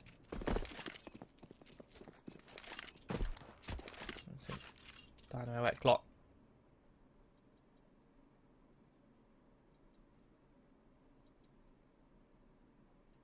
Dynamo ECLOT get their first round on the board.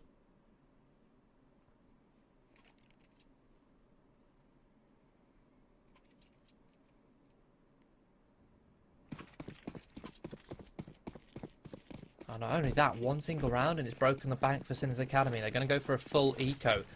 $3,000 in the bank for each player. They're not even investing into Kevlar here.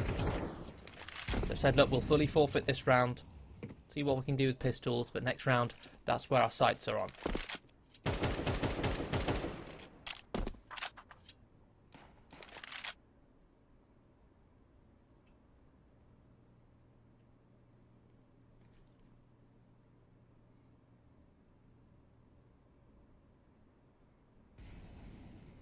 Was a full stack on towards that A-bomb side, but it has since dissipated. Dynamo ECLOT working mid-control. Methodical with their approach. Good HE from Detour. Molotoving the upper ledge of ladder. And 2 HEs in towards the lower side. I like that approach.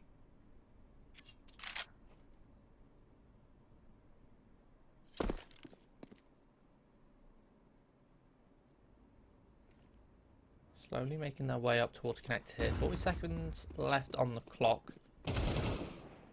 They accelerate. Altex is dispatched of. Still got to be concerned with Borrow in towards Palace. There's no one near to deny this bomb plant. Good, beautiful flash deep in towards CT. Blinds these players. Detour tries his best to tap them down, but he's only good for one. Sinners Academy have managed to find 2 kills in the process, trading out. The weapons aren't retrievable, and Dalian, looking to reassert himself in a different position, doesn't anticipate Kriaz to already be on catwalk.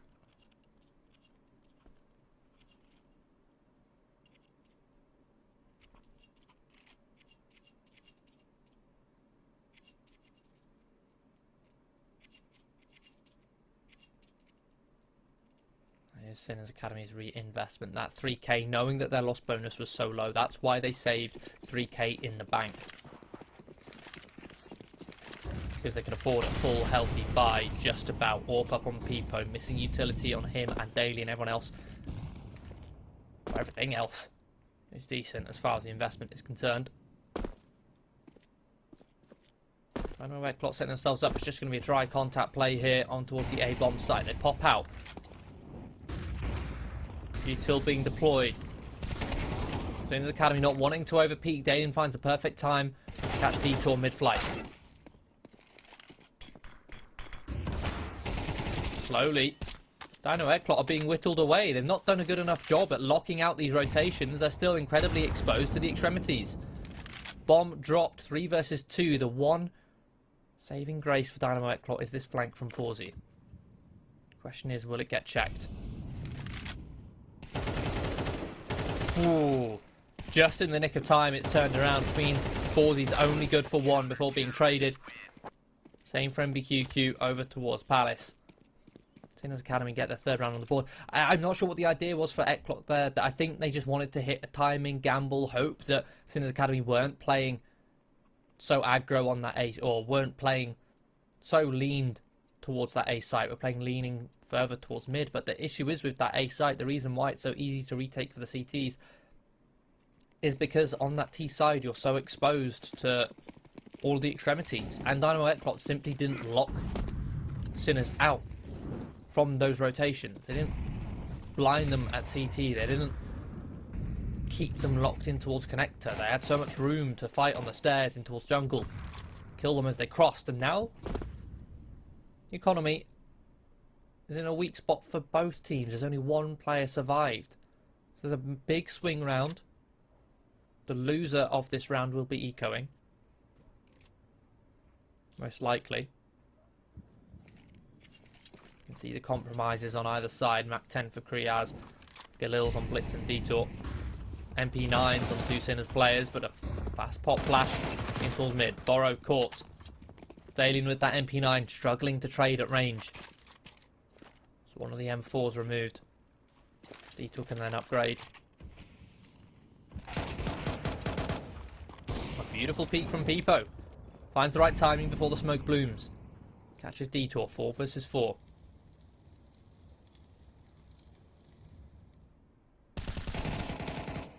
Altex finds the right time to peek, but doesn't quite convert the kill.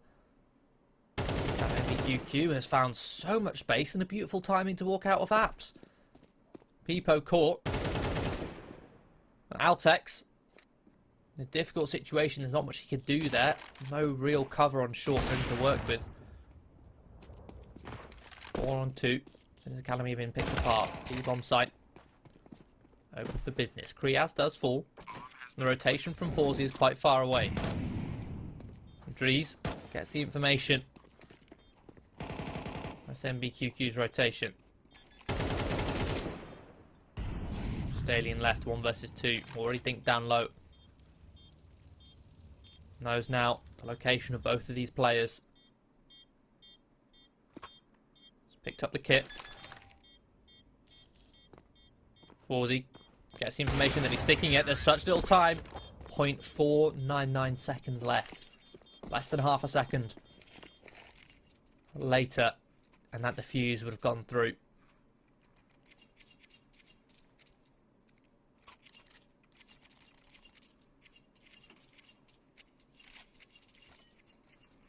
As mentioned, that round was a swing round in that Sinners Academy's economy is broken. They're going to be choosing to go for a force buy. Such weak loss bonus. Baited into what's called a double eco. Means that the buy wouldn't be good next round if they saved, so they choose to force instead. Personally, I think more of a half buy would do better. Just to guarantee you have that extra cash for utility.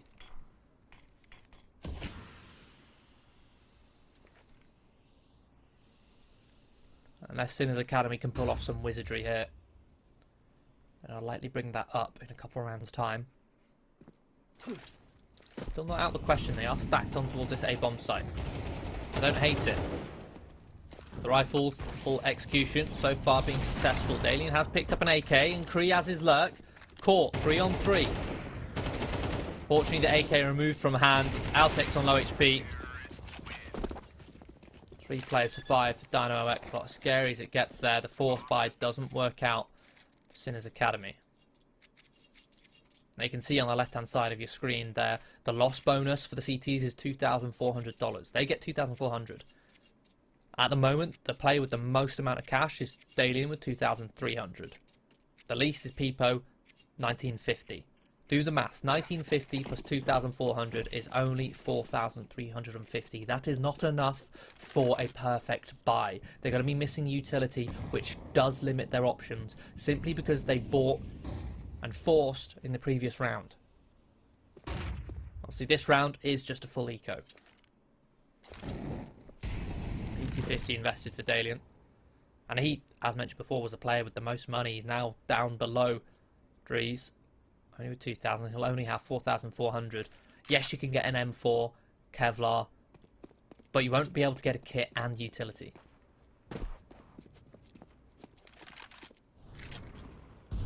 Be a weak investment. Stack on the A site doesn't work out this time.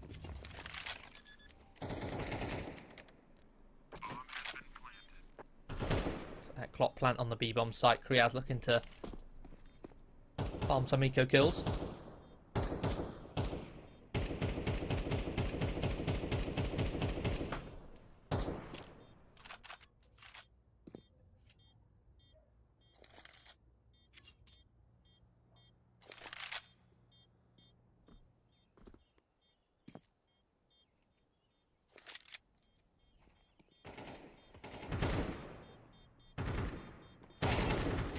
Academy just looking to see if they can find any exits here, any economic damage done. Dynamo ECLOT or vice versa. Any weapons that they can pick up to save them from their economic troubles. Now, we'll look at the funds the Sinners Academy have now. So we do see what on paper looks like a decent investment. They have, sure, the cheaper M4s. No helmets. Not a problem. You're against AKs and an AWP, they're one-shot headshot anyway. But Peepo has had to go down to an MP9 just to make sure he has a kit and full utility. That's your AWPer. Dalian has next to no utility. Not a good buy because they forced him double eco. Save at least 500 in the bank and we might not have had these troubles.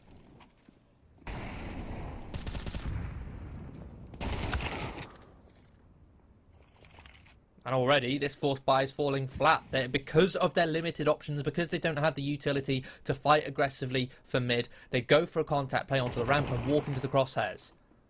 Much less viable option. Fortunately for them, Peepo, the MP9, hold strong. Reaction. ECLOT killed 2 on A, so they walk out, take the space. Utility now to lock out the rotation. Smoke connector, Molotov jungle. Flash in to take the space. Beautiful HE dunks down on towards Peepo.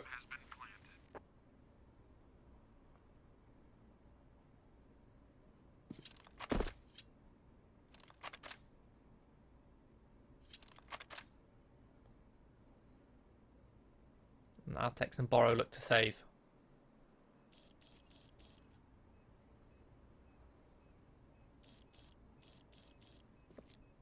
Just think, would this round have been any different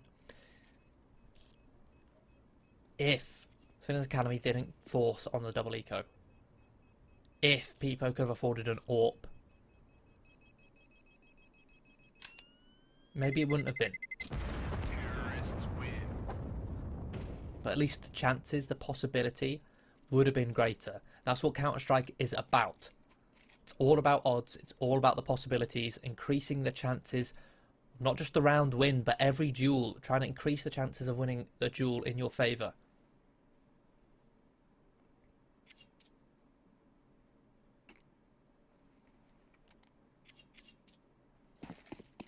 Fortunately for Sinners, the loss bonus has built up. With the 2 weapons saved, they can go for another investment. This time it's a little bit better than the last round. 2 kits this time. The M4s are incentivized to go a little bit more aggressive in toward middle. Trades back and forth, but they... Oh my goodness, Detours just walked out on the pass and killed 3. They're going for an aggressive mid play with 4 players in mid. Look at the X's on the minimap. 4 blue X's in mid. And not one of them was watching underpass. If they were, I'm pretty sure they must have had some utility out in hand. Because Detour just walks in, kills 3. It's now 2 on 1. Drees takes it toward the market. And he turns his back to check. I'm not sure why he turned away. Was he trying to check the corner behind the shop stall? Behind the shelves? If so, he can check that without exposing his back to the angles he's on the site. Regardless, round 11. This is where a half buy can be afforded for Sinners Academy. 3 scouts, an MP9, a 5.7. It can go down to sort of 1,500, still be able to buy next round.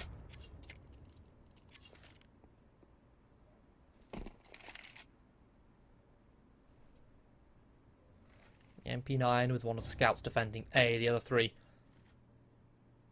stacked on that B bomb site. At the moment, Kriaz is working middle and he's met no resistance. Not a piece of utility. It should be a dead giveaway to Dynamo ECLOT that this is no orthodox round. This is no rifle round that they're up against. They throw the nades, let the smokes bloom, let the mollies land. Clear out the corners. Beautiful headshot towards Altex. Borrow now activates. Fortunate trade from MBQQ. Got a little bit scary there. Dynamo ECLOT's approach a little bit segregated. Only a 1-man advantage as they plant the bomb. Blitz holds behind Ticket as the smokes fade. Hits the steps in towards CT.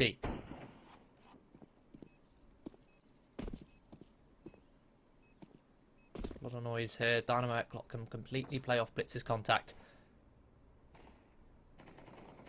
Unless Dalian finds his frag. There's one, picks up the AK. think he's going to turn around and save it. His teammates have fallen in towards CT, a 1 versus 3.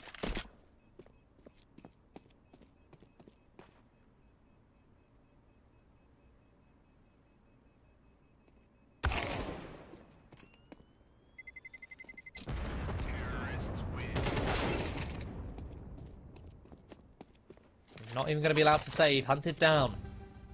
8th round for Dynamo ECLOT, looking very dominant here on their map pick. Spurred on by stealing the pick of Sinners Academy.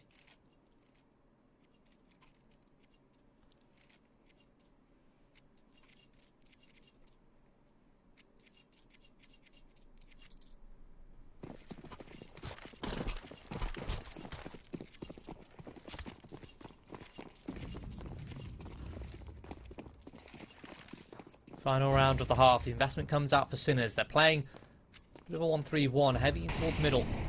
Dynamo ECLOT again, they continue. A little bit of pressure in towards mid. But the setup is there for a B hit. All 5 players in towards the apps. The rotation quite far away for the CTs. Peppo will be able to get there in time. Blitz finds the entry, removes him on rotation. Borrow the anchor, fails to buy time, spams down through the smoke. Molotov going to lock them in towards the market. 2-man advantage. Smoke's deployed. Sinners Academy fully blinded. Might be tempted to try and creep through the smoke. Alien coming in from short. And a dink. Meantime, Altex has found a couple kills. 3 on 2. Dalian finishes off Detour eventually through the wall. Forces AWP. Has them pinned. Finds Altex. Blitz will close out the half with a 9-3 score for Dynamo ECLOT. Definitely a very comfortable map for them. Sinners, honestly, they don't look comfortable at all. They don't look confident in the plays that they're making. And they're really struggling to read Dynamo ECLOT. The setup Sinners were playing with, they'd get information, or at least not react off the information that perhaps they didn't realise they had. Like that setup there, you've identified, okay, there's no one towards underpass, there's a bit of utility towards the top of mid. That should signify that it's either one of the extremities is about to be hit, or it's a late mid hit, in which case you can afford to leave mid whilst Dynamo ECLOT are waiting and stack the B bomb site. The site which is much harder to retake than A. You can leave A open if you want. Regardless, we swap over. Sinners Academy now on the T side. Dynamo ECLOT on the CT. Dynamo ECLOT going in a bit of a 2-1-2. Real's looking for information towards the top and middle, but it's MBQQ to find the first detail. Breeze takes contact with Detour, taps down 2 beautiful shots. Detour with a USP, just skeet shooting them out the air. And the flank from Kriaz finds the last 2. Sinners Academy's round falls flat on their face. Beautiful shots, tap. So clean from Detour. Clinical round, only 3 rounds away from eliminating Sinners Academy here. Again, reminder for the consequences of this match. The stakes. Winner of the best of 3 goes through to the playoffs, comes second in Group D. Sinners Academy, or rather the loser, should I say, not jump the gun. The loser is eliminated. And at the moment it is likely to be Sinners Academy as they're 1 map down and now only 2 rounds away from being eliminated. They go for the full eco.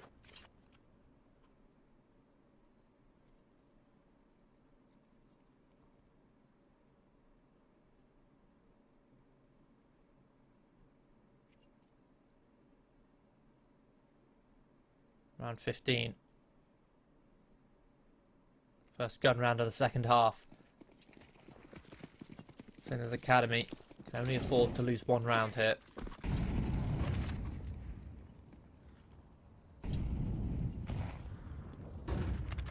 They have to win at least 9 the next 10 rounds. Going to be an A-site execution. Early information from Dynamo ECLOT. They clear out middle. They find MBQQ. Can't quite land the shots. 3hours jumps through the sandwich smoke. Good for one. This is traded back and forth into a 2-on-2. Dynamo ECLOT just throw bodies at this site. Bomb plant tapped. Both players for ECLOT in towards CT. Detour has been silent. They only know of the one at least right now.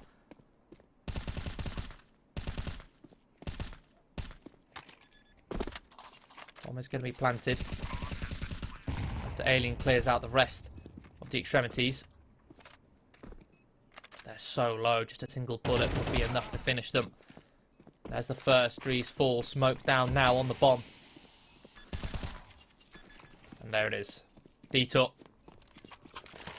Lands the shot onto Dalian as the bomb is tapped. The smoke is enough to bait Dalian out of position. Dynamo ECLOT going to get themselves onto map, match and series point here. In the final game of the group stage.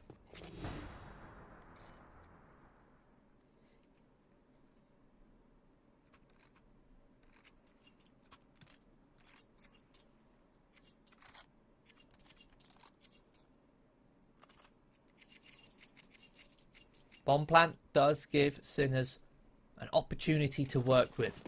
The extra $600 cash per player gives them the ability to afford some more AKs. Some extra pieces of utility. It's still a far from perfect buy. Hanging over a cliff's edge right now. Made even more difficult with Forzy finding the first kill. Borrow falls. Currently only 2 and 12. Lack of impact. Not likely to be missed regardless. Need control now in the hands of Sinners Academy, but that's it. All 4 players are sat here. HE going to blow open the smoke, exposes Altex. The Alien traded 1-for-1. Detour now getting aggressive. Lands the headshot onto Peepo. It's just Drees left in the 1 versus 2. A minute on the clock and he gets caught in the middle with knife out. It will be 13-3 for Dynamo ECLOT. They're going to take that series 2-0. They just outclassed Sinners Academy there, especially on Mirage, especially on the second half of Anubis as well. An impressive victory, and that does mean Sinners Academy are eliminated, unfortunately, in the group stage, going 3rd in Group D. Dynamo ECLOT make their way through to the playoffs. If you want to bring up the playoffs bracket, we can see what matches are coming up in the next few days. The group stage has been finished, as that was the last match there. Yeah, tomorrow, playoff matches. Here we go. LNG versus Preezy, X Enterprise versus Unity, Navi Junior versus Apogee, and Kono are going to be facing Dynamo ECLOT. Have just made their way through into the playoffs. So make sure to stick around tomorrow to catch the first playoff games there in the upper bracket quarterfinals. That is us done for today. We'll see you tomorrow.